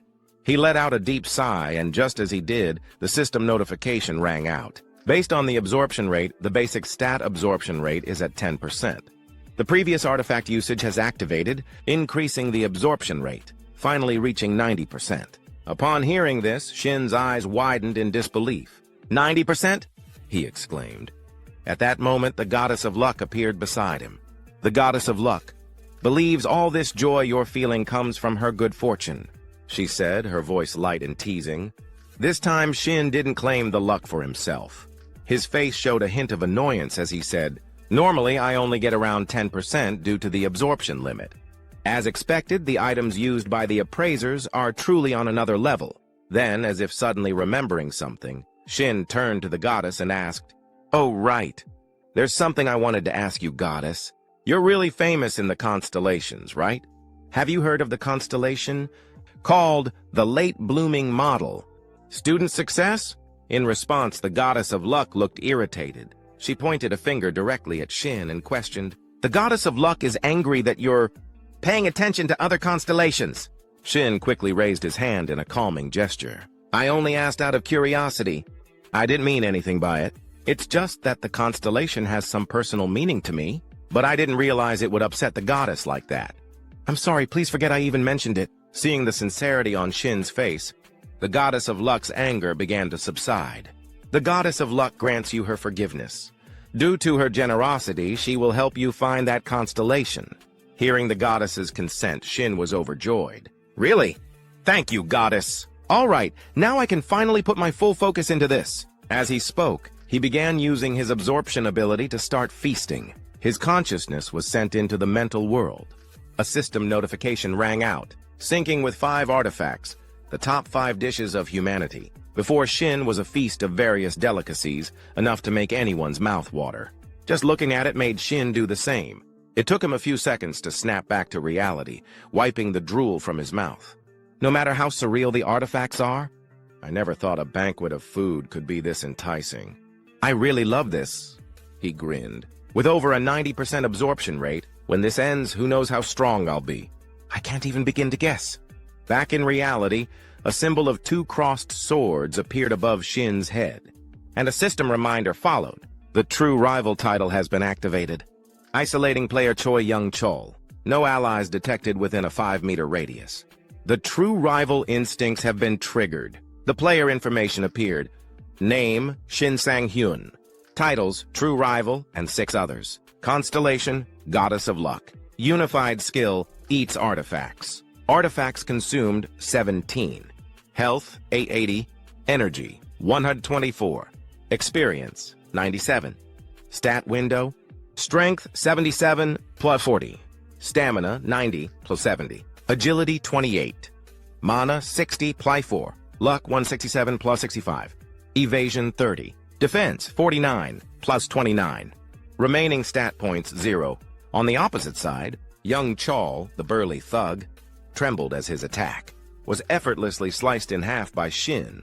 He looked like he was having a seizure. The audience who had been watching couldn't help but tease. "Haha, he's flustered. Is young Chol running out of juice?" Then, like a volcano erupting, young Chol screamed, "You bastard!" As he shouted, he swung his hands wildly forward, unleashing countless fireballs. This made Miso, who was watching, worry for Shin. "Watch out!" In contrast to her younger sister, Tiri remained calm and reassured. "Don't worry, he'll dodge them." Her voice was full of confidence, and sure enough, Shin didn't disappoint her. He seemed to be dancing around the barrage of attacks, easily dodging every single one, and even reminding the big guy across from him. "You haven't forgotten the deal, have you? For 500 million, I'll take that arm." With that, he dashed forward. However, this was exactly what Songho had been waiting for. He muttered to himself, "That's right. Charge in, gotcha now." While no one was paying attention, Songho secretly activated some kind of skill, and suddenly, Shin's steps were bound by a stream of white light. Seeing this, young Chol grinned wickedly, flashing Shin the middle finger. "I win, you idiot!" He laughed with a cunning, malicious look on his face. Back on Shin's side, his entire body was now locked in place by a frosty magic circle beneath his feet. A system notification flashed before him. Condition met, player Shin Sang-hyun. Skill, forced freeze, activated. Right after, jagged pillars of ice erupted from the ground, encasing his body in a prison of frost. Elsewhere, Tiri watched the scene unfold on a monitor and gasped in surprise. "Oh, so he can use magic other than burn? Not bad at all." At her words, Miso burst into a fit of amused giggles. "Sis, don't be too surprised. Shin can even use status effect nullification. You really underestimated my judgment. Just keep watching. You'll understand why I was so eager to test him." As she spoke, she casually glanced back at the screen, only for her expression to freeze. From her perspective, a large hole had just appeared in the block of ice that had been containing Shin, and he himself was nowhere to be seen. Back in the battlefield, young Chal, the bulky one, blinked in disbelief. What the hell? Where'd that bastard go? A flicker of doubt ran through his mind. The skill definitely activated. Unless he has status effect nullification, there's no way he could have escaped. Is he really a rookie? But just then, Shin's figure appeared right above his head. With a fierce grip on his great sword, Shin launched himself downward. His feet slammed into young Chal's back with full force, driving the heavy man straight into the ground. The impact cracked the earth beneath him into a spiderweb of fractures. Yet, despite the clean landing, one thing left Shin visibly displeased. His blade, aimed directly at young Chal, had failed to strike the target as intended. Something had disrupted the finishing blow. All around them, the spectators froze in shock. Sung-ho, the scrawny one, stammered, barely able to form a sentence. Meanwhile, the chat channel exploded. Oh my god. Shin Sang-hyun, did he just use status effect nullification? But more importantly, doesn't he seem different from earlier? The comments jolted Sung-ho out of his daze. He quickly turned to examine Shin again, sensing something strange in the air. Now that I think about it, that guy's entire presence feels completely different from before. What the hell did he do? His gaze sharpened. Shin's eyes, once normal, had turned pitch black. He didn't look like a player anymore. He looked like a demon. Back at S-rank Hunter Tiri's position, it seemed her younger sister Miso was just as curious. The white-haired girl tilted her head slightly and said, "Looks like some kind of awakening skill." Miso glanced at her with wide eyes, her voice filled with curiosity. An awakening skill? You mean Shin Sang-hyun? Tiri nodded, her tone more thoughtful now. Yeah, it seems to branch from either transcendence or illusion. Judging by those pitch-black pupils, it's probably illusion. From what I know, taking damage while using that kind of skill causes severe exhaustion. Didn't he just say he was going to take them down without getting hit once? Talk about confidence. She let out a sigh, equal parts exasperated and impressed by Shin's sheer nerve. Miso, meanwhile, just broke into a wide, excited grin. Ha ha! No, sis, he never used anything like that when he was with me. And that kind of skill isn't exactly easy to trigger either. Tiri shrugged, casually analyzing the situation. Then it's one of two things. Either he had no reason to activate it around you, or he didn't have it at all. A brief pause. Tiri's face suddenly grew more contemplative. She muttered to herself after a second or two of silence, or maybe he just figured out a way to get it recently. Cut to the appraisal center. The female appraiser who'd handled Shin's gear stared at the report in her hands, stunned. Her lips parted slightly as she mumbled, "Oh no, this could be a problem." The artifact, Shin Sang-hyun, just bought had to go through a potential trade assessment. According to her screen, the chance that the item contained a hidden skill was 0.02%. And the skill in question, psychedelic. She scoffed in disbelief. A hidden skill with odds that low? No way. If he actually pulled that, he must be blessed by Lady Luck herself. Psychedelic. A hidden skill, a high-tier awakening ability. Cooldown, 1 hour. Skill level 1. Effect. Upon activation, it fully restores the user's HP and triggers an awakened state for 100 seconds. In that state, physical and mental capabilities are pushed beyond their limits, borderline berserk. Decision-making and information processing speeds are dramatically increased. Drawback: once the illusion effect ends, the user crashes into extreme exhaustion for 10 minutes, with delayed damage taking its toll. Cut back to Shin, who now looked and sounded like a lunatic on a full-blown adrenaline high. So, what about that bet, huh? Want to run it back? His voice brimmed with manic energy. Across from him, young Chal was pale as a sheet, fear seeping into his bones. He cursed under his breath. Shit, this bastard. I let my guard down thinking he was just some rookie. But if this is what he's really capable of, I'll have to get serious. Thinking quickly, young Chal slammed both palms against the ground, unleashing a surge of mana that caused a minor explosion beneath them. The blast flung both him and Shin in opposite directions, a desperate move to break free from Shin's grip. As he staggered backward, retreating through the smoke and debris, young Chal's mind raced. First, I need to put some distance between us. But wait, will that even work? This is nothing like what that bastard Jo Sung-ho told me. If I'd known he was this strong, I never would have picked this fight. Don't tell me. Those bastards! His thoughts spiraled into confusion as he glanced toward his own subordinate. The blonde, scrawny Sung-ho wouldn't even make eye contact anymore. He stood frozen, drenched in sweat, looking like he was about to puke. And in that moment, even young Chol, dense as he could be, finally realized he'd been set up. Hard. But before he could turn his rage toward Sung-ho, Shin was already on him. The younger man rushed forward, grabbed a fistful of young Chol's shirt, and slammed him straight down into the stone floor with brutal force. The impact sent chunks of tile and dirt flying in every direction. "You fat bastard," Shin growled, his voice low and dangerous. "Let's end this. Time for the final round." Young Chol writhed beneath him, now more terrified than ever. Wait. Fine, you win, all right? I'll transfer the 500 million right now." But Shin wasn't here for money anymore. There was no way he'd let this guy off that easily.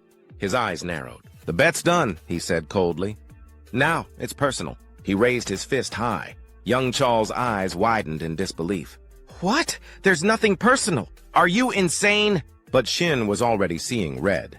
"Oh, there's something personal, all right. You want to know why I started all this?" His grip tightened. Flashback, 3 days ago.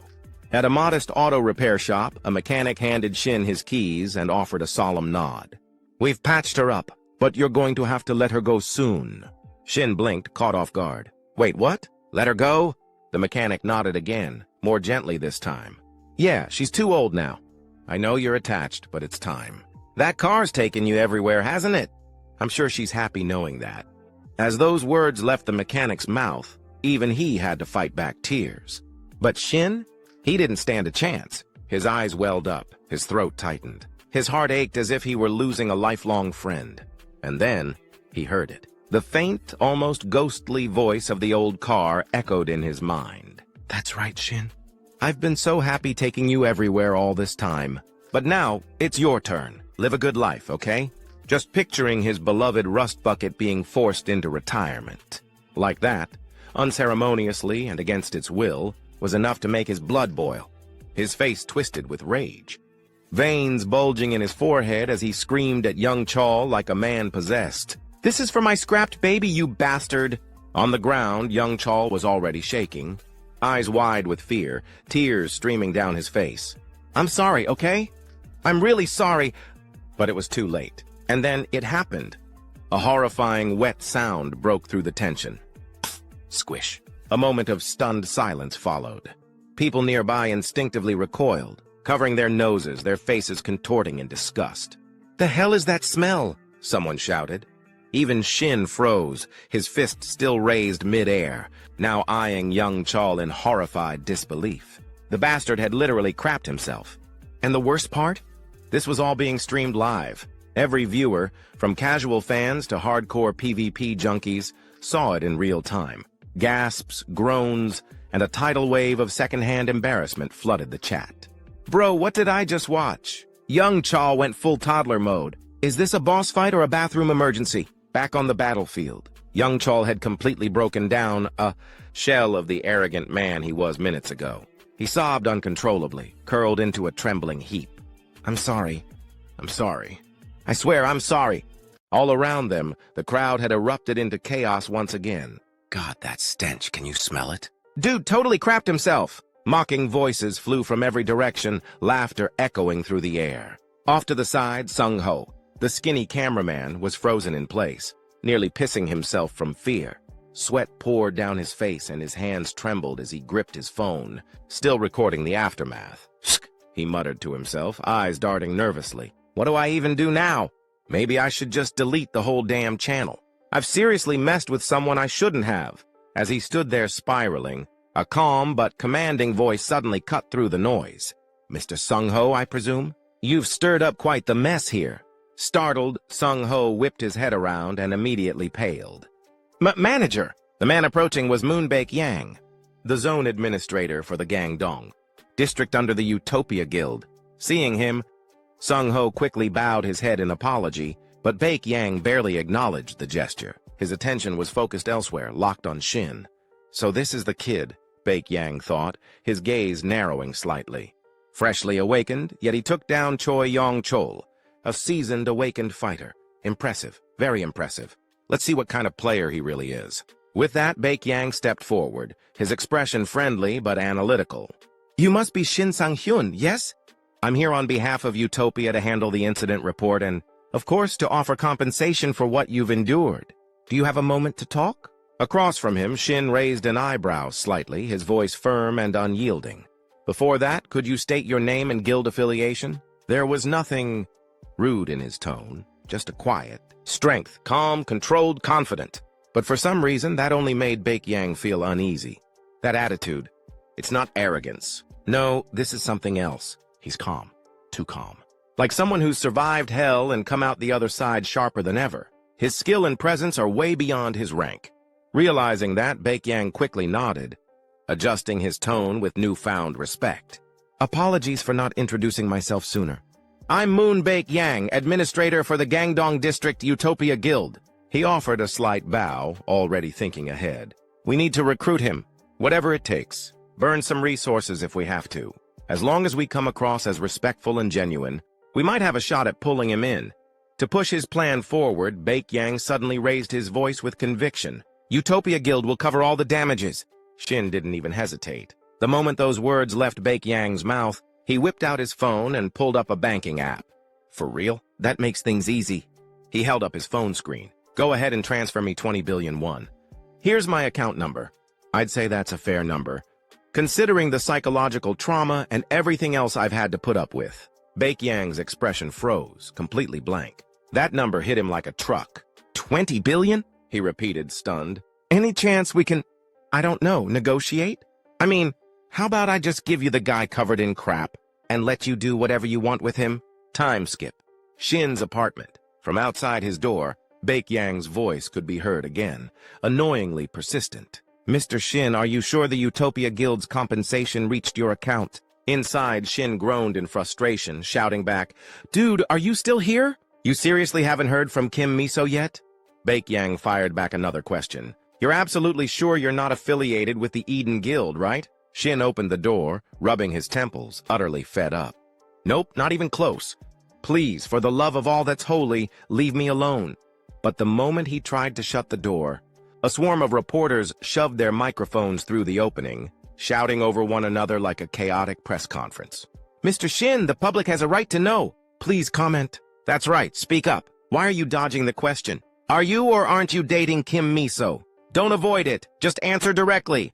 Bombarded from all sides, Shin felt more drained than when he'd cleared that last dungeon.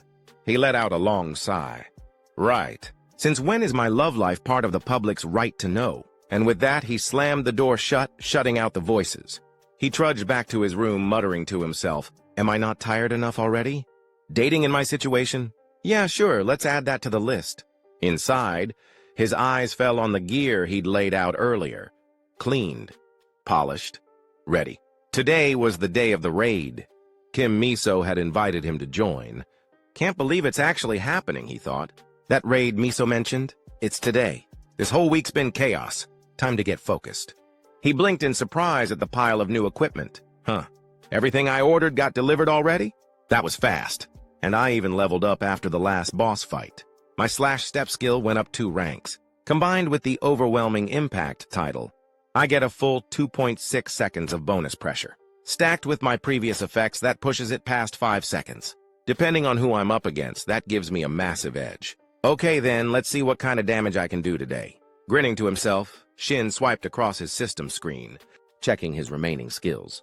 Superior Swordsmanship, a basic passive skill, level 1. Boosts proficiency with daggers and one-handed swords. Full Acceleration, a movement skill, level 1. Description: concentrate massive power.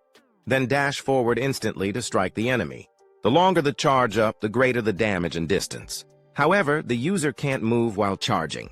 Looking at the effects of both skills, Shin nodded in satisfaction. With a skill set like this, I've got what I need to conquer that gate. Solid mobility and a backup weapon.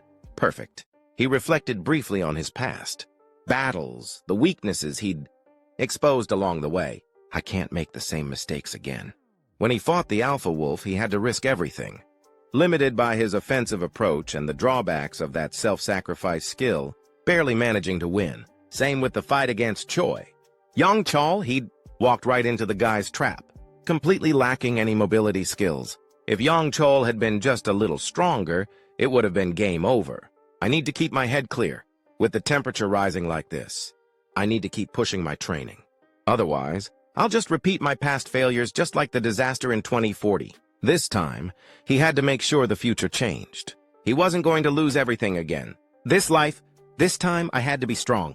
I had to become strong, like him. As those words echoed in his mind, an image surfaced.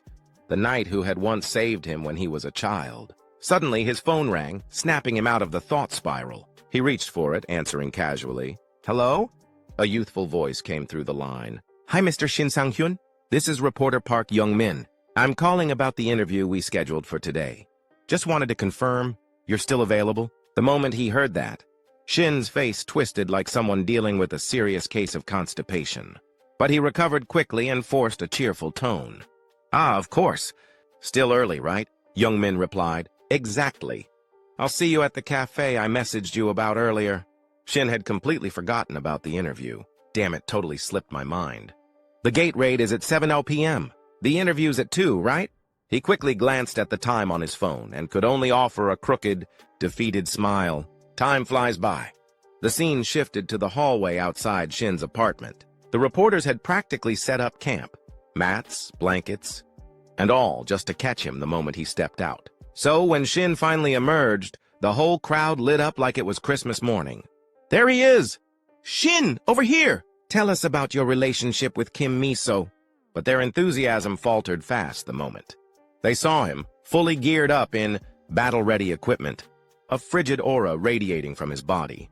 The temperature in the hallway seemed to plummet. Everyone froze. The air was heavy, almost suffocating. Shin barked, "Move, now!" Without waiting for a response, he activated every buff and enhancement skill he had, launching himself forward at breakneck speed. He wasn't just running, he was flying through the streets like a missile. He had one goal: get to the interview, fast. Cut to a quiet cafe. Reporter Park Young-min was calmly waiting when a loud yelp from a startled employee drew his attention. He turned to look and immediately saw the blur that was Shin storming toward him. "Shin, over here!" Young-min waved, smiling. "I already ordered coffee. You can just sit down." But then he paused, his cheerful expression faltering. "You okay? You seem kind of intense." Shin was drenched in sweat, his breathing heavy, eyes sharp. "I'm fine," he said simply. "Were you just in a dungeon?" Young-min asked, half joking. Shin scratched his head and gave an awkward chuckle. "Nah, no way, haha." But internally he was grumbling. Getting here was more exhausting than any dungeon I've ever cleared. He slumped into the seat and gave a quick apology. "Sorry for being late." Young-min waved it off. "No worries." Then, with a bright smile and eyes narrowing in excitement, the reporter leaned forward. "Actually, I was originally going to ask about your recent raid, but something bigger came up. You haven't heard yet, have you? It's blowing up among players all over the world." He paused dramatically, then continued. "Until now, everyone believed player level was the only measure of strength. But you flipped that idea on its head. Low level, high power. You're rewriting the rule book. Shin, people are calling you the legendary rookie." Hearing that, Shin let out an awkward chuckle, rubbing the back of his neck. "Come on now, I'm not that special." Young-min grinned and leaned in a bit. "You do realize it's not just regular players watching you, right? Plenty of guilds have their eyes on you too." From Shin's perspective, he had to admit, "Yeah, I've been getting a lot more friendly calls than usual lately." He laughed again. "Huh, are you talking about the buzz with Utopia? Or are there others I should be worried about?" Young-min shook his head, then dropped the real bomb. "No, I'm talking about foreign guilds. Just this morning, 5 international guilds officially requested your information from the Korean Players Association." Shin blinked, stunned. Normally, overseas guilds only scout high-level awakened players. But someone at your level, a rookie? That's unheard of. You're seriously on their radar now. He paused, then added, "From now on, I'd keep an eye out if I were you. A lot of people are starting to ask, who exactly is this guy?" Time passes quickly. As night fell, Shin made his way to the meeting point for the upcoming raid. While walking, he couldn't help but brood over what he'd just heard. Damn it. I was planning on founding my own guild and going solo, but foreign guilds? That actually sounds kind of tempting. Their level of resources is on another tier completely. Now that I think about it, just how badly was I treated before? God, it still pisses me off just remembering it. He let out a long sigh but was quickly snapped out of his thoughts by a familiar voice calling out to him. "Hey, Shin! Long time no see! This way!" It was the archer Miso waving him over with a big smile. "We've still got a bit of time before the raid kicks off. You two should take a moment to get to know each other." Shin followed her gaze and noticed another woman standing ahead of them. His brows furrowed slightly. "Who's that?" he thought to himself, eyeing the woman with a mix of curiosity and caution. He didn't know it yet, but he was looking at Tiri. Seeing the curious look on Shin's face, Miso smiled and stepped in to explain. "My sister's been bugging me nonstop to meet you, Shin, so I brought her along before you head into the gate. Hope you don't mind. This is my sister, Shin Tiri. She's also a member of the Eden Guild, same as me. If you want to chill for a bit, there's a cafe nearby just behind her." The S-rank hunter, Shin Tiri, stood silently, her eyes fixed on Shin with a calm, unreadable expression. After a moment, she stepped forward and extended her hand. "It's a pleasure to meet you. I'm Shin Tiri." Shin quickly reached out to shake her hand, responding politely, "Oh, I'm Shin Sang-hyun. Nice to meet you too." Despite his composed exterior, he couldn't help feeling a bit pressured. Even without Miso's introduction, there wasn't a single player in Korea who didn't know who Shin Tiri was. Her fame extended far beyond the country. After all, she was one of Eden's top-ranking leaders. Just her presence could shift a guild's overall power ranking. "Ever since I regressed, I've been running into some serious heavyweights," he thought with a sigh. "Man, the last timeline was pure suffering." Tiri then spoke, breaking his train of thought. "Hey, Shin, I was wondering if I could ask you for a small favor." That caught him off guard. "Huh? A favor? Wait, why would she need anything from me?" Confused but willing, he nodded. "Sure, if it's something I can help with." But before he could even finish his sentence, she cut in calmly. "It's nothing major. I was just wondering, would you be willing to have a quick sparring match with me?" Shin hadn't even gotten a word out before Miso let out an exasperated groan. "Seriously, sis? You just met him," Tiri shrugged. "What's the big deal? I told you on the way here." Apparently, in Tiri's mind, she had already voiced her desire to test Shin's strength, but judging from Miso's blank expression, that conversation may have only happened in her head. Flustered, Miso gently pushed her sister aside and turned back to Shin with an apologetic smile. "Haha, sorry about that, Shin. My sister has a quirky sense of humor sometimes." Hearing this, Shin, with his fiery spirit, immediately agreed. "Sure, no problem. How about we start right here, right now?" Almost unable to wait, he even reached for his sword. Seeing this, Miso looked a bit flustered, wanting to stop him, but Shin shook his head and explained, "It's not like every day the top players in Korea agree to spar with me. No matter how you look at it, this is an honor." Hearing that, Tiri seemed to see Shin in a new light. "Looks like you've got a good eye, Shin. Sorry if I came on a bit rough earlier. Let's keep this to 5 moves. Just tell me when you're ready." As she said this, she drew her weapons, putting some pressure on Shin. Sweat started to drip down his face. Inside, he thought, "I barely stand a chance, but this is an opportunity. An opportunity to see how far I've come and what I'm still missing. Just her drawing her weapons already changes everything.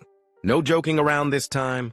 I'll give it everything I've got from the start." With that, Shin activated his illusion skill, ready to go all out. Meanwhile, Miso was completely overwhelmed, unable to keep up with what was happening. "What? No way, I can't follow this at all." Ignoring Miso's bewildered face, Tiri nodded and said, "All right then, here comes the first move." Suddenly, her form twisted, spinning like a vortex. Watching this, Shin's face went blank. In his mind, he scolded himself, "Damn it, I'm so stupid.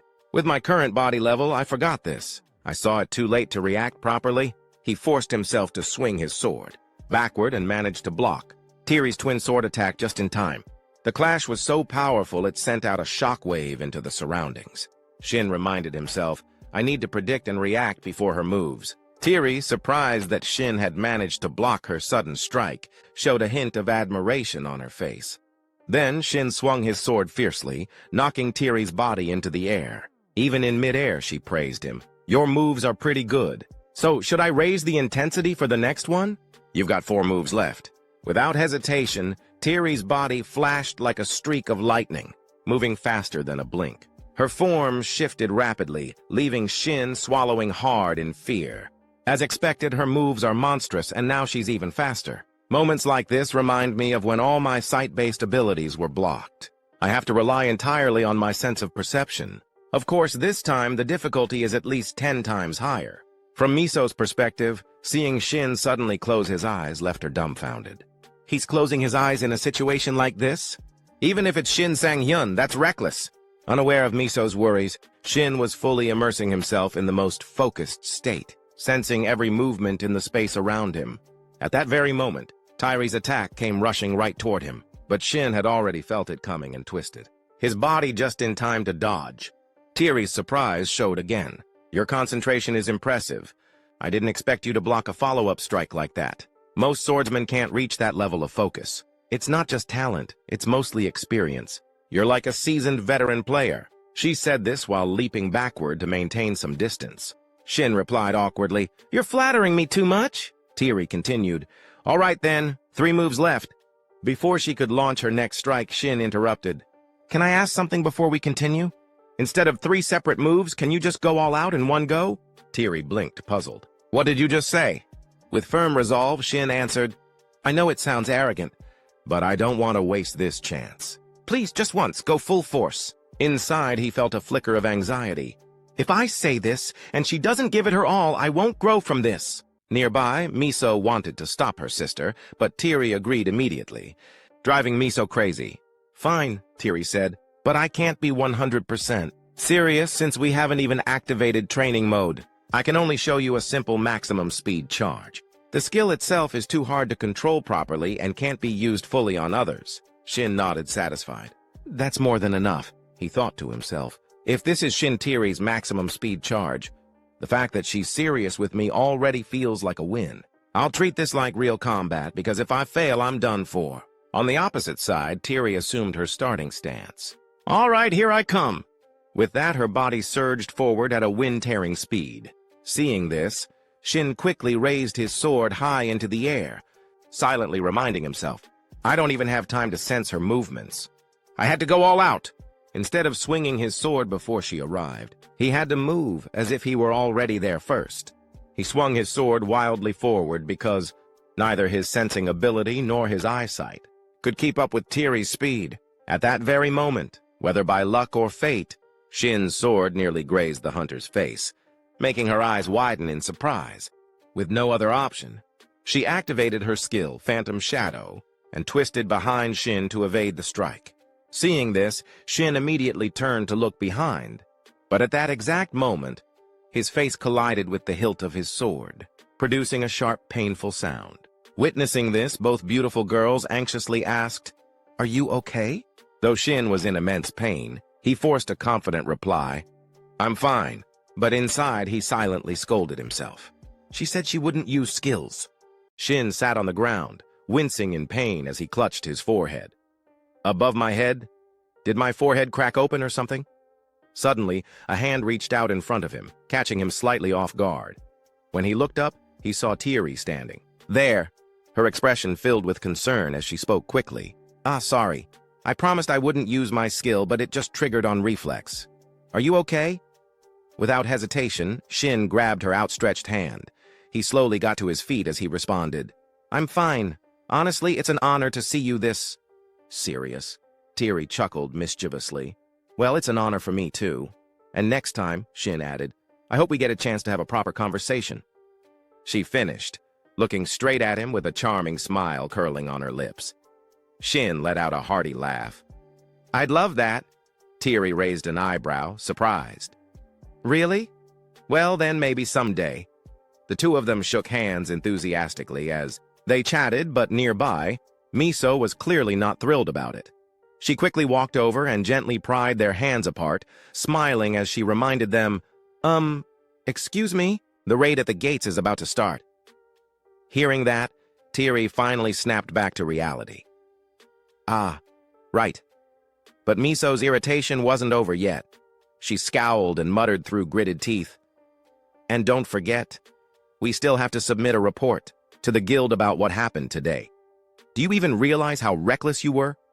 Faced with Miso's sharp tone, Tyree could only let out a helpless sigh. I know, I'm sorry." With that, the hunter gave them a casual wave goodbye. "All right, Miso. Good luck with the raid, and let me know how it goes." "Okay." Miso responded dryly. Yeah. Be safe. All right. Shin, however, kept his eyes fixed on Tiri's retreating figure, letting out a small sigh of disappointment. Still, this is my first real defeat since returning. If Tiri had been serious from the start, I wouldn't have lasted a single move. This encounter was unexpected, but now I found another mountain to climb. A little while later, after she'd walked some distance away, Tiri glanced back over her shoulder. There was a playful, mysterious smile on her lips, and Shin saw it. A knowing smirk formed on his face. Is she saying, "Let's see if you can surpass me"? Later that day, at the still unidentified gate number 727 in Jirjo Kinui, several people had already gathered. Clapping her hands together brightly, Miso beamed. All right, let's start with introductions. These are the folks who will be joining us today, she added cheerfully. As soon as she finished, Taisio Juhi stepped forward with friendly greetings.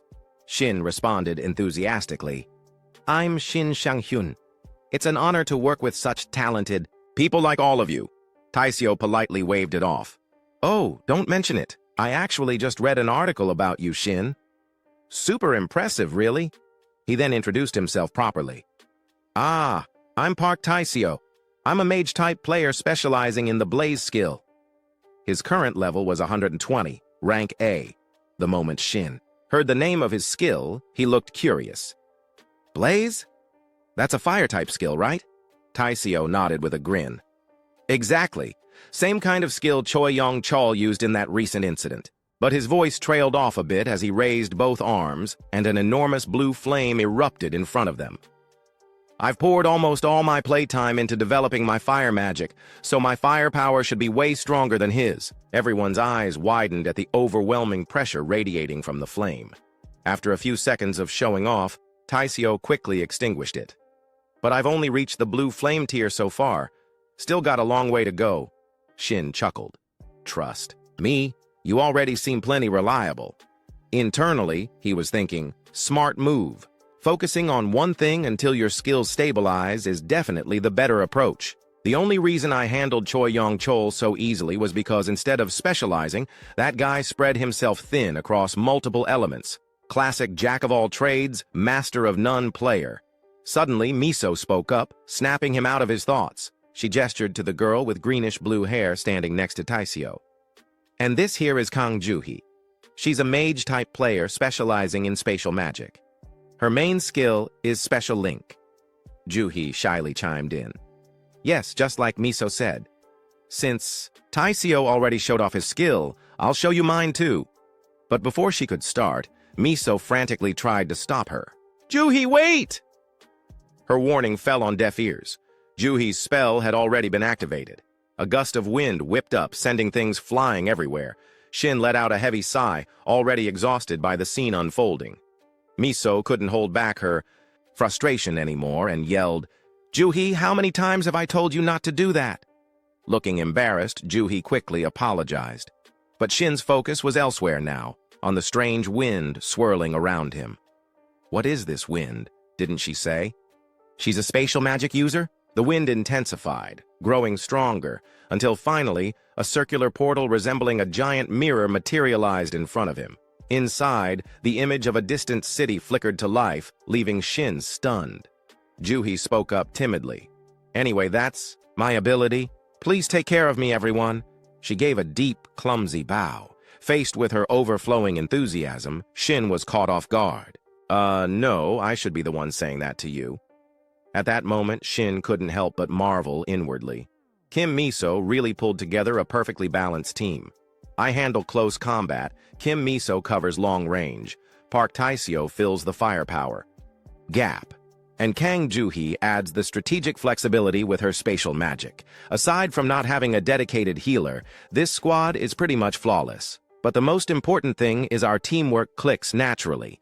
It's obvious they've practiced together more than a few times. Honestly, in survival situations, that kind of chemistry is more valuable than any elaborate strategy. I used to have that too. His eyes lingered on the group and memories of his old teammates came flooding back. A faint smile curled at the corner of his lips. Suddenly, Miso appeared in front of him, snapping him out of his thoughts. She asked with genuine concern. Shin, you good? Did you get hurt earlier when you were sparring with Tiri? The unexpected question caught him off guard for a second, but Shin quickly brushed it off with a cheerful grin. I'm fine. Just spaced out a little, that's all. He reminded himself silently. Enough dwelling on the past. Stay in the present. Less thinking, more focus. The next moment, he looked toward the looming gate ahead and asked the group, "Shall we head in?" The moment they stepped through that unidentified gate, a frozen hellscape awaited them. Thick snow fell relentlessly, but the four of them strolled forward without hesitation. Suddenly, Shin's voice called out from behind. "Oh, by the way, thanks a ton, Taisio." Hearing that, the fire mage looked a little puzzled. Shin chuckled as he added, "If it wasn't for your buffs, we'd all be popsicles by now." Right now, the entire group was protected by Blessing of the Flame, a spell that wrapped them in comforting warmth and significantly boosted their resistance to the biting cold. Miso, walking behind them, completely agreed with the hunter's words. Seriously, it wasn't even half this cold on our last expedition? Oh, by the way, Shin, do you carry any other weapons besides that greatsword? Why didn't you use them last time? Shin glanced over at her and replied casually, "For this raid, I figured we'd need a more flexible approach. That's why I brought this." As he spoke, his hand naturally rested on the sword at his side. Hearing that, Miso let out an impressed, "Oh, so you already know how to use multiple weapons, huh?" Her comment made the hunter stiffen slightly. His gaze drifted away as he muttered, "Yeah, I kind of planned that out beforehand, but deep down," Shin couldn't help but feel a little fed up. This is probably the only annoying side effect of regression. I've gotten so lazy, I can't even be bothered to come up with excuses anymore. Suddenly, Miso called out from behind to their mage, "Hey, Juhi!" The girl perked up immediately. "Yes, Miso?" Right at that moment, a vicious demon appeared behind Shin and Miso, its menacing presence making the air tense. Miso, ever the quick-thinking archer, barked out orders. "Execute Plan C!" Without hesitation, Jui kicked into action. "On it!" Both her hands began to glow as she concentrated her magic. The demon, spotting its prey, lunged toward them like a starving beast. It raised its weapon and slammed it down with brutal force, sending snow flying in all directions. But Miso and Shin had already anticipated its move, quickly dodging out of harm's way. Now, the two of them hovered just above the demon's head, ready to strike. Miso called out loudly, "You give the order, Shin." With no time to hesitate, Shin responded, "All right then, fire support, now!" A confident grin spread across his face as he launched himself toward the demon. The demon quickly caught sight of his approach, whipping its head around with a snarl. Shin froze for a split second, surprised that he'd been spotted so quickly. But he wasn't alone. Miso had his back. The moment the demon turned, her sharp voice rang out. She raised her bow and drew an arrow, calling out loudly, "Taisio!" The mage didn't need to be told twice. The moment he heard his name, he conjured a large, blazing blue fireball. "Got it!" he shouted, ready to unleash hell. The moment Miso's sharp arrow was released, Taisio's blazing fireball engulfed it, fusing the two into a single, devastating projectile that shot straight toward the demon. At the same time, Shin charged in with his sword drawn, turning their coordinated assault into an unstoppable barrage. The demon froze, unable to react to the perfectly timed attack. With the arrow burying itself into its head, the creature let out an agonized, ear-splitting scream.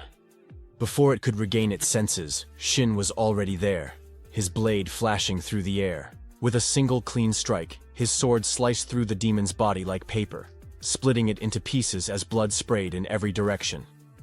Without wasting a second, Shin called out, "Kang Juhi!" The moment her name was called, Juhi responded sharply to it. She immediately activated her magic circle.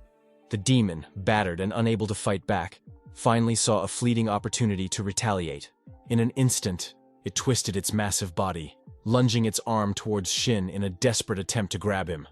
Its clawed hand slammed into the snowy ground, sending a violent tremor across the area. But all it managed to clutch was snow and stone. Shin was nowhere to be found. Only his greatsword remained, buried upright in the frozen earth. The demon, oblivious to reality, allowed a smug, victorious grin to spread across its face, convinced it had turned the fight around. But its moment of triumph was short-lived. A familiar voice sounded directly behind it, cool and mocking. "What's wrong? Thought you had me, didn't you?" The demon's eyes widened in shock.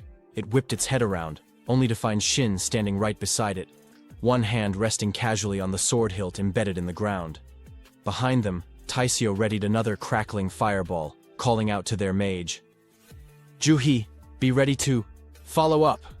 "Got it," she answered swiftly, preparing her next spell. Sensing the danger closing in, the demon roared with frustration and activated its Tier 2 demonic battle skill, its body trembling with raw, violent energy. But Shin only grinned wider, the thrill of battle lighting up his eyes. Without hesitation, he closed the distance, swinging his blade down in a brutal arc. The strike landed cleanly on the demon's skull, splitting its head and body clean in two. Juhi and Taisio stared upward in stunned silence, unable to process what had just happened. Shin landed gracefully on the snow, casually exhaling. Well, that took a bit of effort. Someone couldn't hold back their curiosity any longer and blurted out, "What the hell was that just now?" Shin casually glanced over at them. Taisio stood frozen, his face plastered with shock as he awkwardly tried to explain. "That wasn't exactly part of our plan. It definitely wasn't supposed to go down in one hit like that." Next to him, Juhi nodded eagerly, clearly agreeing with the flustered mage. Shin scratched the back of his head, a little embarrassed. "Ah, I see. Sorry about that." From behind, Miso stepped up and quickly waved off the apology. No, you don't have to apologize. Didn't I tell everyone already? I reacted the same way the first time I saw him fight. Probably even more over the top, honestly." She suddenly turned her teasing gaze towards Shin. "And that wasn't even all you've got, right, Mr. Hunter?" Caught off guard, Shin stumbled over his words, eventually giving up and just laughing it off awkwardly. But inside, he was silently screaming. Why does she keep setting me up like that? It's like she's forcing me to show off even more. What is she trying to pull? Whatever. Still, for a first-time party run, we're working together surprisingly well. So, this is what experienced players feel like, huh? It's promising. After exchanging a few more jokes and laughs, Shin slung his sword over his shoulder, looking at the group. Well then, ready for round 2? Not long after, they were on the move again, cutting down demons one after another along the way. Taisio couldn't contain his excitement anymore. He let out a thrilled shout. "Seriously, you're insane, man. You're the best swordsman I've ever teamed up with." Being trusted like that, Shin couldn't help but feel grateful. Behind him, Miso chuckled softly, teasing, "Try not to get too flustered, Shin. Taisio hasn't even pulled out his real trump card yet. Thanks to you holding the front so well, he's finally able to cut loose and enjoy himself. So, of course, he's this excited." Hearing that, Shin's expression grew a little sour. Right. For mages, if they don't have a reliable swordsman up front, they usually need to waste resources casting some buff spells on themselves. But this guy, he's putting so much pressure on me with all this praise. As the thought crossed his mind, Shin recalled Taisio's bright, cheerful grin. The more he remembered it, the more it made him shudder. Miso suddenly piped up, curious. "By the way, Shin, what was that skill you used earlier?"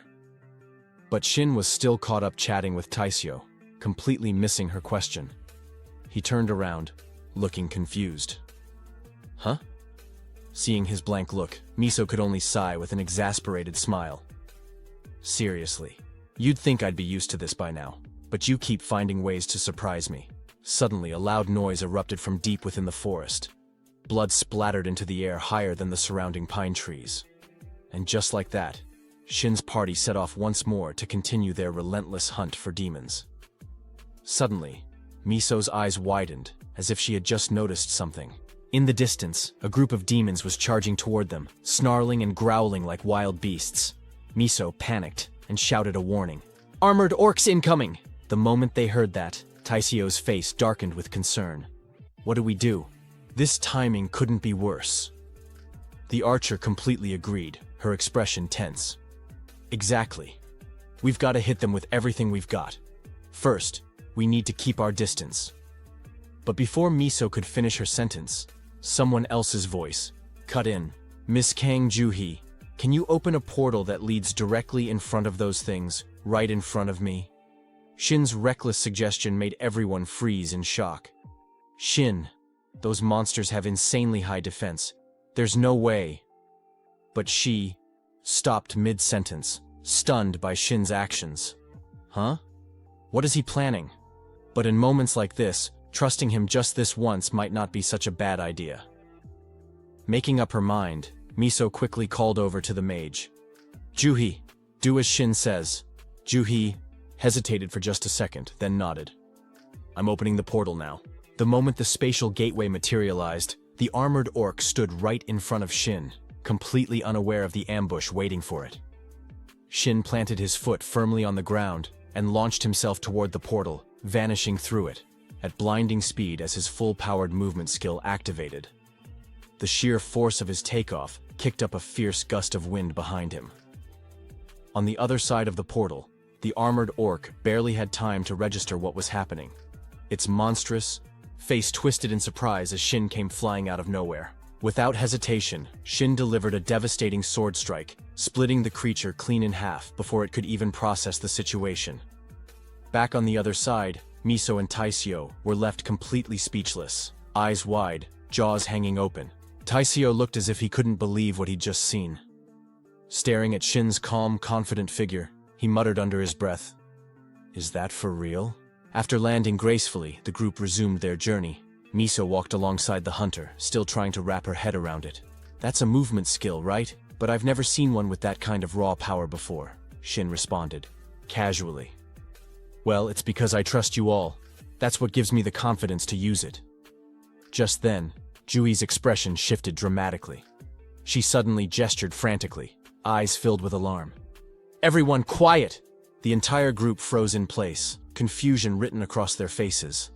The young mage gathered everyone together, gesturing for them to take a look at what had made her react so suddenly. "Looks like we've arrived." Down below the cliff, resting, motionless, was a large beast covered in thick green fur. Juhee tilted her head in curiosity. Is it asleep? This was the mid-tier boss of the frozen hell, the Frostfang Hellhound. Taisio's eyes lit up with excitement as he spotted the creature. Perfect. Let's start planning. The mage beside him analyzed the situation. We don't have much backup gear. Maybe I should open a few more portals for support. Or we hit it with fire the moment the fight starts. The entire time, Shin hadn't uttered a word during their strategy talk. He simply sat there grinning with excitement. Finally, there you are, my personal punching bag. Without wasting another moment, Shin activated Twilight Convergence, a unique dungeon effect with no cooldown. The moment the moon appeared within the dungeon, players' HP and wound recovery rates increased by 5%, but that wasn't all. Regardless of whether the moon physically appeared, K9-type monsters like wolves or dogs would fall into a fierce state if the player carried a blue moonstone. And if the moon did appear, those monsters wouldn't even dare attack the player holding the blue moonstone. Shin locked eyes on the slumbering hellhound below and let out a booming laugh, his confidence filling the air. Miso turned to the group and suggested, "All right, let's go with Plan F." But before anyone could act, she noticed Shin silently standing up, his expression unreadable. Concern filled her voice. "Shin, what are you doing?" Instead of answering, Shin flashed a mocking, almost arrogant smile that left Miso and the others frozen in surprise. The archer couldn't believe her eyes. That expression, "Shin's doing it again. Should I trust him? No, no matter how I look." At this, Taisio, clearly confused, chimed in. "Shin, you've got a plan already, don't you?" With a casual tone and steady hands drawing his sword, Shin replied, "Yeah, I think you guys can just sit back and watch." His words left them completely stunned. Miso immediately protested, "Shin, I get it, but at least explain what you're—" But before she could finish, an eerie silence fell over the group. Shin's sharp, focused gaze cut toward them, cold and decisive. "There's no time to explain everything, no time for strategies. For the Twilight Convergence effect to work properly, the moon has to be fully visible. Even the slightest cloud cover can cut its effectiveness in half. Sorry, guys." Without another word, Shin dashed forward toward the hellhound, leaving the others behind.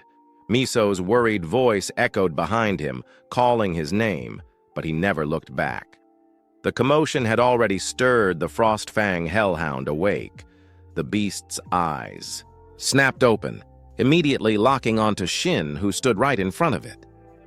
For this hunter, asking for forgiveness was quicker than asking for permission. Without hesitation, he charged, fully aware the creature had noticed him. With a playful grin, he greeted it. "Well, hello there. Up close, you're even uglier than I imagined." The hellhound sensed danger radiating from him and leapt to its feet, its entire body tense and on high alert. Meanwhile, Miso scrambled to organize the others. "We need to prepare to support him quickly." Taisio nodded, already readying his magic. But Juhi hesitated, her voice laced with uncertainty. "Wait, hold on. There's something weird going on. Why isn't the hellhound reacting at all?" Her words made Miso and Taisio immediately glance back down toward the battlefield. The archer girl couldn't hide her surprise. "You're right," she murmured, then thought to herself, "Is it just sizing him up? No, last time we encountered it went berserk right away." On the other side, the Frostfang hellhound stood facing Shin, growling non-stop. Eventually, it started to move just a little. Taisio's eyes widened. "It's moving!"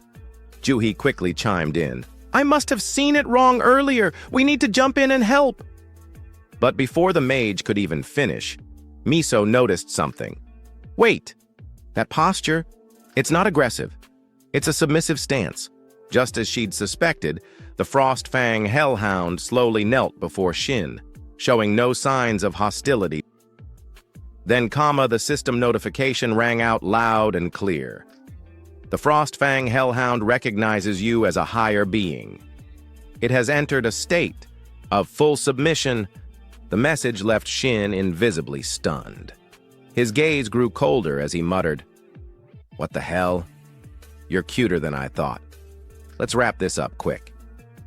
A short while later, it didn't take much effort for the hunter to bring down the mid-tier boss, Frostfang hellhound. Standing before its body as it slowly faded into the void, Shin let out a quiet sigh. Putting down something that obedient feels a bit wrong.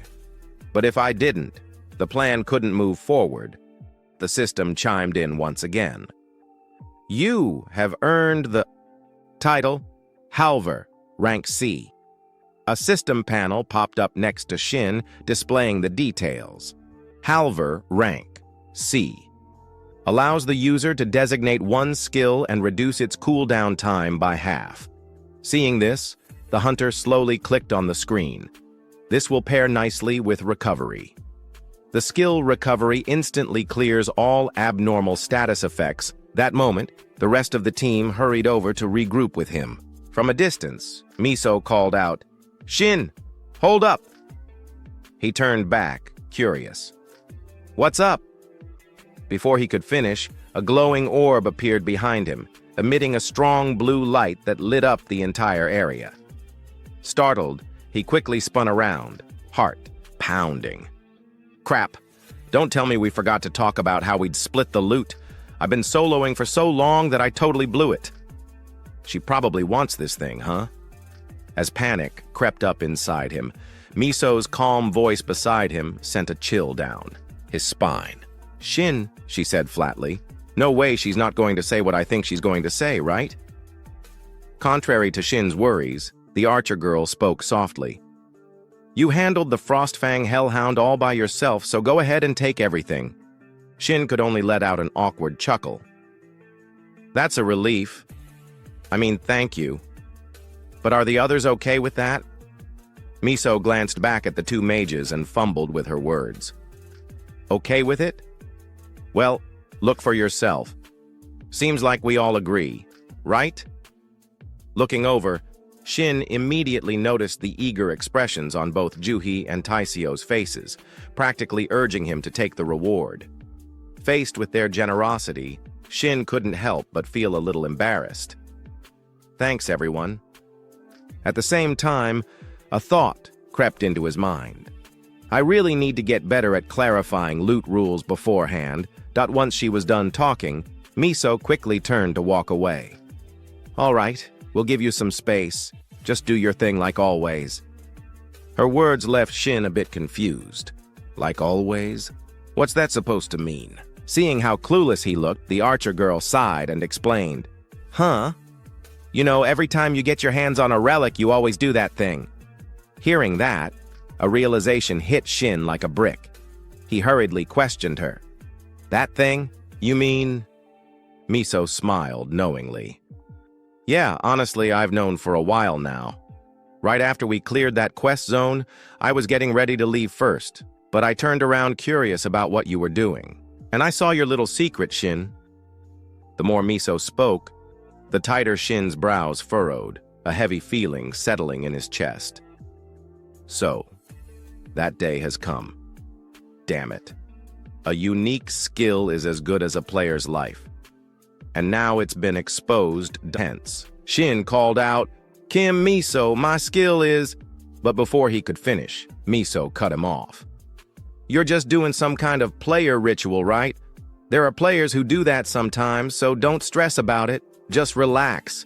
If it were me, I'd keep that kind of thing secret too. It seemed Miso had completely misunderstood him. Every word out of her mouth only left Shin more baffled.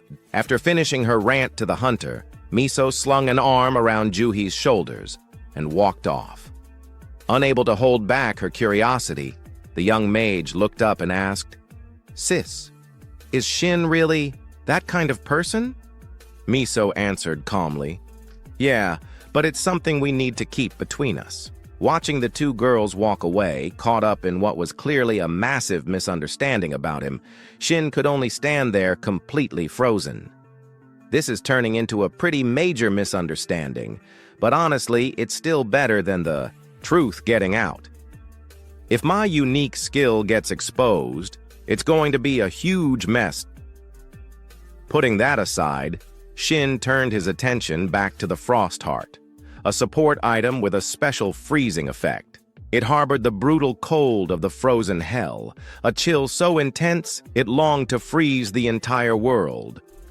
After that, the group of four continued on their journey. Juhi was now in the middle of casting her spatial magic. All right, this should be the last one. Miso stepped up beside her with encouragement. You've done great, Juhi. We wouldn't have made it this far without you. Shin agreed, his tone warm. Yeah, we owe it all to you, Juhi.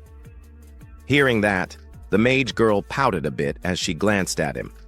Shin, but are you really sure this is going to work? I only tried it because you said so.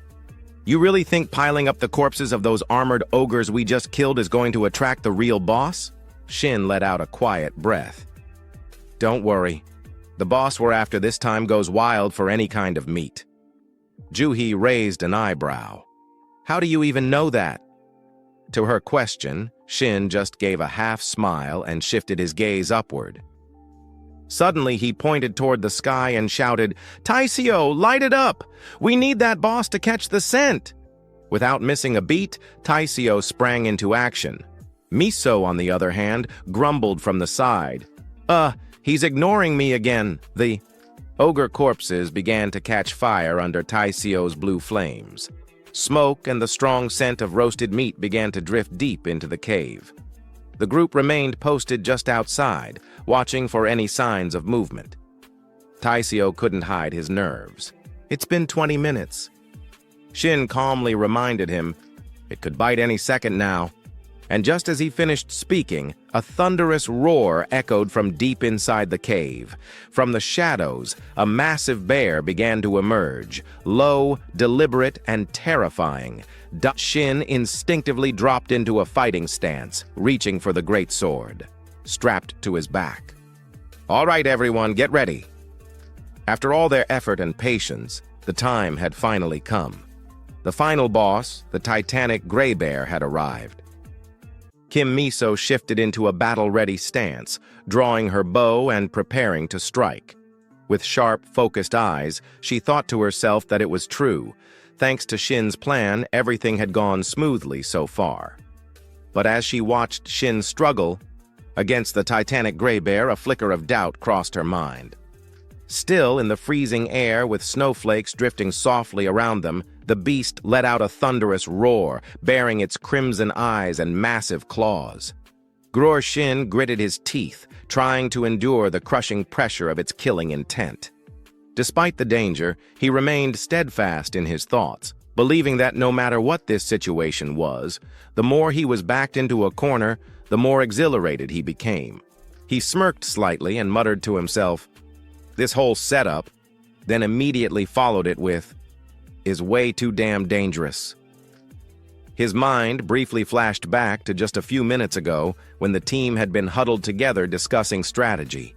With a worried look on her face, Miso had asked, "Huh? What did you just say, Shin?"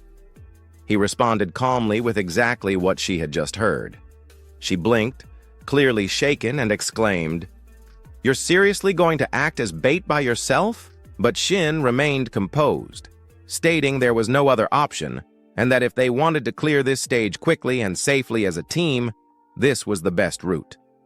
In order to help them all understand the nature of the enemy they were facing, he explained patiently that most giant monsters tend to have one thing in common. When they lose a certain amount of health, a special condition is triggered. He paused for emphasis and called it Devour mode. Shin elaborated further that in that state, the monster's physical strength increases significantly and it becomes wildly aggressive and completely unhinged. He pointed to the scene of the creature, tearing into a corpse earlier, noting they start trying to consume everything around them. Then he clarified that was exactly why they piled up the ogre corpses to act as bait. Even though his words sounded simple, the truth was that the tactic carried immense risk, as he thought silently to himself that if they hadn't done that, they would have been the ones that were turned on first. But thinking from another angle, Shin pointed something out with a slightly curious tone, asking what if they did something to that bait pile. Immediately after, Shin, Miso, and Park Taiseo began gathering dry firewood. As they worked, Shin elaborated, building on that idea, that while Kung Ju Hee was stacking the ogre corpses through the teleportation gate, they had secretly mixed in pine wood infused with a powerful sedative effect into the bait pile. That was when a new concern popped up as Park Taiseo furrowed his brows and asked hesitantly, "But there's still a big issue. How are we supposed to drain enough of its health to trigger Devour mode?" he asked, clearly anxious. Miso's expression flickered with surprise, but she stayed quiet and listened. Shin smiled and addressed Taiseo's concern calmly, agreeing that was exactly why they needed to create the right environment so everyone could hit it hard right off the bat. Hearing that only left Park Taiseo more confused, but then Shin beamed and said with excitement that was where he came in. He thumped his chest proudly and declared that just this once, they should trust him. Back to the current moment, Shin was on the defensive, constantly dodging attacks from the giant gray bear, and he found himself worrying over the very decision he had been so confident in earlier, wondering how the hell he was supposed to pull this off. His heart pounded in his chest as he thought he was seriously about to cross over to the next world at this rate. With every close call, he had no choice but to grit his teeth and narrowly avoid getting crushed, and under that relentless pressure, he cursed himself, thinking he hadn't gotten way stronger than he used to be. He thought back to his previous reasoning that he figured he could take a few hits and hold out long enough. But before he could finish that thought, the bear's grotesque claws came crashing down again, and this time its jaws opened wide in a terrifying lunge. Reacting on instinct, Shin raised his sword and jammed it into the beast's throat to block the bite. The force was immense, so strong that the very ground beneath his feet cracked from the impact, and just that one clash had him groaning in pain inside as he was screaming why the hell this stupid thing was so absurdly strong. He kept questioning himself if his strength stat was still not high enough or something. The ground beneath Shin suddenly cracked and shattered, and gritting his teeth, he thought to himself that if he kept trying to tank this thing head-on, he was really going to die out here. But then, thinking about all the effort he'd gone through, to resurrect, his eyes hardened with determination, vowing that he didn't come back to life just to die again. Resolved, he made up his mind that from now on he would dodge everything. Suddenly, an explosion erupted as the ice shattered into countless shards, scattering everywhere, and a brilliant flash of light burst forth, blindingly bright. The giant, Gray Bear, kept attacking relentlessly, but this time, the fight was different as Shin now weaved through the beast's deadly strikes with ease, his nimble dodges only fueling its rage until the creature roared furiously. "Grrr!" With a sharp glance, the bear quickly caught onto Shin's weak spot, its deep growl rumbling again, and the tide shifted once more. Shin's eyes widened in alarm as it was moving way too fast. Before he could react, the bear lunged forward with its jaws wide open, baring its fangs and roaring, "Grrrs!" There was no time to escape as his heart sank, thinking that maybe jumping was a terrible idea. But right then, sharp arrows whizzed through the air, striking the bear, and with a single precise shot, the beast staggered in agony, roaring in pain. Sensing his chance, Shin dashed forward like the wind, and as he moved, something in the distance caught his eye. It was Kim Miso, perched along the cliffside. Seizing the perfect moment, she shouted with unwavering determination, "Right! Now, Shin!" Seeing his teammates' flawless support, Shin couldn't help but smile, calling her name back, "Kim Miso!" Without hesitation, he launched himself into the air, his sword slicing through the wind with fierce momentum, and returning her support, he yelled that he owed her for saving his life. The giant gray bear recoiled in panic, overwhelmed by the sudden turn of events, its once blood-red, savage eyes now filled with shock and fear. Then, Shin unleashed his full thrust technique, gliding across the beast's massive body like lightning. His strike shattered through its thick ice armor, sending shards flying everywhere, and wherever he moved, frost followed. The deep wounds left by his sword were now jagged with ice, sealing them in a frozen grip. Shin explained his technique aloud, stating the giant gray bear was frozen for 1 second thanks to his full thrust skill. Landing back on the ground, his face lit up with excitement as it had worked, and the next skill was ready. He thought with excitement about the freezing skill he got from the Heart of Frost, that he had already combined it with full thrust. His lips curled into a grin as he honestly thought skill interference would mess it up, but it turned out it works perfectly. Seizing the moment before the beast could even react, he dashed toward its foot and shouted, "In that case..." Thrilled, Shin let out a wild laugh, proclaiming it was his turn now. His blade sliced through the air like a gust of wind, slashing through the beast's thick hide and spraying blood everywhere as the bear howled in pain. And immediately, he activated. His next move? Level 2 Demon Battle skill activated. High up on the frozen cliff, Kim Miso called out, "Taisio!" Hearing her shout, the mage responded calmly, "Got it!" Park Taisio instantly shifted into combat mode as a wave of blue energy burst from his body, enveloping him completely, and he declared with confidence that he was using his biggest trump card. Focusing his energy, he shouted a warning, "Shin, get out of the way!"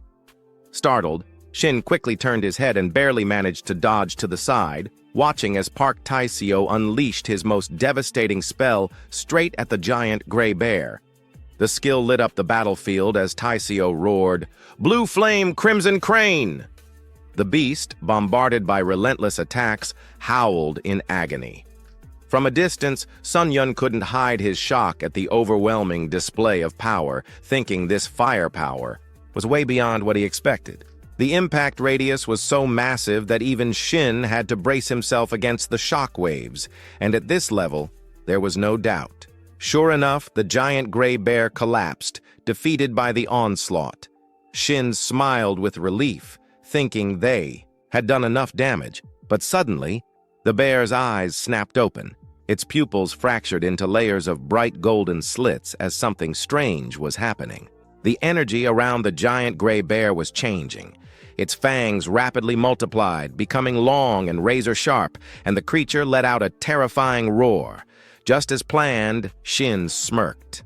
It had worked. He clenched his fist in satisfaction as the damage threshold had been reached. From this moment on, everything changed. The giant gray bear had entered its Devour state. Shin's grin widened with excitement, thinking just as planned, Devour state was ready for battle. Miso called out to him, "Hey, Shin!" His eyes narrowed as he realized the giant gray bear had started devouring everything around it.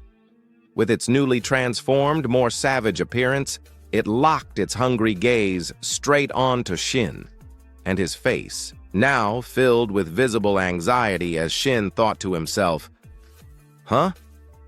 Is the Devour state always this brutal?" He couldn't help but wonder where the hell that clumsy bear from earlier had gone. Trying to stick to the plan, Shin reminded himself that the final blow was Juhi's job, but the overwhelming fear made it hard to focus on whether he could even hold out until then. Off to the side, Park Taisio watched in horror, thinking that was really the Devour state. His thoughts were racing with panic as it had practically turned into a completely different monster. Suddenly, from above, Miso descended, her voice sharp with urgency, asking, "Taisio, how's Juhi?" Surprised, he called out, "Miso!" And glancing toward Juhi, he quickly answered that she was still preparing. In the sky, Juhi floated steadily, as a swirl of green energy surrounded her. Her eyes glowed a deep emerald, her face calm but laser-focused in intense concentration. Seeing this, Miso hesitated, her expression worried, asking if she was going to make it in time. Pale as a ghost, Taisio replied bluntly that now was not the time to be worrying about that. Back on the ground, Shin was still desperately dodging the beast's razor-sharp fangs, screaming in panic, "Aha!" As he sprinted for his life, his mind raced, noting that Kang Juhi was not done yet. The fear for his life crept in, thinking that, if this kept up, forget the ambush, he would be the one lying dead on the ground there. His eyes widened, completely horrified by the scene in front of him as the beast had accelerated, closing the distance in the blink of an eye. Now Shin was face to face with imminent danger, and with no other options, he whipped his sword behind him, ready to defend, realizing there was no way he could dodge this one. Gritting his teeth, Shin shouted, "Damn it! If it's come to this!" He couldn't afford to play it safe any longer. Blue lightning sparked fiercely in his eyes as he declared with grim resolve that then he had no choice but to charge in head first.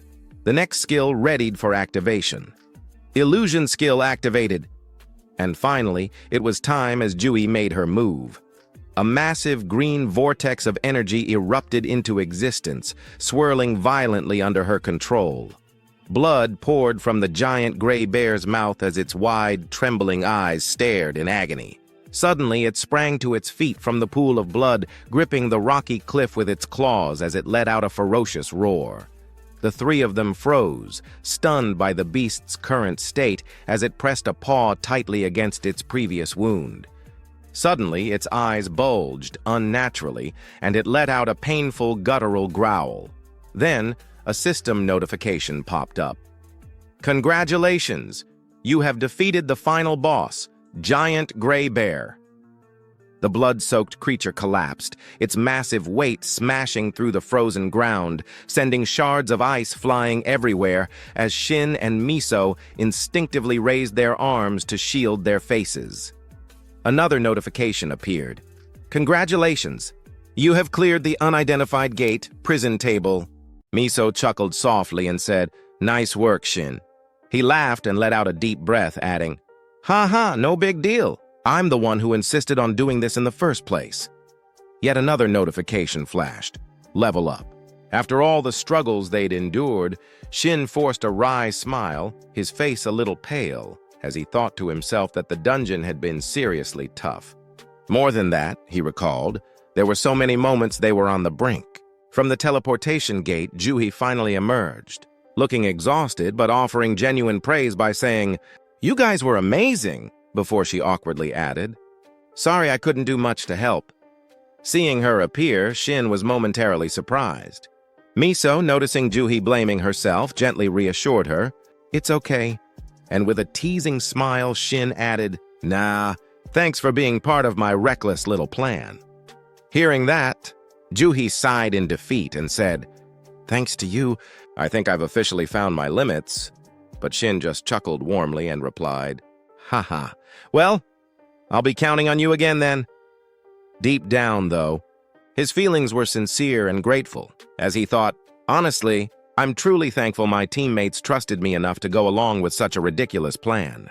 But that didn't erase the lingering conflict within him, and still, he imagined an alternate scenario where even if no one had followed him, he would have gone ahead alone anyway. Suddenly, an image surfaced in his mind, memories from a gate he once faced. He pictured the terrified civilians running in every direction while someone's voice rang out in panic.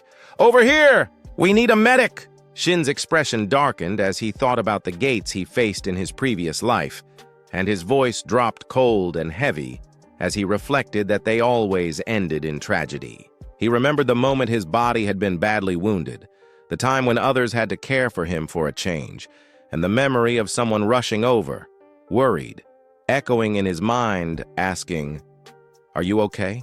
Shin's thoughts drifted to the survival rate for the gates he used to aim for, the ones with attractive rewards, which was always ridiculously low. Though he quickly added to himself that when the raid team is made up of people who actually know what they're doing, your odds of making it out alive go up significantly. He could still vividly recall being carried off, completely drained, while desperate voices shouted, "Check over here too!" His eyes darkened with helplessness. But still, in that raid, he hadn't made it. And the image of that girl's tear-streaked face haunted him as she was devastated, barely able to speak, saying, "How? How could this happen?" Shin clenched his fists as he remembered that there's always a 10% death rate, and it usually falls on the weak links in the team. But this time, his eyes sharpened with resolve as he determined that this time, that person wouldn't be him. The bitter truth loomed over him like a shadow that death lurks right beside every player, every second of every day. Returning to reality, Shin thought to himself that sure, growing stronger is important, but his expression softened slightly as a new thought emerged that if there's one more purpose he needed to chase in this life, a faint chuckle escaping him, it was to prevent the meaningless deaths of his comrades. The group was still laughing and joking among themselves when Juhi, still pale, groaned softly and said, I'm so dizzy." Immediately, both Miso and Taisio called out with worry, "Juhi!" Shin's face lit up with excitement as he approached them and said, "All right." Then, and with a playful grin, he continued, "The reward we worked so hard to earn." A brilliant crimson flame erupted before them, crackling fiercely as it burned, and Shin smirked as he spoke. "Let's see what it's got in store for us." A system notification chimed. The final reward of the gate. "First-time special reward has appeared." Surprised, Shin chuckled to himself, "Finally, I get to face it for real." The first-time special reward. The notification continued. When you place your hand on the first-time special reward, each corresponding reward will be granted. Slowly, Shin reached out his hand, but suddenly another hand gently grasped his. Startled, he turned to look. Standing beside him was the goddess of luck, who said, "You're about to witness her true power." A playful grin spread across Shin's face at the thought. Her true power? With all that dramatic flair, his hand moved toward the reward as excitement bubbled within him, thinking, "Still, I can't lie. I'm really looking forward to seeing what shows up." A new interface appeared before his eyes, making him pause in surprise as a system message popped up. Player Shin has acquired a unique grade relic. The system followed up immediately. You may choose one item from the list of relics. Shin's eyes widened in disbelief at the word unique. Behind him, the goddess of luck stood with a satisfied, smug expression. Even though he had expected this possibility, Shin couldn't help but marvel to himself that he knew it was coming. But the feeling of seeing unique grade with his own eyes really hit different, and he thought it must be because unique is considered the fourth highest tier. The goddess of luck chuckled proudly while Shin remained frozen in awe, thinking, huh? A brilliant light flashed before his eyes as a new message appeared. Thanks to the power of the goddess of luck, all unique grade or higher relics will automatically unlock and inherit their hidden effects. Shin's expression shifted to one of realization as he thought, ah, right. I totally forgot, and his thoughts raced. That was definitely written in the contract, wasn't it? Another message popped up regarding the goddess of luck. The goddess of luck requests that you sincerely call her Nuna, big sister. Hearing that, the goddess giggled in delight while Shin practically panicked and said, Nuna, goddess Nuna.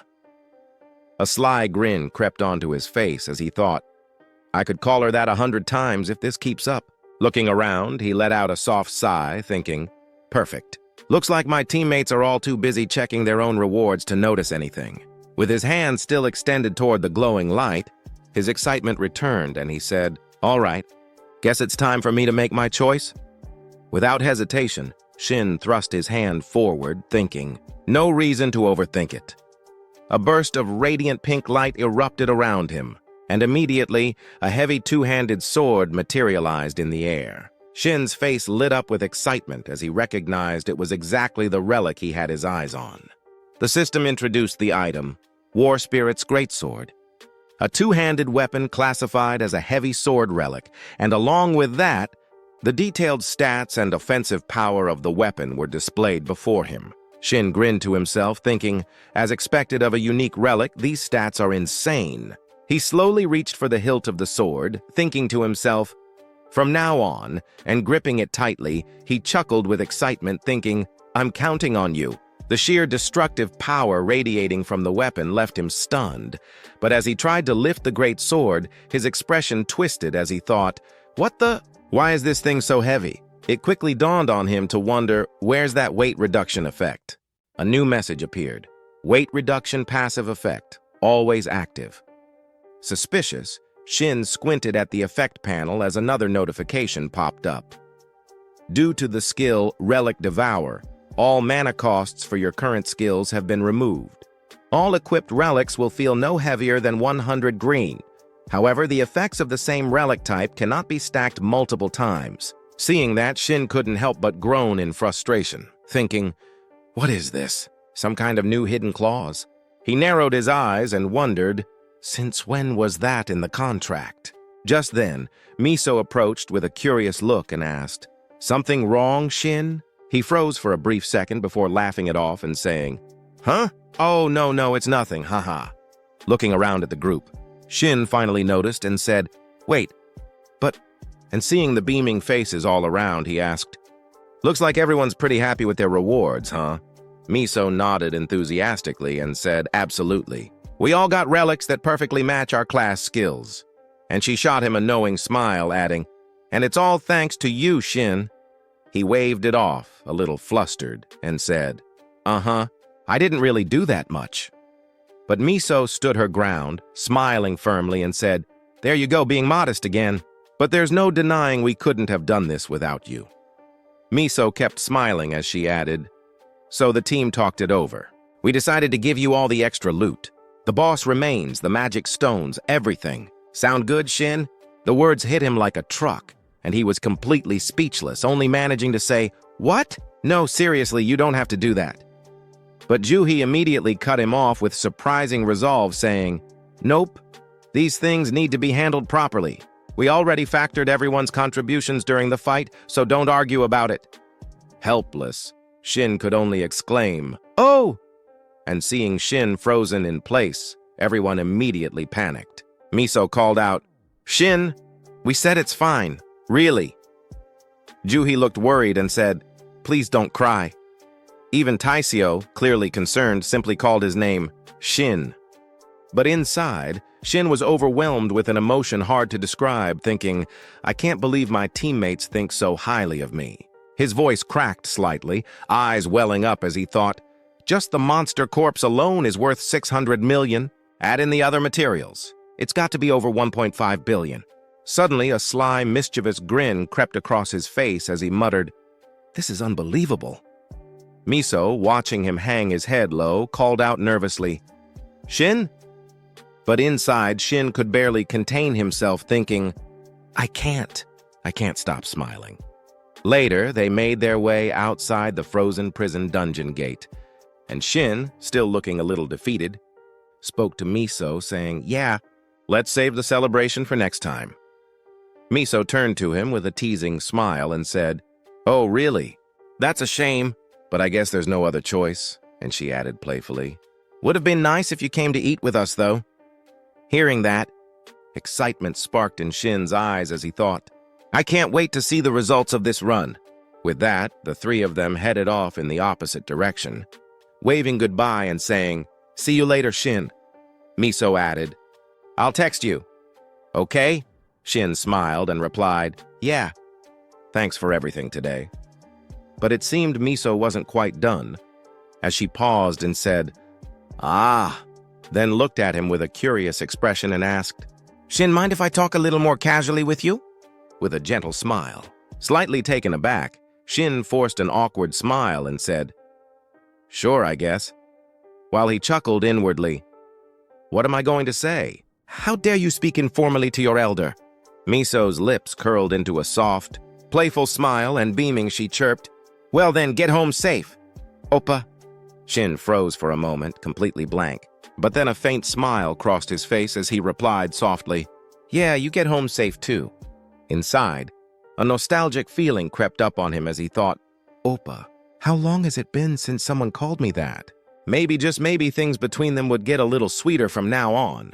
Meanwhile, Juhi and Taiseo off to the side exchanged glances, their expressions unreadable, but deep down both of them were quietly reacting to that one word, Appa. A subtle warmth lingered in the air as Juhi and Taiseo silently processed what they had just heard, sensing that something just got a little sweeter between their teammates.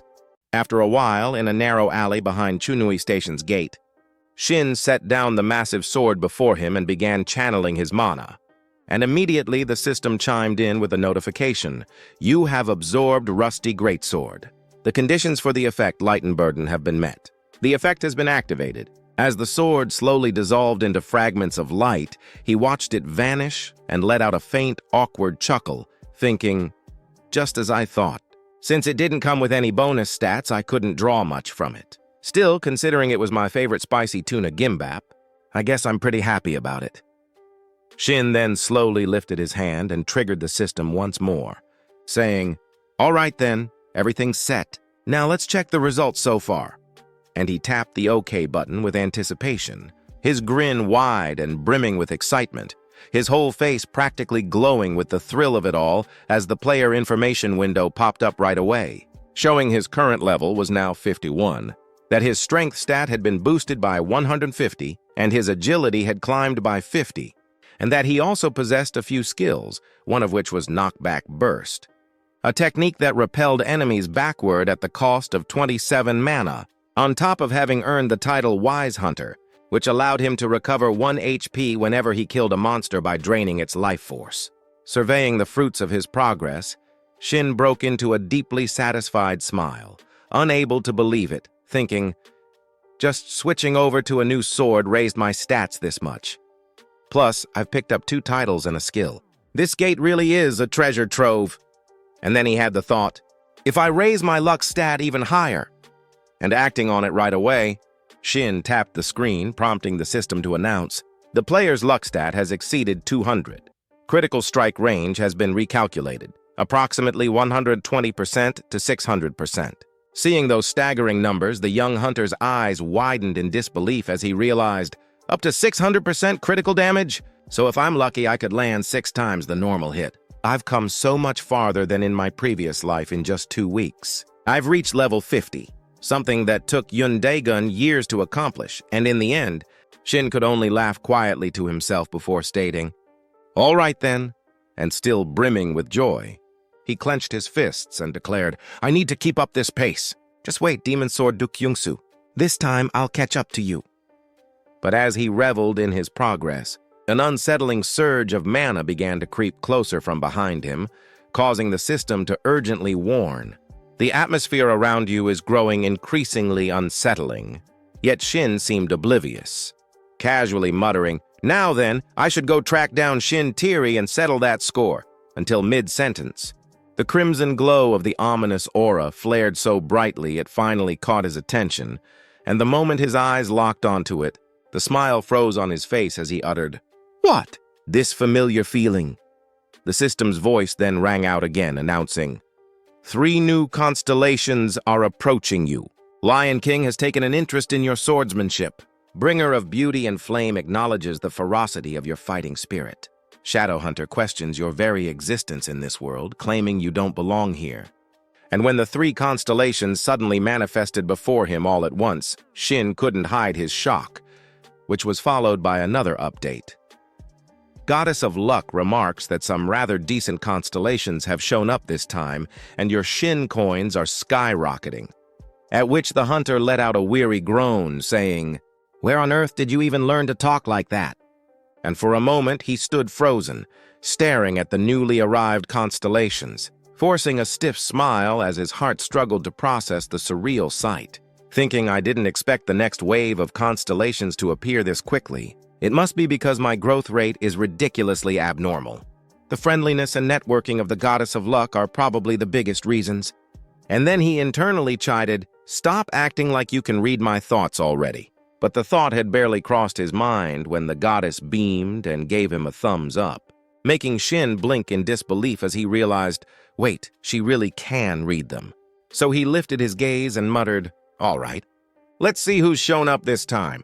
The Lion King and the Bringer of Beauty and Flame," noting that both were legends, real-life heroes who had ascended into divinity, and he felt a flicker of doubt, wondering, could it be they see the makings of a warrior in me? But as he thought, but maybe the real reason is? His eyes inadvertently met those of the Lion King and the Bringer of Beauty and Flame, causing both constellations to flinch and furrow their brows, their expressions darkening in outrage almost instantly, which prompted the system to immediately follow with another notification. "Lion King scolds you for casting sidelong glances before your elders." Bringer of Beauty and Flame roars that if this were back when he was still a general, your head would already be rolling and witnessing their anger spike. The young hunter could only laugh awkwardly and offer a half-hearted apology, though inside he cursed his situation, thinking, this is exactly why former heroes are such a pain. If I were to form a contract with them, I can already imagine how much they'd nag and lecture me non-stop. And then he noted, and now one incredibly dangerous presence has appeared.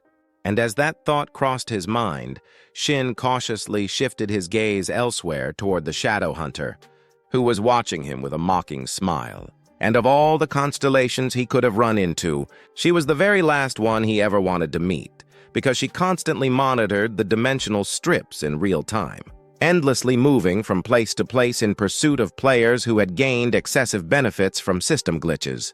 Being a bounty hunter specialist in taking down cheaters who had crossed the line, which suddenly made Shin recall something from his past life, remembering there was a similar incident back then. Except for rare cases like the Goddess of Luck, one ranker had signed a dual contract, and she hounded them relentlessly until they were utterly destroyed. It was terrifying. And the more he thought about those horrors, the more his fear escalated, his face draining of color as he thought, damn it, not a single constellation here is a good match for me. But the Lion King would boost my stamina, and the Bringer of Beauty and Flame would increase my strength. Of course, forming a contract with a constellation is crucial. It's a choice that can change a player's entire life. But for now, having the Goddess of Luck is enough. I think if I wait a little longer, maybe I'll be offered something even greater. And out of nowhere, his thoughts turned to the throne gods, beings so legendary that throughout history, only a handful of players had ever forged contracts with them. And while Shin wasn't the gambling type, right now he had no other option. So slowly, he lifted his eyes back to the constellations and gave his answer outright. "I'm sorry, but I don't think I'll be choosing anyone today," which left the constellations utterly stunned, prompting the system to chime in at once with, "Lion King is taken aback," declaring he has never been treated this way before. Bringer of Beauty and Flame departs, saying he may visit you 3 times more as though bound by sworn brotherhood, and Shin stood still, watching them leave one by one. And upon hearing the system's message, he could only force a wry smile, saying, "Even if you come back 3 more times, my answer won't change." But then something caught his eye and his expression shifted, his eyes widening slightly as he saw the shadow hunter stepping into the dimensional gate. And just before she disappeared completely, she turned her head back for one final look at Shin, her eyes burning with hunger, locked firmly on him, her lips curling into a sharp, predatory smile. At which moment the system announced, "Shadowhunter warns that one day she will expose the secret you are hiding." And the words paired with that piercing gaze sent a chill through Shin, leaving him momentarily shaken, with the whole ordeal leaving him exasperated as he said, "God, I'm so tired." And for a moment, the hunter looked helpless, thinking, "I really do want to stay out of trouble, but I guess there's no helping it. From now on, I'll have to be extra careful around those constellations," before he let out a long breath and said, "Well, things should be fine now, right?" And with that, Shin pulled out his phone and switched it on. And after the tense standoff with the constellations, he finally noticed the time was almost 11:30. So muttering to himself, he said, "Perfect. If I leave now, I won't be late." And glancing over the information on his phone, Shin smirked, noting, "The monsters that'll spawn in the next rift are a pack of kobolds. Just like Cerberus earlier, they'll also be influenced by the transition between day and night. I can't afford to miss this target." And with no hesitation, he slung his sword over his shoulder and left the alleyway, thinking, 3 runs in a single day, huh? It won't be easy, but let's go for it. At least until one of the throne gods takes an interest in me." And just the thought brought a grin to his face, his mood lifting with excitement. Meanwhile, over at the mission zone near Jamsil Station, inside the Rift B4 management office of the Korean Players Association, staff members were working at full tilt, and at that moment, a female staffer picked up a phone call saying, "Yes, this is the Rift Management Division of the Korean Players Association. We're listening." But whatever was said on the other end made her expression twist into horror, her eyes widening as she shouted, "What?" as the information hit her like a thunderbolt, causing her to spin around to face the others, her voice trembling in disbelief as she said, "Impossible! A rift has opened at Exit 1 of Bukyang Station. All combat personnel prepare to deploy immediately." And she quickly spoke back into the phone, saying, "Confirmed. We'll request nearby players for assistance." But before she could finish, the caller cut her off, saying, "But here, someone's already fighting," which made the staffer freeze, her voice cracking in shock as she asked, "What? What did you just say?" And the caller repeated herself, "I said there's already a player here." So the staffer snapped back to her senses, asking, "What? How did they even get there?" And the girl on the other end replied, "I don't know, but he's fighting the monsters alone," which made the staffer grow frantic, saying, "Alone? That's way too dangerous. Get him to evacuate immediately." And the girl hurried to answer, "Understood. But, her voice wavering as her eyes fell on Shin, who was tearing into the monsters with unrestrained enthusiasm. And after a brief pause, she said awkwardly, "Actually, it doesn't look all that dangerous," leaving the staffer completely thrown off as she stared at the phone in disbelief, as if she couldn't trust her own ears, asking, "What did you just say?" From within the fissure, monsters began to emerge, crawling out one after another. Rifts, in reality, first appeared 11 years ago after the initial dungeon outbreak. Unlike dungeons or gates, these are an unpredictable catastrophe, gateways that allow monsters to spill into our world. A sound like shattering glass rang out, and a jagged rift tore open, and from the crack, the heads of creatures began to push through, stepping into reality. One of the beasts froze as if it had noticed something and widened its eyes in shock. For standing before it with his sword slung over his shoulder was Shin, his face radiating confidence as he met the monster's gaze. "For me," he said coolly, "it's not that unpredictable." Just 10 minutes earlier, Shin had walked out of the subway station, his sword resting across his back. Halfway down the road, he turned to glance behind him and thought, "It's about time. From what I remember, all I need to do is leave through this exit." Something nearby then caught his attention as strange, flickering lights began to appear before his eyes. Scratching his head with an awkward smile, he muttered, "There it is, the rift." right where I expected it to be. That's why I remembered this part so clearly. He recalled how in his previous life, monsters had poured from this very spot, all because of this one particular rift. It was a tragedy, and the memory of that scene sharpened his resolve. Countless civilians died here. But this time I'm here. That won't happen again, he thought, his expressionless face letting his true feelings slip. I'm grateful I got the chance to come back. His mind then wandered briefly to his past, thinking, I grew up in an orphanage, so I never knew what my parents looked like. But even so, I never felt despair. He remembered a photograph he once took with the other children at the orphanage, now shattered and gone. Still, I know what it feels like to lose someone. The image of monsters mercilessly slaughtering civilians burned once more in his memory. That's why I'll never forget. At that moment, a girl's silhouette appeared nearby and, without turning to face him, simply asked, You okay? Shin's confidence never wavered. With sword in hand, he stepped forward to face the monsters alone, confronting the hulking creatures emerging from the rift.